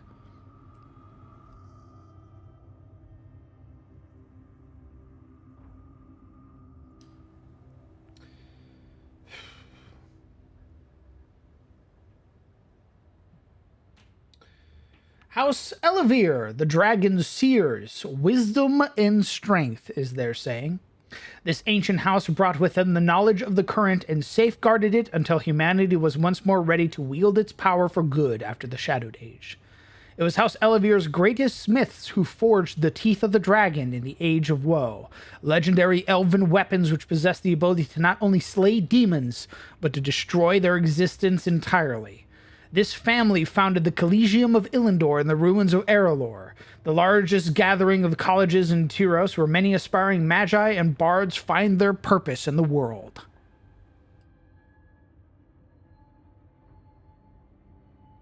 If you want to be a bard in Tyros, you go to Illendor. You want to be a wizard or a sorcerer, you go to Illendor. It's there where you are sanctioned as a spellcaster, which allows you to go out and cast spells in Tyros. If you are an individual who can cast spells but hasn't been to Illendor, you do not possess a sponsor, well, after enough time, you'll more than likely be hunted. If not by fellow spellcasters, then by the Arcana Convocation.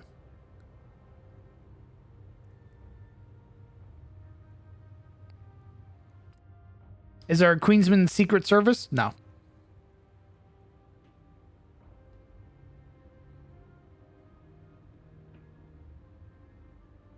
I'm assuming Minotaurs and Gnolls would fall under Morlings.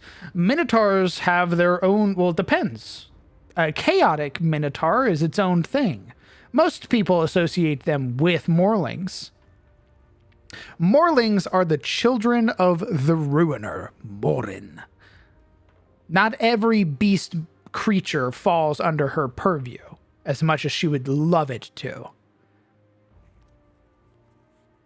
We haven't written up any lore for Minotaurs yet, but there are order-aligned Minotaurs within the world. One of them is within Elion. She is the Stonemason Guild representative.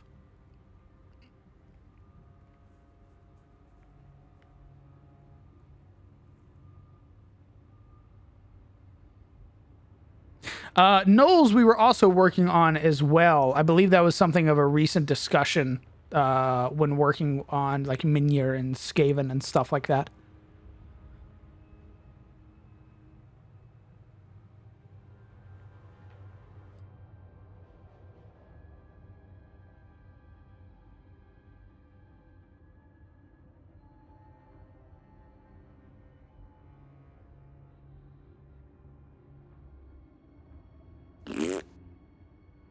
Welcome back. Gross.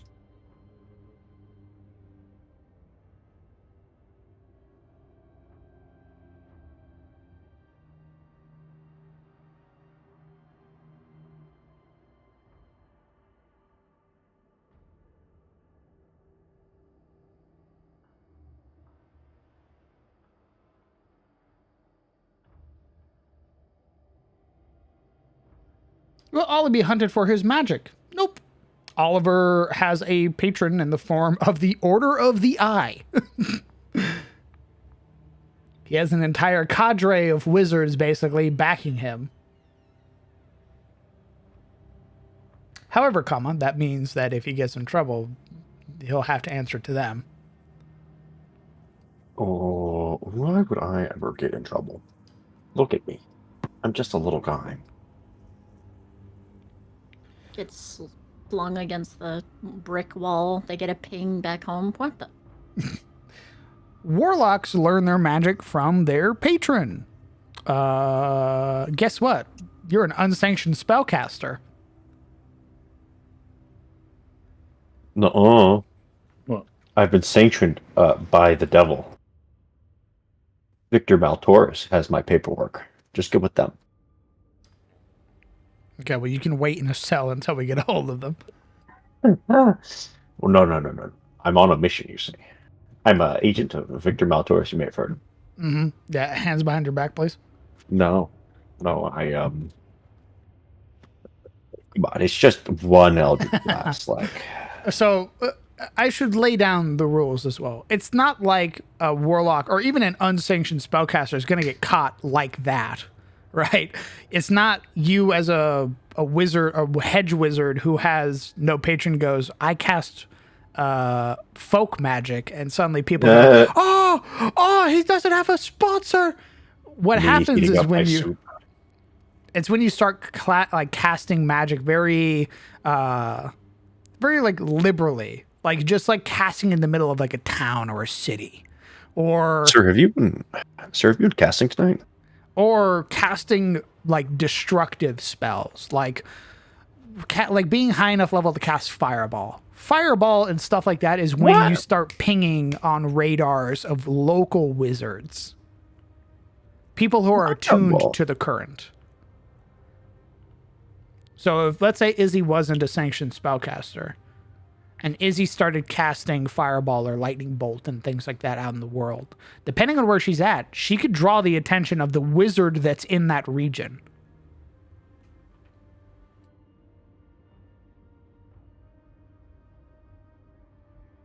The wizard might choose to investigate themselves, or they might just contact the convocation.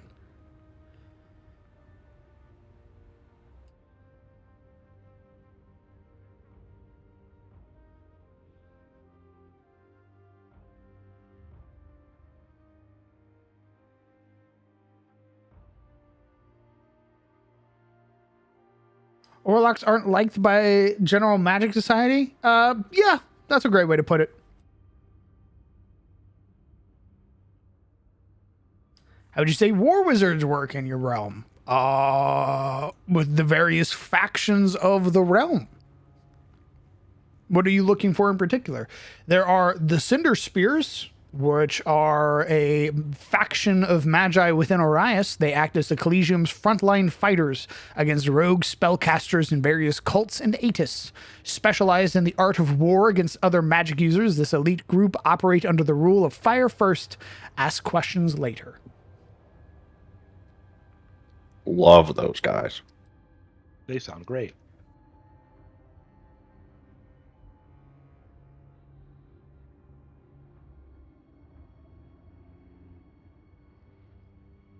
That's where Cinder Spears is generally where you'll find evocation and war wizards. Even the Order of the Eye has war wizards in their ranks.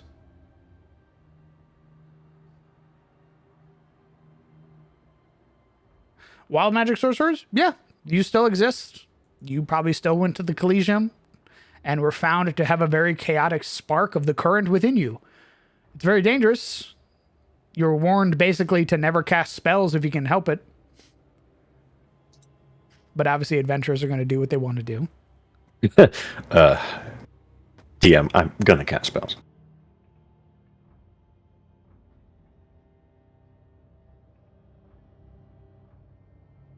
And this is just Tyros, mind you. You go elsewhere in the world and their view on magic is very different. Like in Carousel. Our party in Tyros has a pretty good abundance of magical items on them right now. If they went to Carousel, they run the risk of being stopped by a patrol, their magic items being confiscated, and then put under seizure, basically, by the Empire. You do not get your magic items back. Because guess what? You didn't get them checked in at the local constabulary or at the local, cohort meetup. Basically, you walk around with magic items that nobody knows that you have, and you get found with them. You should be thankful that all they did was take them.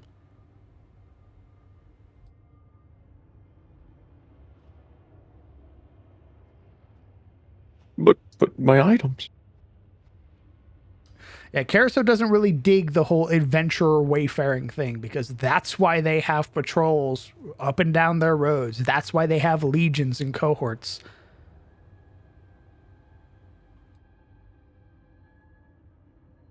All you're going to do as an adventurer is fuck things up. Yes.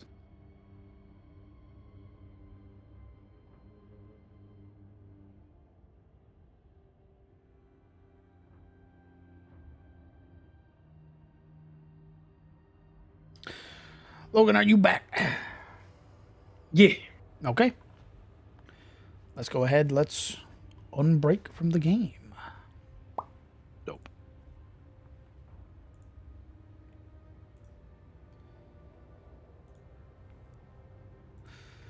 Greeting you, the man. Oh, it didn't update his light source.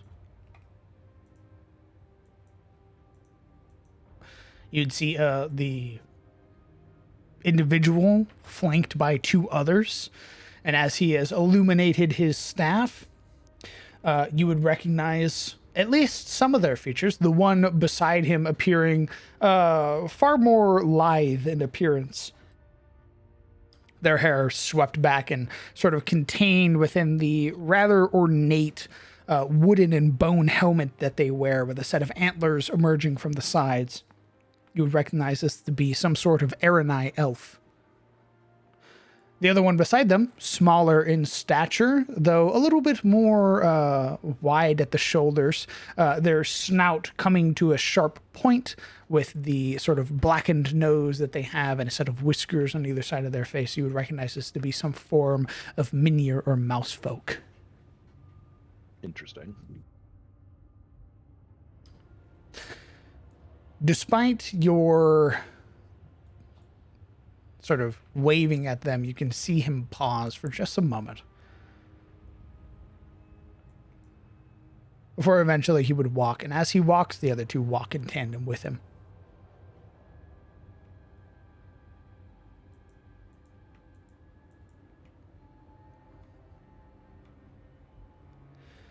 Though they generally sit on the edge of your camp light.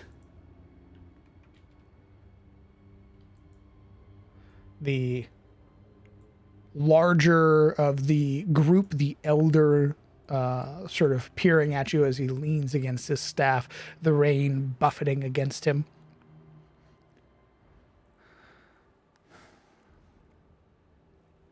Guess I could have Rylan intercept, like, so they're not yelling across the space. As you get close, Right. the other two sort of brace themselves. You see the Minier grabbing for a club on his waist. Rylan just puts a hand out with his palm down, like, easy.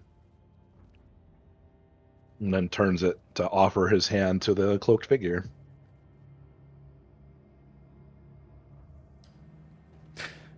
Sort of holding the staff to the side, sort of swapping hands. He would shake yours.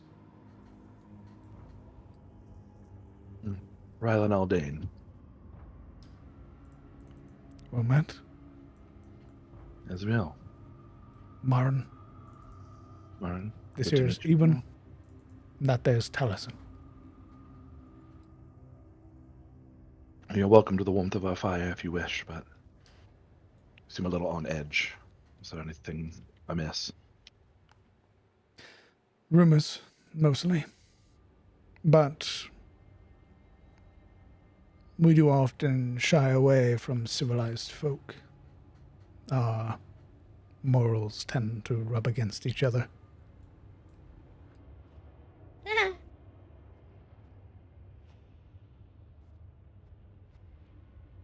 My father is the road warden in the Southlands and has stressed continuously that most peoples, even in Tyros, have differing ways of life, at least within their own communities. If you're allies of order, then perhaps you enlighten me so that there is no misjudgment. I am an ally of nature.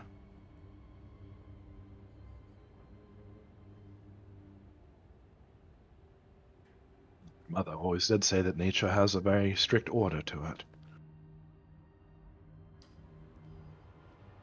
He raises a brow at you.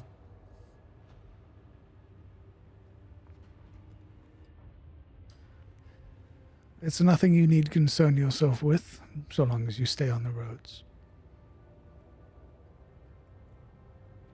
Lately, we've found that most things that trouble the roads come from off of them. Very astute. Maulings and Derby. Even beasts from the ocean. This is none of those. This is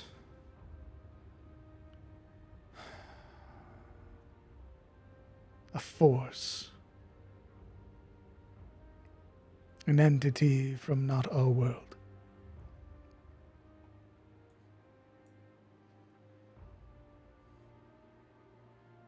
Well, that's certainly ominous. Again, So long as you stay out of the deep wood, you will be fine.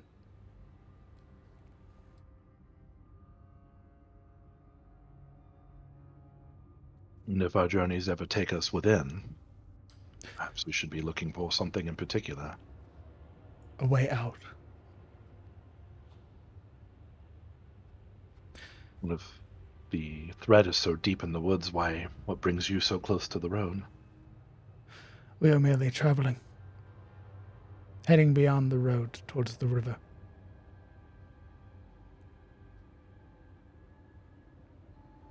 Was it anything that would threaten Elion's Tier or any of the other townships in this area?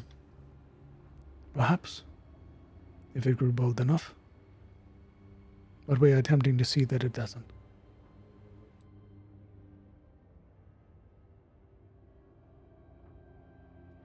Is there anything that an aspiring road warden could do to help? Aspiring. Why, after all?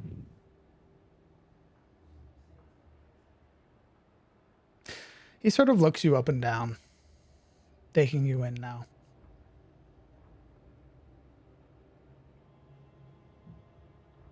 Then peering to Logan. Yep, you would have heard the flap of the tent open as Logan steps into view, coming to loom behind Rylan. You heard him.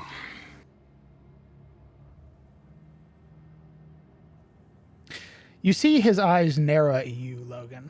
In fact, all three of them turn their attention to you and narrow their eyes, the Aranai glaring.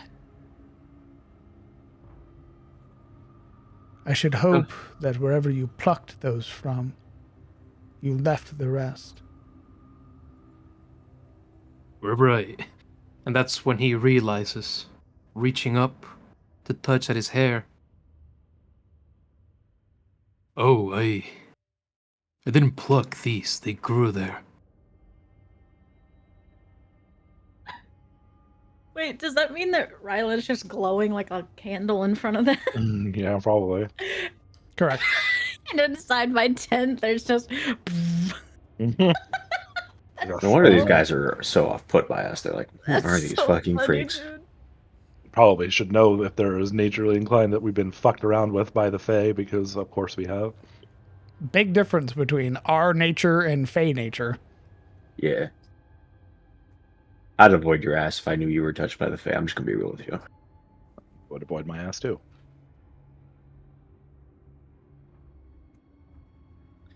Fear not, I say, as I glow like a golden statue from Midas.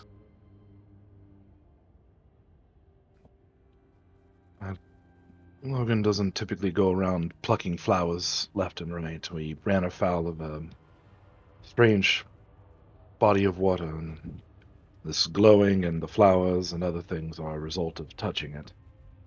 Hopefully it fades in time. I kinda like it.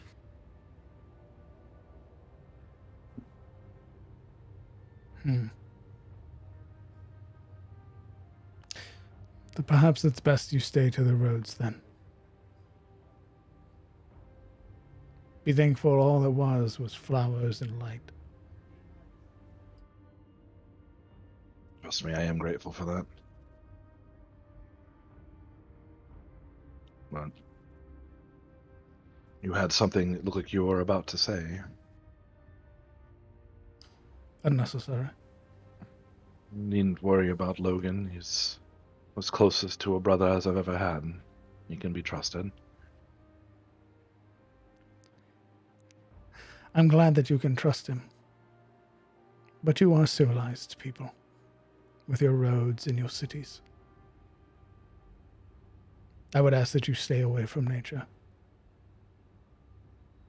But we can't have our way. No, we cannot. It is the nature of all peoples to do what is in their best interest. That being said, it doesn't mean that we have to come in collision with each other. Perhaps there's a way forward where we both benefit.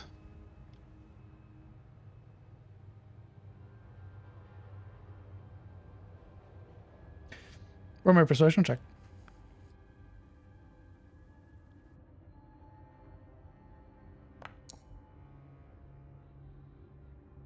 not shitty.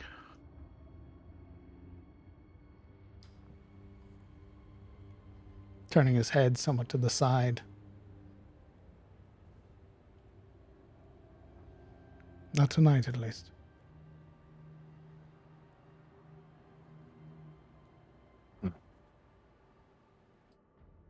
If you're headed north to Elion's Tier, there is a festival happening. Sure, you'd all be welcome. Can see how the other side lives for a day. We are not.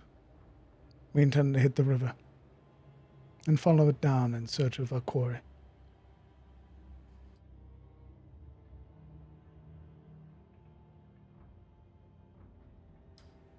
He begins to turn, and as he does, the other two already turning. He would look back towards the both of you. But I do hope that you enjoy the equinox. It's the intent. Is there anything that we can assist with near the roads, then? Threats or trouble spots that you might have heard of or encountered?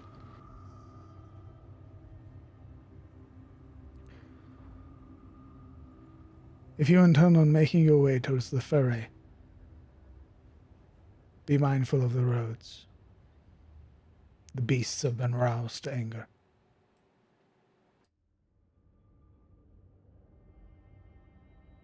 Speaking of the so chimera, isn't it? For some reason I thought this one. Flying one that's attacking caravans, you mean? No. The beasts of the land. The manticore is a separate threat. And how might the beasts of the land be calmed?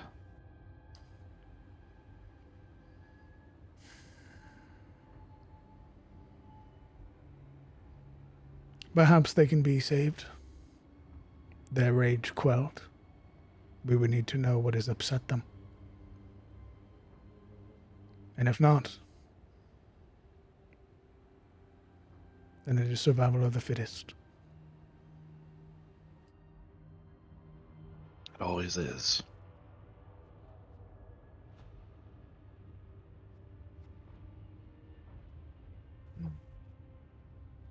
Perhaps another time, then.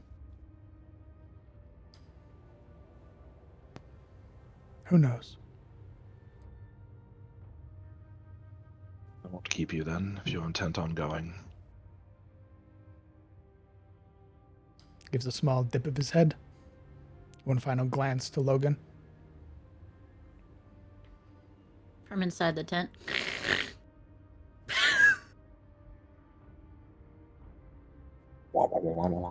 The trio begin to make their way away. Cool. You know, it's a hard life, living it out there in the woods. Tough, but my dad says that people can learn it. My mother's associates seemed very keen on such a lifestyle. I wonder if they know each other. Logan gives a hapless shrug. Wanted to ask them for help for Oliver, but can't trust them. I think we can trust that they are going to apparently quell threats in the wilds, which, with Father gone, I think we can use all the help we can get. That's because you're thinking about what you consider threats, Ryland. Those folk, they got a whole other notion. Also, Wouldn't even share our fire. some people just aren't sociable. Suppose so. Logan leaves the flap half open to let some wind in. And windy it is, as that cool rush as it's still raining. That sort of wind biting at all of you. Is there anything else the party would like to do tonight? suppose when I'm messing around with the grail, I can't focus on the watch, so I'll have to do that later, I guess. Okay. Anything from Grayson during your watch? I had some resource management I wanted to do. I wanted to check all my vials of different things and make sure that the seals were still intact because I fell in the water. And I want to make, if I need to transfer anything to like a fresher vial, since I have a shit ton of them, I'd like to take care of that too. Just kind of like upkeep on the specimens and stuff I plan to take back to my father kind of stuff. But other than that, nope.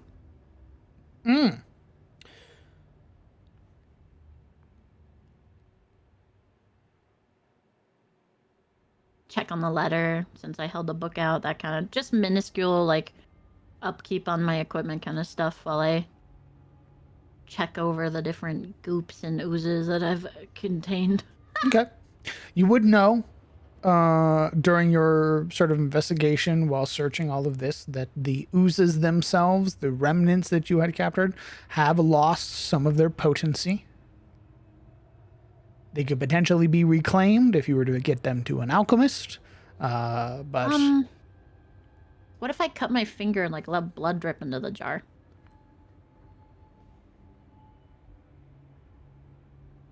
Huh. Ew. Would that revitalize them? Because I know that they eat people. They very clearly devour people. Huh. Okay, so I'll let you know. You don't possess the nucleus of the ooze, right? You have what is basically like, let's say you had like the equivalent of a hand is what you have. You'll still be able to get something from them, but unless you were able to find another source of ooze, something that could potentially that you could sort of like graft onto another ooze, that would be one way that you'd be able to revitalize it. Because you're basically reattaching a hand to something else. Okay. But if you get it to an alchemist, which you'll be able to do when you get back to Eliond, you'll still be able to get something out of this. Okay. It's not fully gone yet. As for your letter, thankfully for holding your journal out of the water, is intact. She sighs. And she'd take out the tiniest of her little bells and ring it for good luck.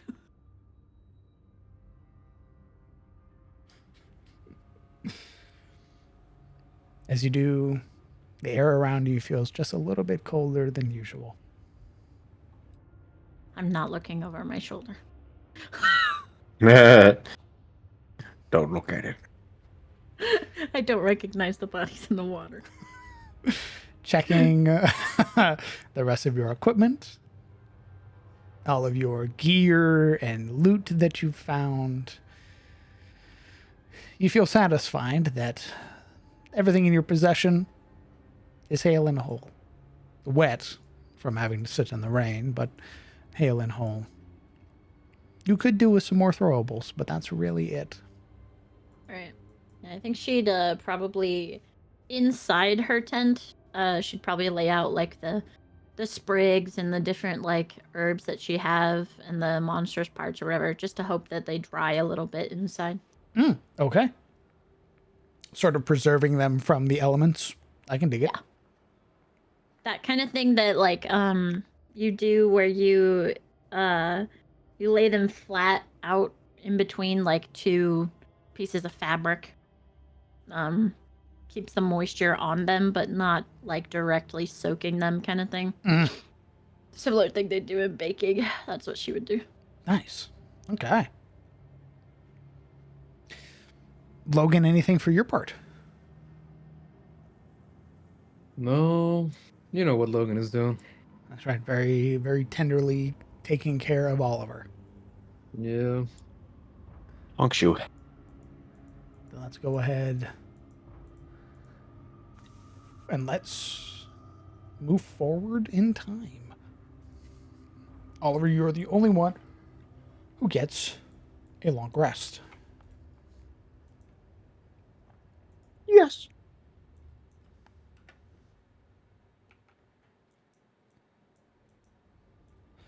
It would be Grayson who is the one to greet the party. How much exhaustion do I lose? You would lose all of it with a long rest. Guys, I feel fine.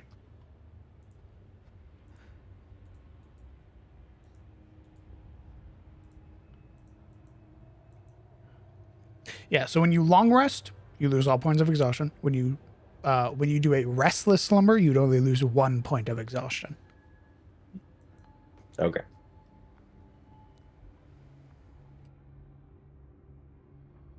It is a cold, gray morning on the 2nd of fall's reaping, the 2nd day of the autumn equinox. Oliver, your bones, while achy, your muscles tight, your head somewhat throbbing. You have thankfully been tended to the entire night by Logan, and you would wake up on a new day. You all would.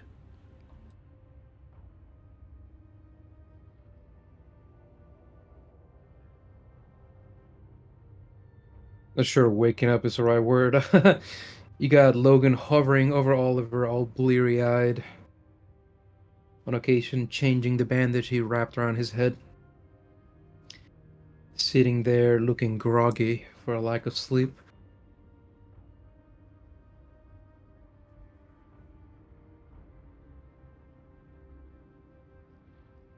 Well,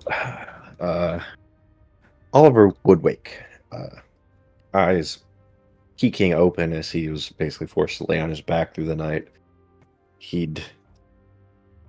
Vision would return to him and he'd see Logan. What happened? You know, I've been spending the whole night trying to figure that out. But I'm also super tired. I think you were so I think you were so excited you ran into the wall. Ran into the... His vision looks from Logan to the ceiling of the tent. Oh, I was just cooking, right? And then I just hear this crunch and Grayson telling me to look over, and there you are, on the ground up against the wall bleeding.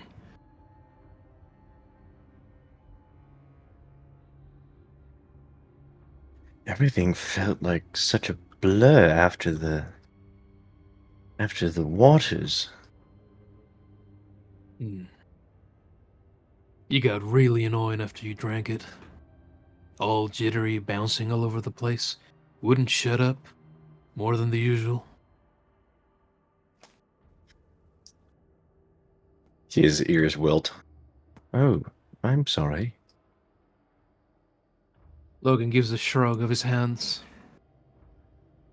Everything just felt so colorful. Hmm.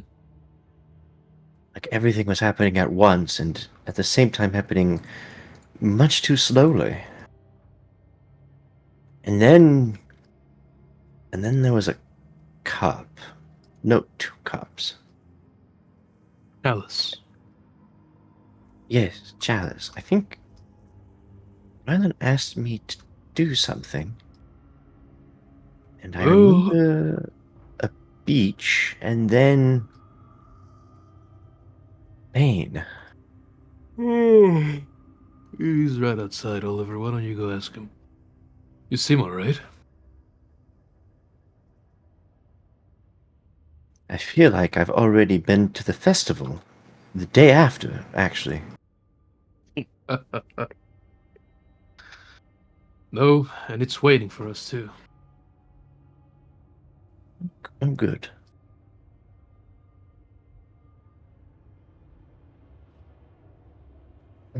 He would attempt to rise. You see him test himself.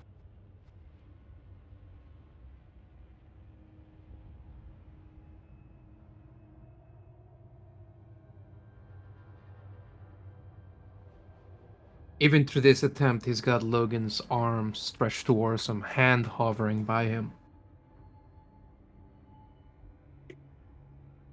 Slow.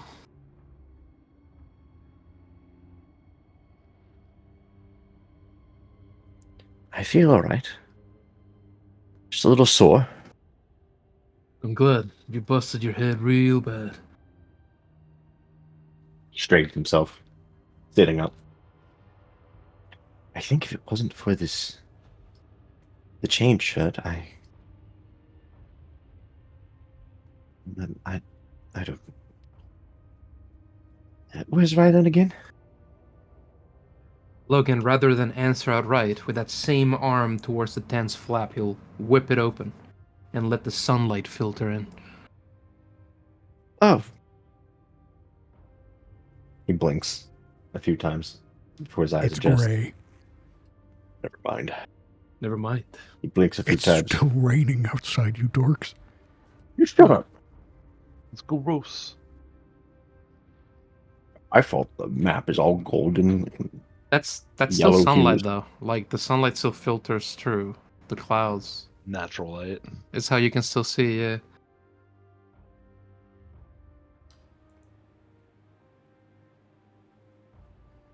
3 points of exhaustion. I'm going back to bed. Well, go ahead. He's right there in his tent. Oliver would get up and slowly shuffle out of the tent.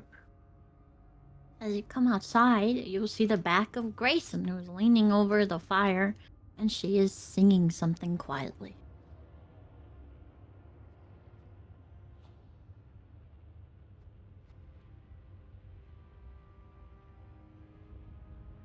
He pauses for just a second to listen to the tune. Is it anything that he'd recognize?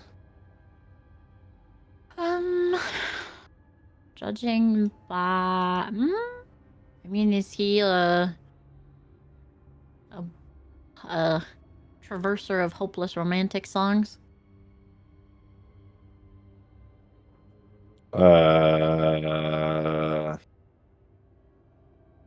Hopeless romantic? Probably not. Then no.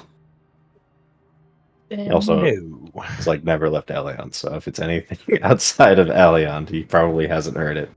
Well, in this type of day and age, music that is good makes its way around. That's like the biggest thing. I push her. You what? I push her.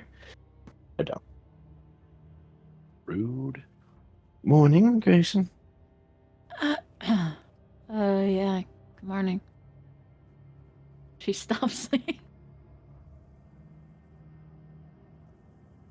How you feel? Alive, so better than I could be. He's rubbing an eye and yawning. Grayson looks back down at the fire and nods. Okay. Okay.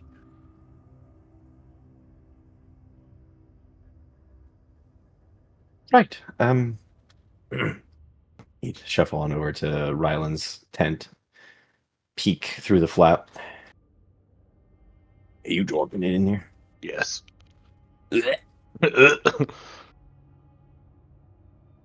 He's actually up, and he's kind of like what looks like he was in the middle of like cleaning his weapons and armor and stuff like that, but then he had kind of set it aside and has sort of got his head brace on his hand, and the other one's holding the Grail, the very one that just messed up Oliver. As like he's trying to ponder the mysteries of the infinite, but not having such a high intelligence, probably isn't having a whole lot of luck with that.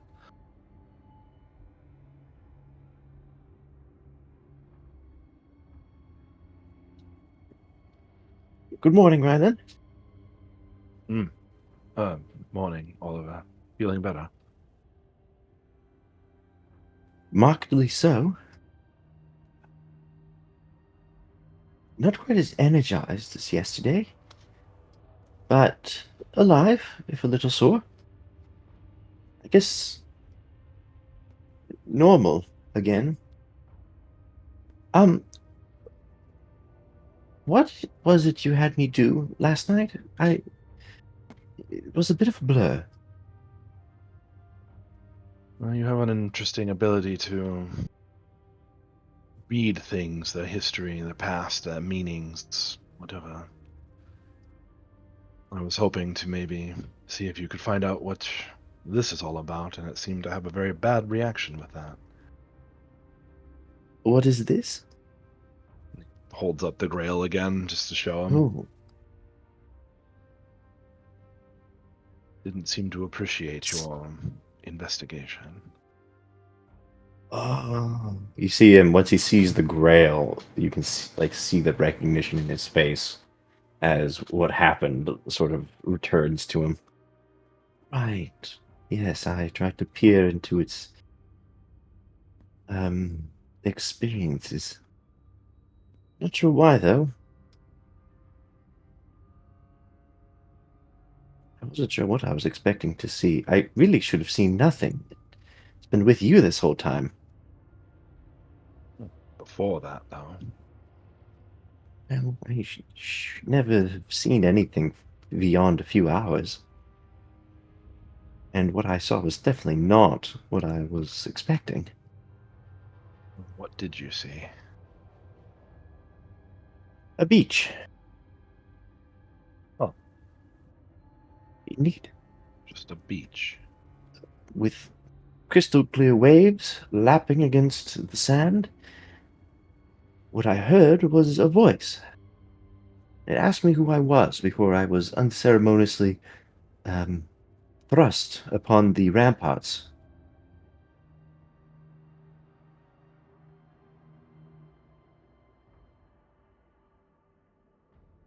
With And a then lot after that, of it was a force. bit of a blur. A force to nearly kill you. Well, yes, probably. Suppose I was lucky I didn't hit the wall in a more unfortunate angle. I would appreciate it if you did not give me that chalice ever again. I have no intention of repeating that experience for you. But why it hasn't done anything to me, I can't say. Sees Oliver's brow quirk. Are you sure it hasn't done anything to you? It's thrown me around. Well, that's not nothing. I would be careful of that thing, Rylan. Just because you haven't noticed anything doesn't mean it hasn't done anything.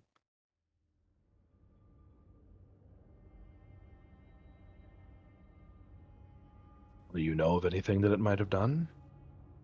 Well, I have noticed. I hate to say this. Actually, real quick, DM.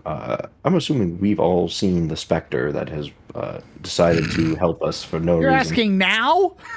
Yeah, The handsome Like dad has 4 made fucking away. combats later? Hey, who's that Yeah. guy? Yeah, obviously you've Yeah. seen. I've described him several times to you. all right, just making sure. Hey, give him credit. At least he's fucking acknowledging something weird that happens in the party that we have never done in the past games. Let him cook. He's not a Spectre. He looks like a whole ass dude. Like there's no opaque. Like he's fully corporeal. He looks exactly like you do. That's not true. I haven't seen him eat shit I break once. your spine. I break your spine. I break your spine in 3 places. They won't find your body. Sure they will, because it looks like him. Our DM is so abusive, chat. Good, too bad we like it. Chat. Oh, guys, turns out the rampart actually did kill me. My bad. Delayed. He's been dead this whole time. Yeah. What do you mean? He's always been dead. A worm crawled out of his ear. I That guess. skeleton on Grayson's shoulder, that's been Oliver. Yo, don't do that. Uh-oh. I don't like this storyline anymore. Changed your mind. Smile. Dislike. I check out. Tell you, Grayson, I've been dead for years now. Stop! Oliver is just a Grayson, figment of our wake up. collective psychosis. Back to roleplay. I hate this. Grayson, wake up. Yeah, make them roleplay. Grayson, you wake up chained to a wall. No. I won't go back. Classic. Well, Rylan, you may have noticed that ever since you got that chalice, ever since we've left the ruins Taste has so kindly asked us to investigate, you've, and the rest of us for that matter, have been aided by a stranger. And admittedly, I thought perhaps this had something to do with Logan's oath, but maybe it's your chalice.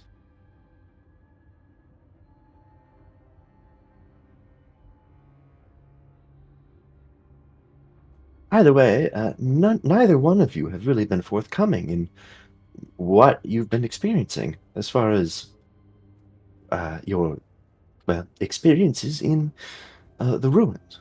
And I didn't really want to pry, but it's something you might want to consider. Believe me, it's very much on my mind.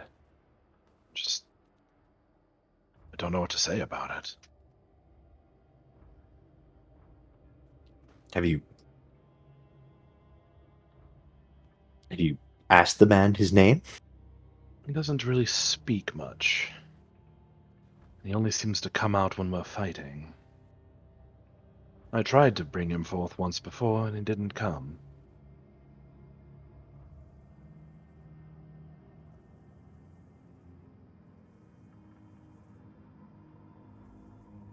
Well,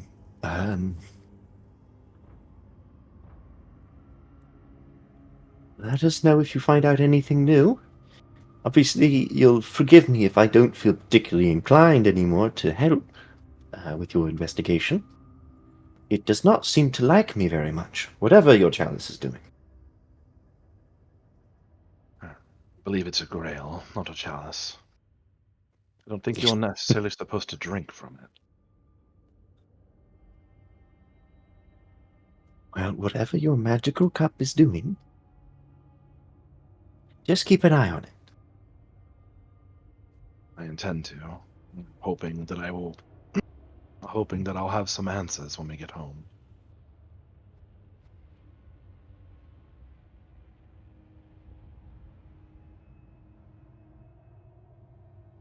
Well, it is morning, by the way, in case you haven't noticed. I think it's time we started to get a move on. Eliond awaits, after all. And with that, he would let the flap close. He whoops his way right on out of there. Yep. Well, shaken from his reverie, he does go back and finish packing and cleaning his stuff so he can get ready to go.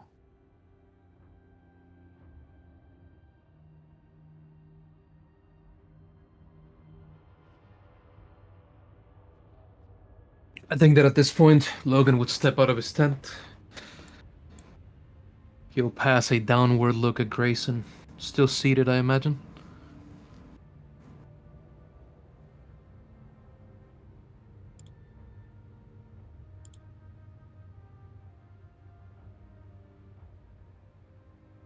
Grayson?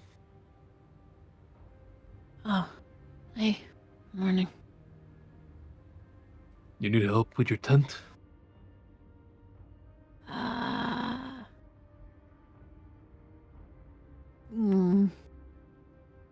Yeah.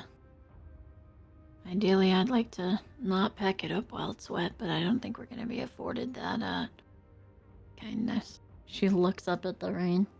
Yeah, no. Might just pour the whole day. At least we're almost home. Yeah. You'll share with her a nod, give her a pat on the head, and just get to packing the tents.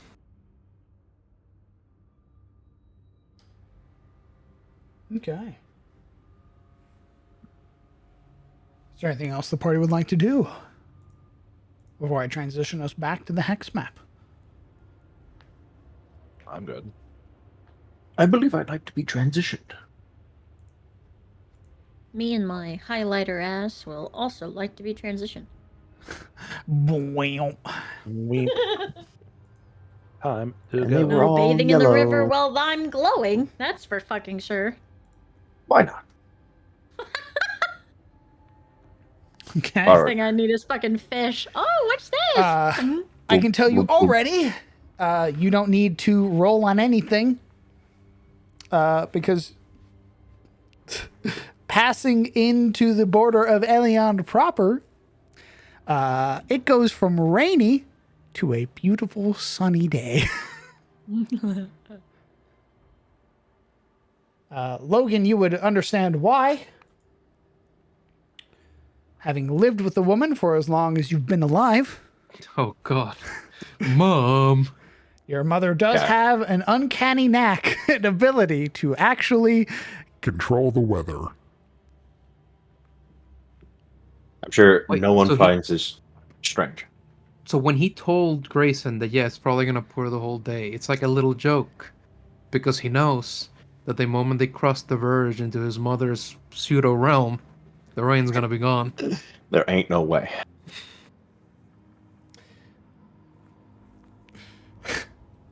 Who would like to lead the party into town? I take the tent out of Ryland's hands and I give him a sword. Nice. Road I warden. like swords. Either the road warden or all of us, since it was the only one who wasn't up all night. Let's go ahead, let's move forward, and somebody roll me 2d6, please. Whoever. I can do it unless you want to, Oliver. No, go ahead. You are the road warden. Roads are your thing. Suppose we're not in the roads, though. It's all you, buddy. A 12. You arrive into Elion in the middle of the day, towards noonish, unbothered. Nothing dares challenge you on your final stretch back home to Elion's Tier, arriving now not just as wayfarers, but as heroes. Welcome home, Stormbreakers, to the second day of Fall's Reaping, the second day of the 7-day-long autumn equinox. You have arrived on the second day of a festival, no less. Festival. Let's do it.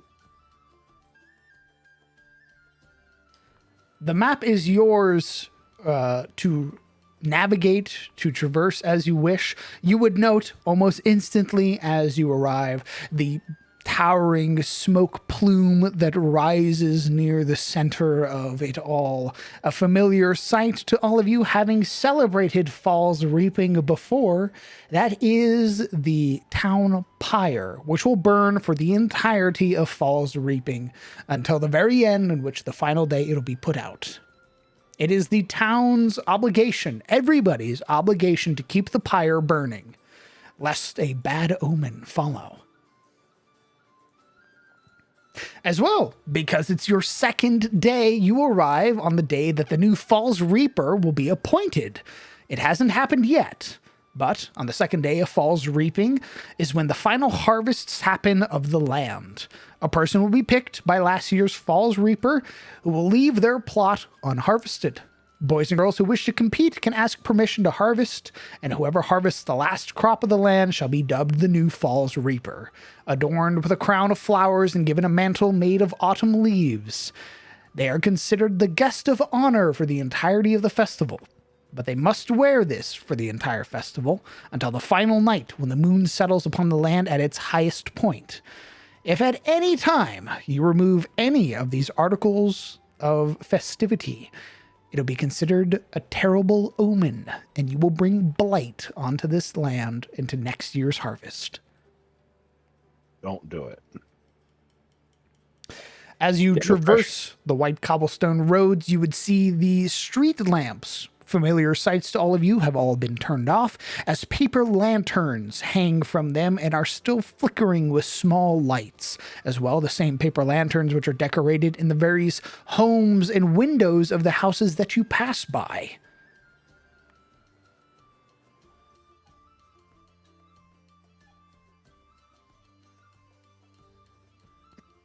Feels great to be home again, huh?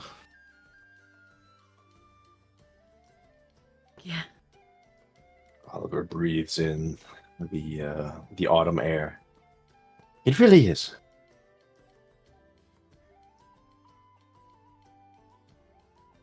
Grayson almost all but takes off running towards her house.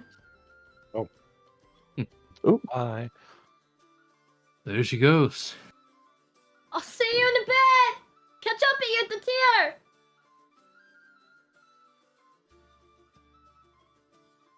Oliver would wave goodbye. Good luck. Logan just watches her with this big grin.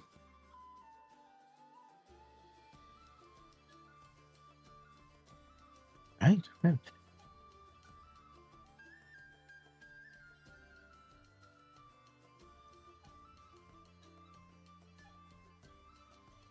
Well, Guess we're coming apart, huh, Rylan? You're going to your mom's? we should probably go to report in to your father first, shouldn't we? No, what? Go see your mother first. My dad's gonna be there the whole day. Maybe we should split up then and tend to individual business. He'll move over to take Rylan into half of an embrace. As a kind of parting, brief farewell. I'll take him to his mom. Easily returned. He'll next one on the road. I'll be very soon by the look of things. Mm. Let's not get too hasty. We don't actually know where everyone is. It is the middle of the festival, after all. Most likely at in least- front of the inn. Indeed. Obviously, we know where Gale will probably be, but let's at least reach the singing tier before we go our ways. Well, Grayson's already gone. She did run off. And I promised your mother first thing coming back would be bringing you back to her. So... Oh. We're All right, going to all the right. tower. All right, let's go. All right. We're all Saw going. this sword show up on fucking Vincent's house. I'm like, oh, there's combat. Good. No, it's Grayson's marker. Well, I guess we're all going to our respective homes while Logan's going with Oliver first. But yeah. It do seem like Oliver is getting dropped off at the tower, kind of like a school bus. Guys, I'm back from summer school. Okay. Then let's just say, for the sake of it, then, we'll move you guys over. Give me just a moment. I'm making everybody's final tokens. So it needs to be updated for Izzy.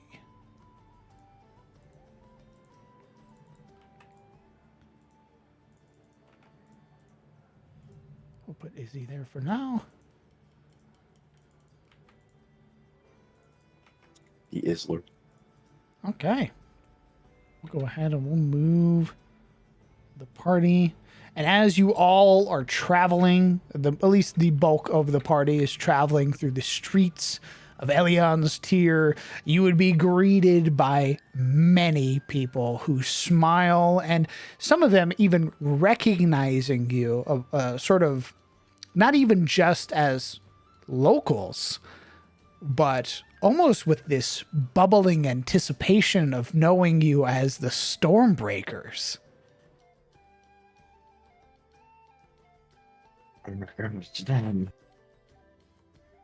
Logan, even though possessed of this very cemented languor from being tired, still comes in lively, greets people brightly, and has a warm manner as he comes across, shaking hands, sharing embraces, and the like. But reminding everyone that he can't stay because he promised to take Oliver to the tower. It is a lot of not even just trying to sort of keep you there, just this general excitement that the stories that more than likely came with others who have come from the spear ahead of you and are now telling tales about the Stormbreakers, telling tales of what the party has done so far. There are a lot of people that are just very excited to sort of take you in at this new light. Feel the ebb of pride off of the township because, in a sense, our success is their success. With every day that passed, we gave every person in Alien Steer bragging rights. That's a great way to look at it. I'm going to go down the line, tell you what's awaiting you at home. As, let me move the clock forward, it would be around 2. And you would know that you basically have about an hour or so, give or take, if you would like to compete and potentially become the Falls Reaper this year.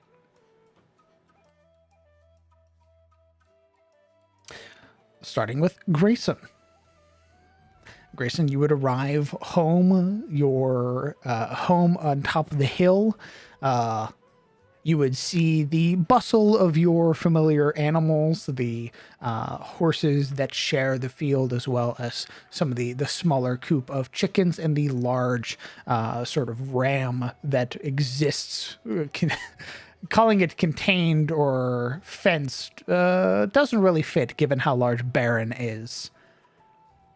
But as you arrive home, the door is unlocked.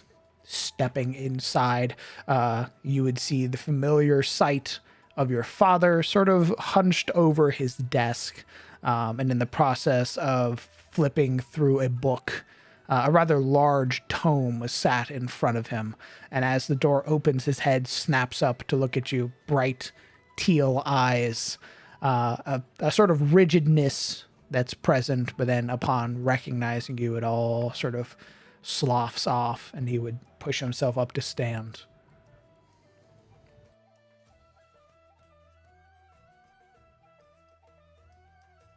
Oh, does she like burst through the door, glowing? Oh, fuck. Never mind. You're not greeted by the warm smile of a father seeing their daughter again. You're greeted by the squinting expression of your father, now forced to endure this fucking ray of sunlight piercing through his home, illuminating his dark, otherwise gray abode, now illuminated in light, and he sort of has to use his one hand to shield his eyes. Ah, gods. What are you doing, Gray? She just deflates instantly. Why are you so bright? Oh, right,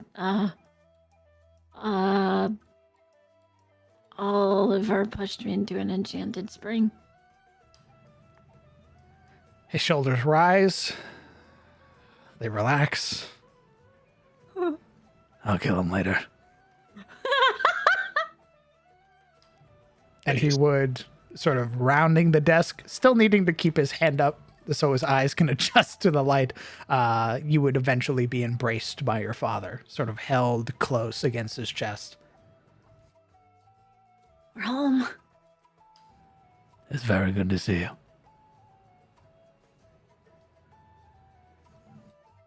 She's all excited and happy to be home. And She'd start like unloading her things. Yeah. Look at you this. really- Look at this. Sweat away, here's all my shit. You would hear your father as he sort of now adjusted to the light. You would hear him sort of. You found something. A couple of things. Yeah. Well, come on, let's see them. She just starts like spraying them out on the table. Just I found this and this and this and this and this. Your father is very keenly interested in a couple of items of note. The otherworldly fragment, for one, and your 2 short swords. Fucking the fragment. Where did you get that? He doesn't look so much like worried, but looks almost amused. Oh my god, my little warlock, all grown up. More like the apple doesn't fall far from the tree. You don't want that. You don't know what he wants. No, I mean that Grayson doesn't want that. Considering his backstory, I don't know if you want that repetition on you. And have these been helping you any? These blades of yours? They hit real hard. That's good enough, I suppose. Good enough for me. Which one's your favorite? She looks at him and then holds up the current touch short sword. This one. Valid arm make.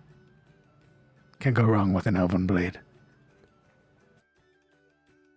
Strong too. Now believe it. Crazy light the way that it swings. Where'd you find it?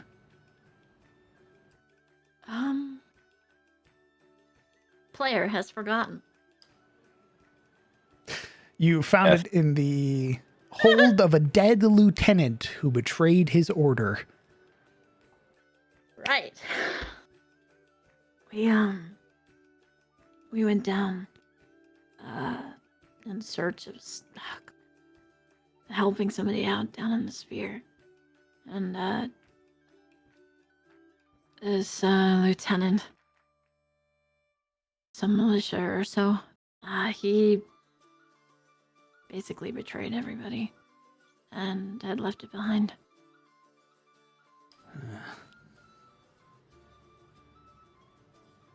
I don't sense any malignity, so use it as you see fit, but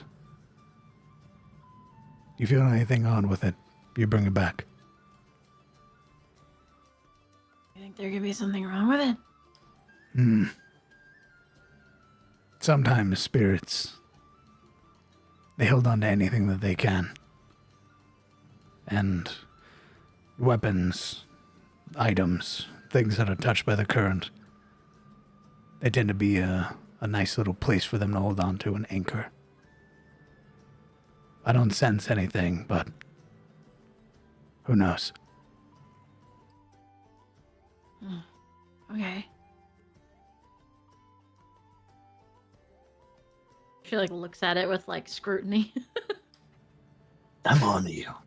You haven't felt anything malicious, but from what your father tells you, who knows? This wasn't the only thing you found. What else did we find? You found a set of armor and a ring. Right. Okay. We did find some armor he had left behind and a ring too. You see him nod. Well, it doesn't look like you're wearing it, so I imagine the others have it. Yes. I'll take a look again when I see them. You're staying, right? Yeah. Then I'll take a look. I also got this.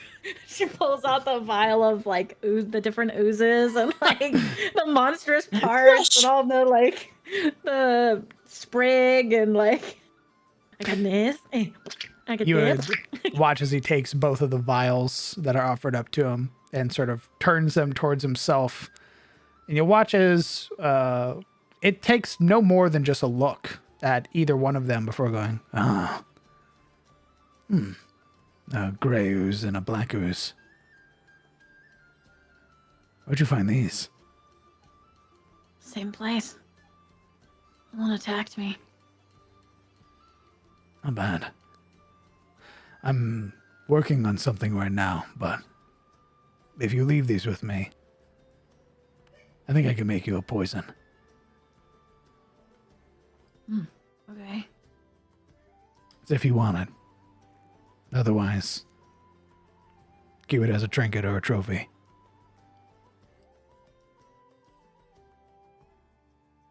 Oh yeah, that would be great. he will sort of take the vials and move to set them down on his desk. Go ahead and remove both of those things from your inventory. Once your father has the time, he will be making you a potent poison.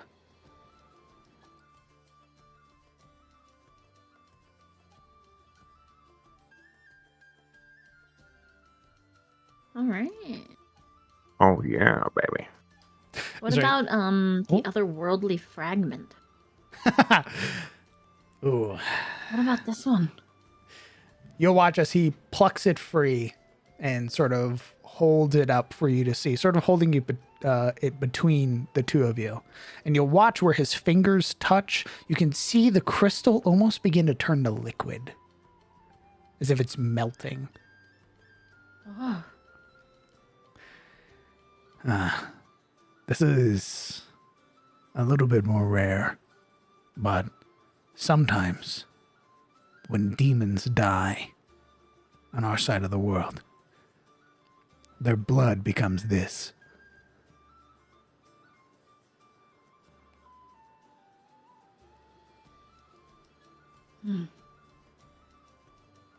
Just, if you're gonna keep it,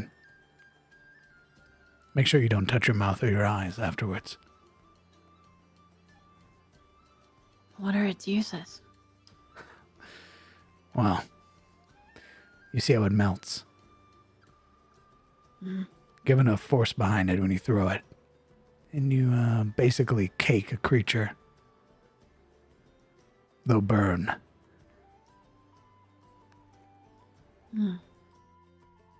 But you have to agitate it. If you just sort of roll it at them, nothing will happen. Throw it with enough force, you'll see them light up. Interesting. You would know now this otherworldly fragment has a range of 30 feet, and when you throw it, you apply Burning and Blight, both for 5, that burns for 3. So, for 3 rounds, a creature will take 5 burning and 5 blight. Ew. Yeah. This is a very rare, like, thrown weapon, basically. I'm gonna kill more demons. But what? There's like this like glint in her eye where she's like, I wanna kill one. My life's purpose. There's a very Oh, small that's- pull at the edge of his lips. It resembles vaguely a smile.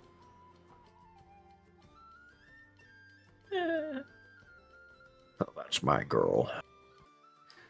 Do you want me to hold on to your rapier and your sickle? Now that you have the short swords. Oh, yeah, I guess so. I can keep them in your room or I can add them to the mantle. I don't think they really deserve to be on the mantle, Dad. Wayfarer's first weapons. She rolls her eyes. Fucking aw. The smile becomes a little bit more pronounced. If nothing else, I'll just keep them in your room.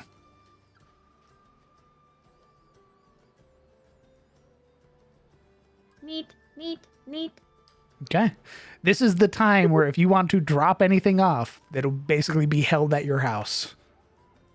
Yeah, we're gonna drop off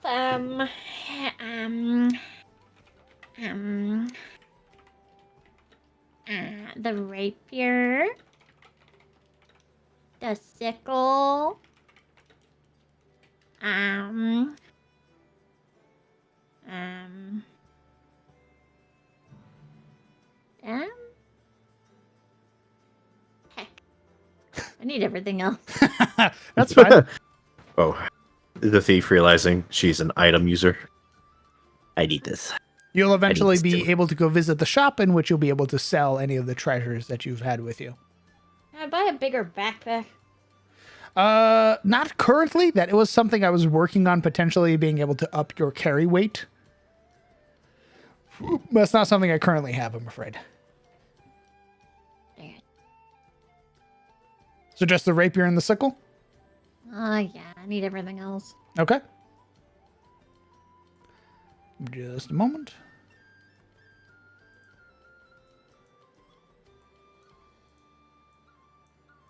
All right. And I will remove the rapier.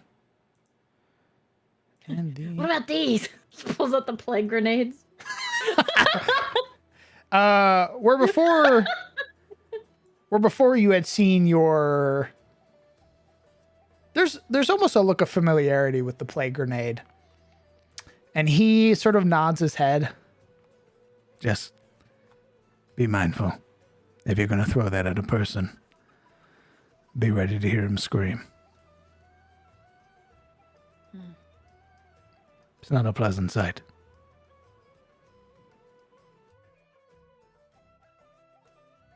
You will be committing war crimes with that. Good luck. Useful against beasts, though. And if you can help it, probably don't throw it at any stained. Okay.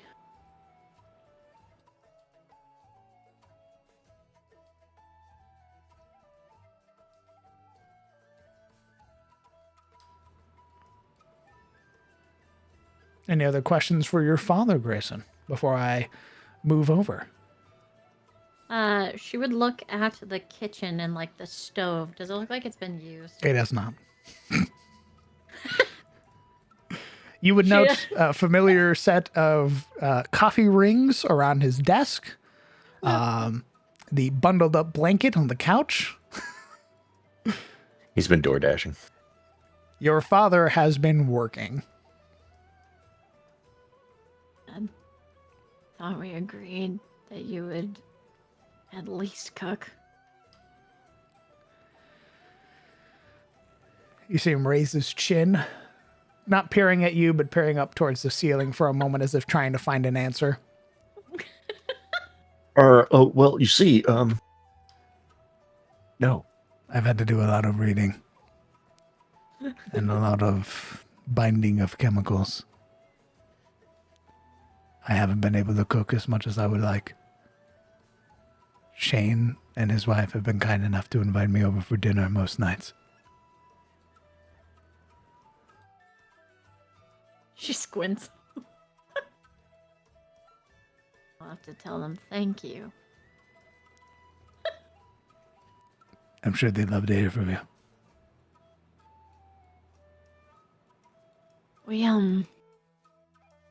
We're all back, by the way. I told them I'd meet them at the tier, so do you want to go? I'll go. I was going to watch the False Reaper anyway, so it'll be good to see the rest of them. She drops her bag. She's like, oh, okay. That your back feels so light.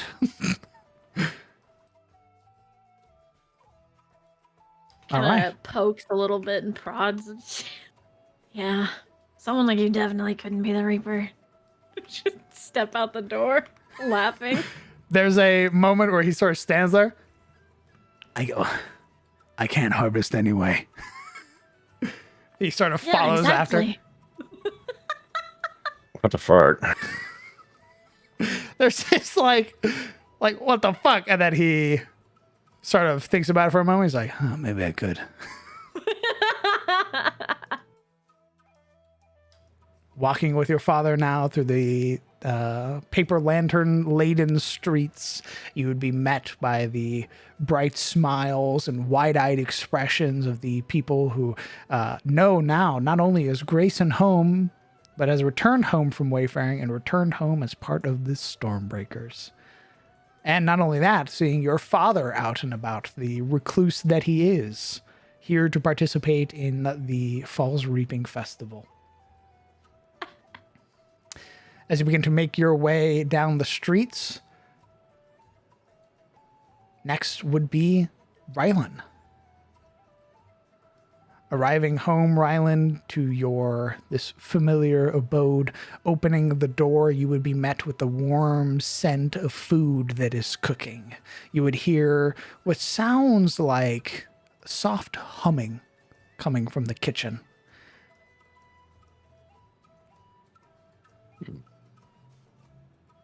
Do we need to pause for that because of the time, or shall we continue for a little Continue on. I'll tell you when to pause. bit? Warren, jeez. We stop when I say we stop. Well, coming up to the door, and opens it and steps inside. Mother, I'm back.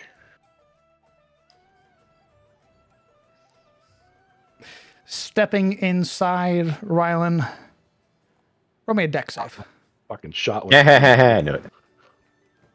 Good shot at, nerd.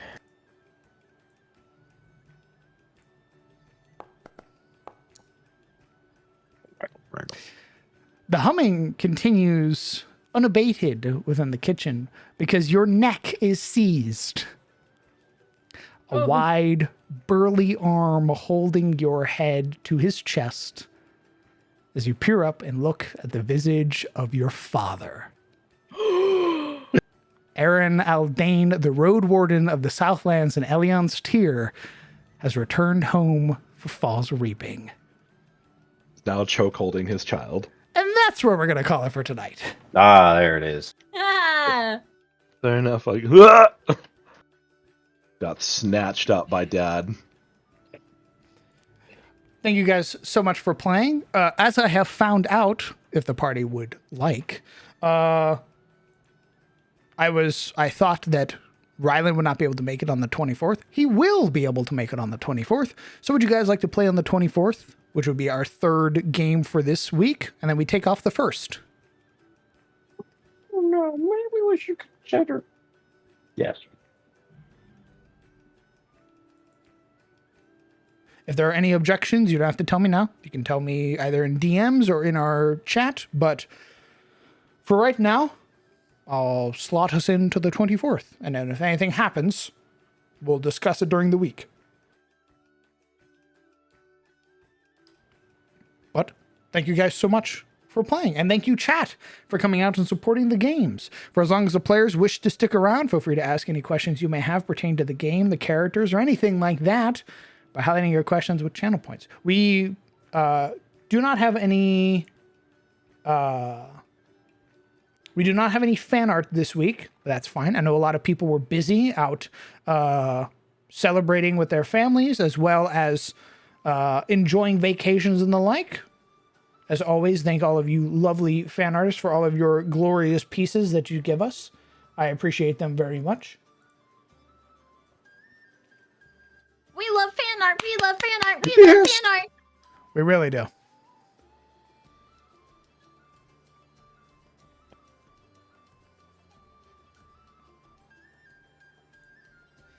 And then I will send this real quick.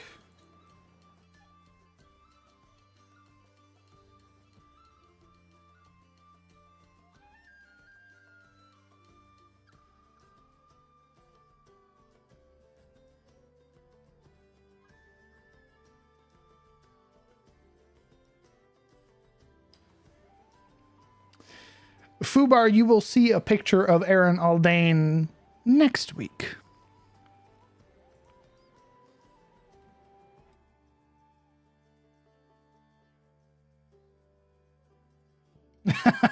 Damn.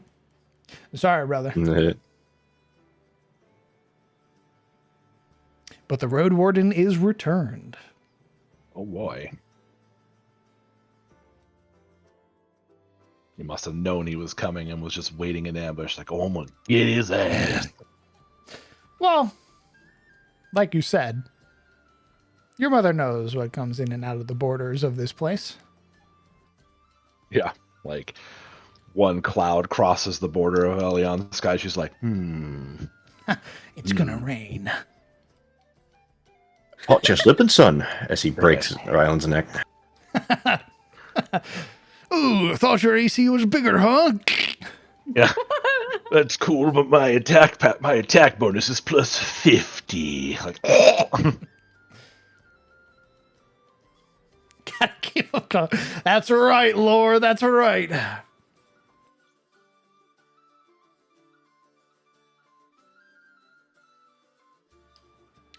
How does the party think they'll be received after their recent adventures by the townspeople? Also with the current status of 2 party members.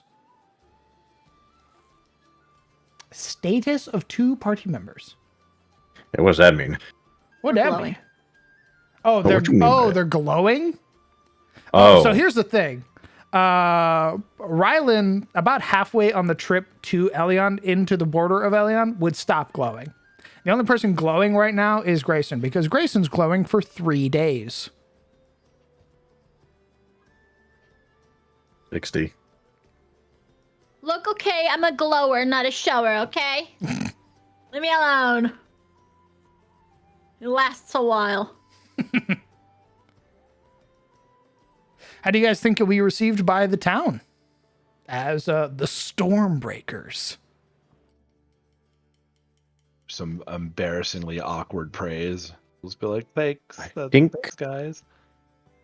Yeah, I think it'll be pretty positive. I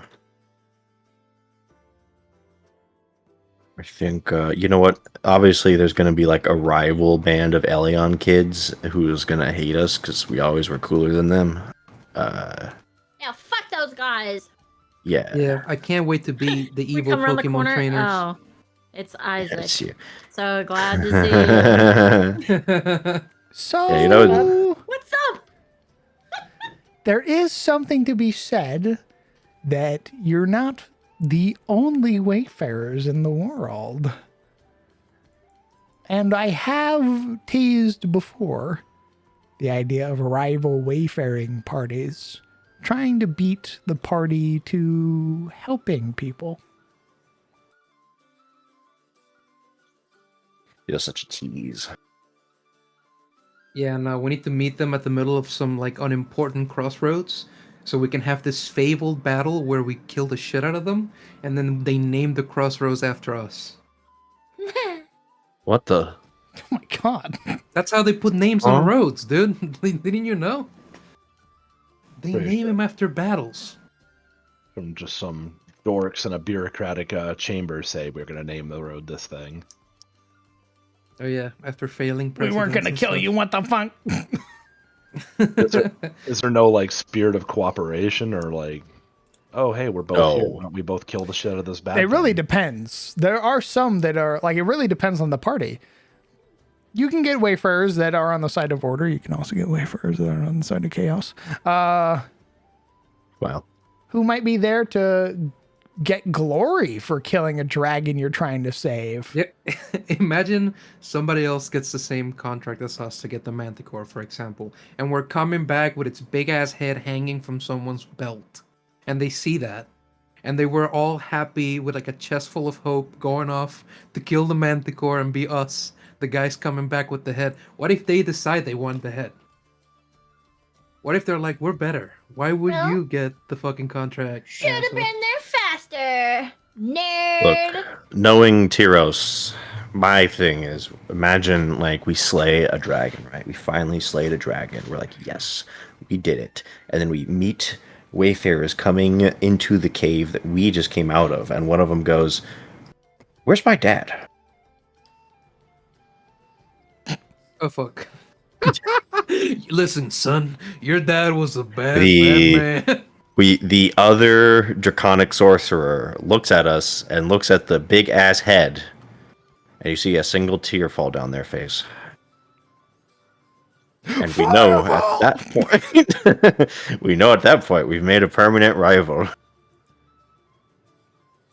Smile. Your daddy stole some beats, kid. Sorry. Ooh, hate to see that, man. Really sorry about that. For as long as you live, I will hunt you. You will never know peace again.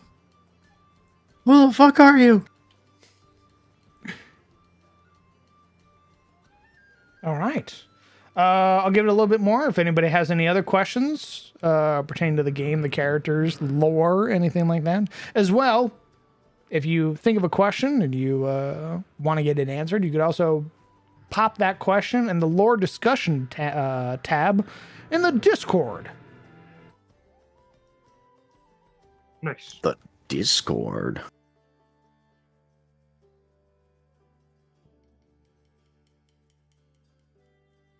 Yeah, those were some impressive camp maps you made. Where can I get one myself? Jesus fucking Christ. You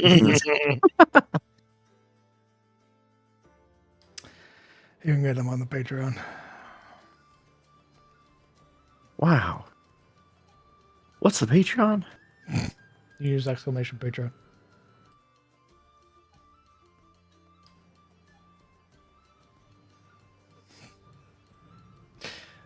You can either sub at the $5 or $10 tier to get the maps. $5 get the 4K resolution. $10 get the 8K. Yes, shill. Bring it to shilling. Yes. How would you allow wizards to get new spells? Can they learn scribe from non-wizards? Yes. I've already discussed that before in the past. The idea of certain classes being able to inscribe spells and stuff like that from other ones that they didn't know. Usually it's done through magic items and the like. A big thing that I do for wizards, not so much as to let them take spells from another class, because there's no real reason to do that. Instead, what I have is I have spell ranks. So every spell generally has 6 ranks of itself, with its 6th rank being a transformation of the spell. Ranks 2, for example, of... Let's look at Izzy, because Izzy possesses 2 ranked spells currently. Izzy has Frostbite rank 2 and Ray of Frost rank 2. Her Frostbite rank 2 is that when she casts Frostbite on a creature, if they fail it, if a creature hits that one who failed, they take the same Frostbite damage again. Ray of Frost creates a small patch of difficult terrain underneath the creature, as well as slowing their movement speed.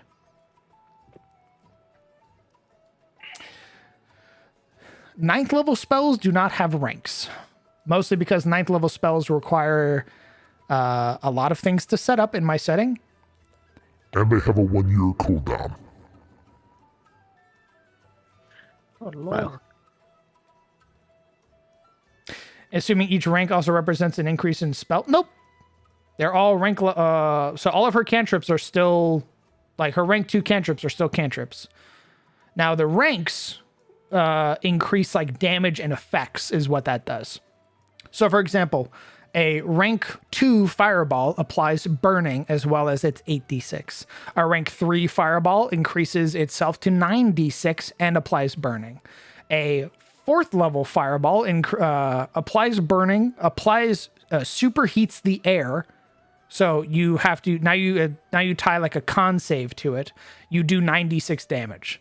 Rank 4 is 10d6 damage, superheating the air to point of exhaustion, burning. And then 6th level, it becomes Balavar's Meteor. So it becomes a whole new spell with its own abilities and the like.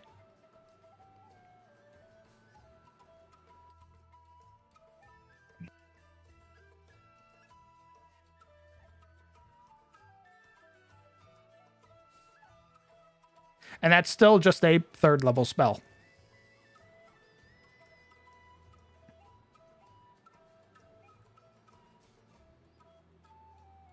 Well, wizards will. You can either do it via downtime by like studying spells, spending resources, as well as finding magic items that increase your spells permanently, doing feats like cool feats of strength and everything like that in the world, making deals with entities beyond your understanding, like icons, for example, like Izzy did. There are a number of ways. The big one would probably be downtime and resources. So spending money and time to be able to study a spell and improve upon it to increase your rank. What about in Izzy's case, since she's a certified but also has a patron now? Well, Izzy is still a certified or a sanctioned spellcaster within Illendor. She has basically a sponsor back in the Collegium who is vouching for her. And now that she has a patron, nobody really knows that. Nobody really knows that she has a icon patron that is basically backing her at the moment. So the only real way that somebody would find that out is if she divulged that information or they were knowledgeable of the subject themselves. So somebody who is like distinctly studying the occult. You smell like sea hag. Would I make it an Arcana check? I would make it a skill check more than likely, more than just Arcana. You would probably have to do like little rituals and stuff like that to be able to increase a spell. So like, I don't know. Let's take Witch Bolt. Witch Bolt, during your downtime, not only are you studying the glyphs of evocation magic that makes up Witch Bolt, you're also now sort of going out during your downtime, probably within a region, trying to find areas that have been struck by lightning, so that way you can better understand Witch Bolt. You would find one of these sites that this transpired, like where you would find the basically glass twig that you would need for lightning bolt, for example, and then you would perform a little ritual over it, a series of Arcana checks, some resources spent, be it money, hit points, or whatever. Probably more than likely, money would be the big one. To buy things like magical ink, magical vellum, enchanted paper, stuff like that. And then you would spend your downtime studying that, and then I say, hey, you did a good enough job. Here's rank 2 Witch Bolt.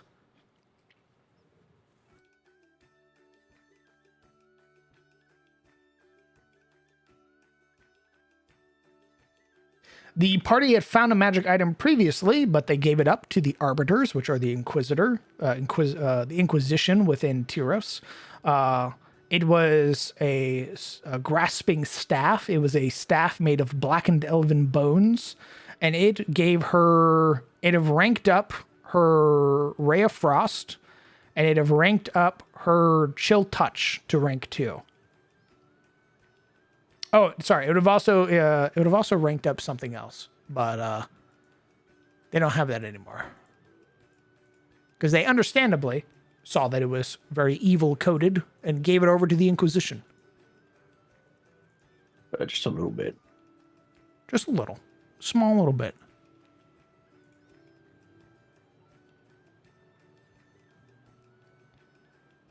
Do cantrips still increase? Yes. So if she got rank 3 Frostbite, it would become 2d8, and then if she got level 5, it would become 3d8.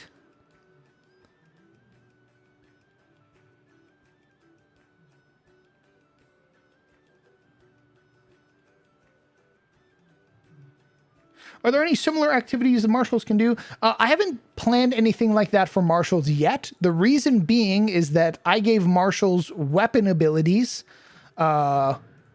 That is something that spellcasters generally can't benefit from. For example, Logan wielding a greatsword has access to Lacerate, Pommel Strike, and Cleave.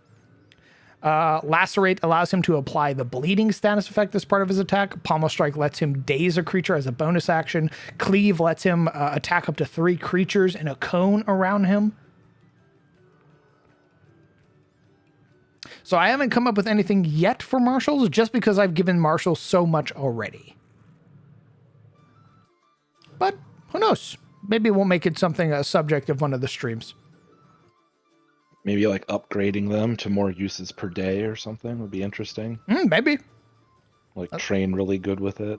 I was thinking of something in that vein actually. That like since we were kind of running into the space issue, what about like just general adventurer traits or perks like efficient packing or some bullshit makes your Ooh. weight go down a little by like 10% or something. I've definitely considered those as well. You know me, I like giving out custom abilities to the party and stuff like that. I still need to make your guys' hex crawling abilities. So who knows what you'll get in terms of like general adventuring equipment or like adventuring abilities.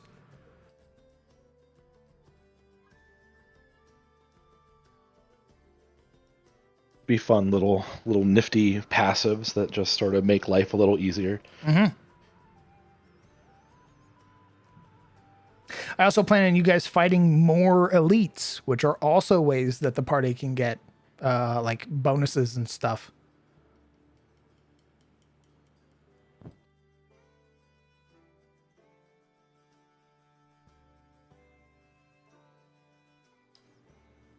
Baby feats, yeah. That's basically what they are.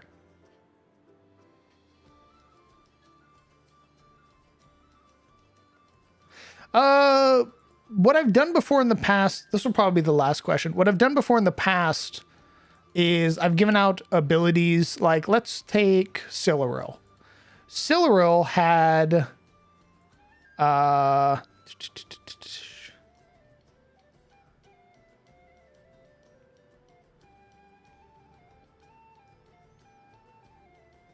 where is it?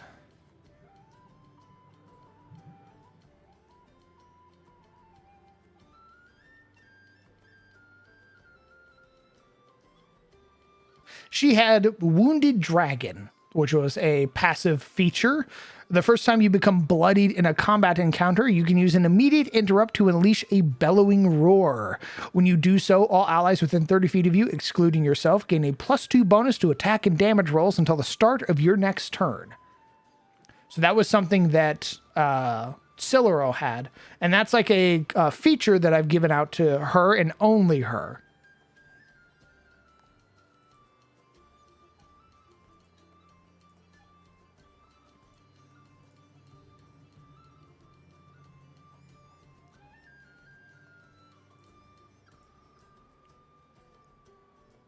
Another one would be like Golden Cleave.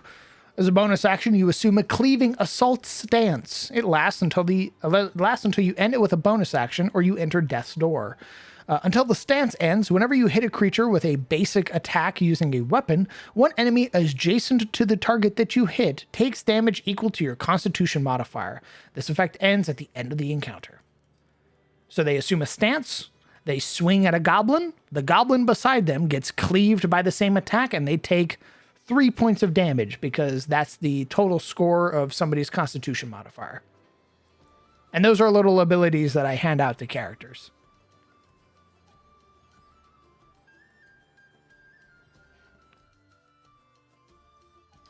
Have the present party taken part of the festival once before in the campaign, or will it? So no, this will be the first time that the party has taken part of the festival in this campaign, because this happens once a year. Their characters may have participated in the past, in their backstories, having lived in Elion, but for the players, this is their first time during the Falls Reaping Festival.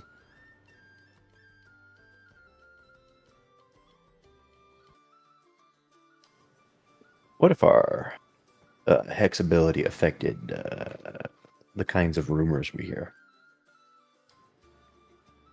I'm listening.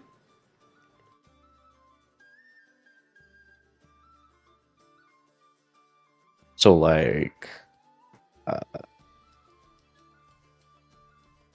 have things that like affect what kind of rumors are out there, like maybe.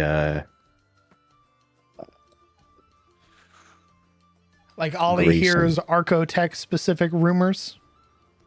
Yeah, something like that. But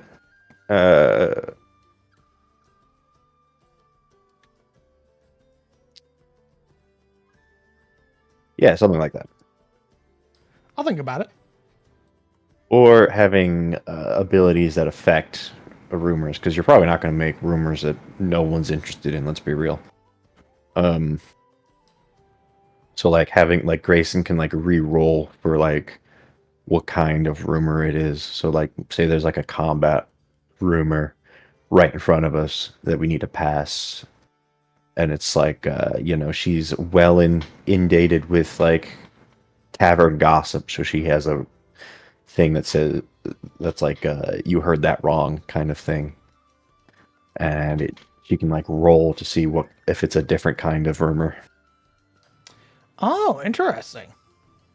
Yeah. I'll be right back. I need to use the bathroom. Or maybe the rumors are meant to be like an optional thing. Like, even if you go into a hex with a rumor, you don't have to investigate the rumor. But that could work still. Maybe a soul day, like a fact checking the rumor. Okay.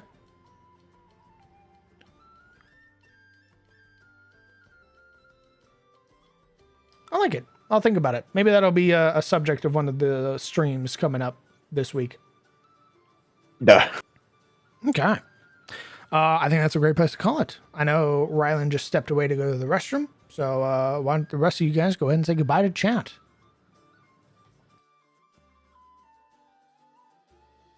So long, chat. Goodbye, chat. Good night, chat. Take care. Be good. Excellent. I'll be back. Delightful. Friends, companions, thank you guys so much for coming out and supporting the stream. I would not be able to do this without you. All of your continued support, your chatting, your lurking, your gifting subs, your supporting me on the Patreon, they all allow me to do the thing that I love, which is this. It's Dungeons and Dragons with my friends. And my God, thank you guys so much for allowing me to do that. Streams will continue this week. I meant to stream last Saturday, but I forgot that I agreed to play in a game with our lovely Sycophant Green. So I will need to work around the schedule. I believe I will be playing in Paw Patrol this Monday, Curse of Strahd this Wednesday, to my knowledge. I think I'm going to try and stream Tuesday, and I am for certain going to stream Thursday. So I will let you guys know via the Discord what my streaming schedule is going to look like come Monday. And yeah, what we'll be doing, hopefully. More Dan to Dan. Ooh, that's a great point. You know what? I'll ask the community tonight if you guys want to watch Dan to Dan. We are a couple episodes behind, to my knowledge.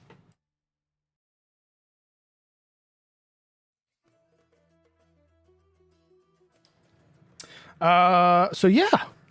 That's, my God, I need water. I can feel my throat getting hoarse having been talking for 6 hours.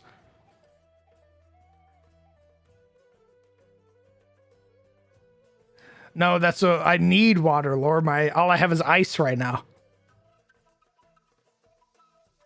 But yeah, that is it for me tonight. That is it for the Shadows of Thorolun crew, the Stormbreakers. And that's what we're going to call it. I hope that you guys have a fantastic night. I hope you take care of yourselves.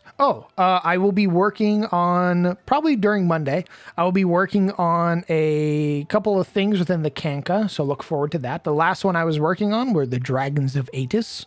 So putting up some of the dragon lore that I had started writing up.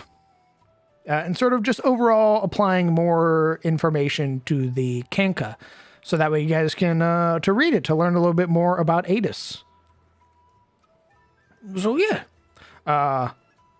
Again, I hope you all take care of yourselves. I hope you hug your loved ones, tell them that you love them. If you haven't called them in a while, call them. I'm sure they'd love to hear from you, especially with Thanksgiving coming up soon, if you celebrate it. Or any other holidays celebrated this month that I might not be privy to. And yeah. I'll see you all later, chat. Good night.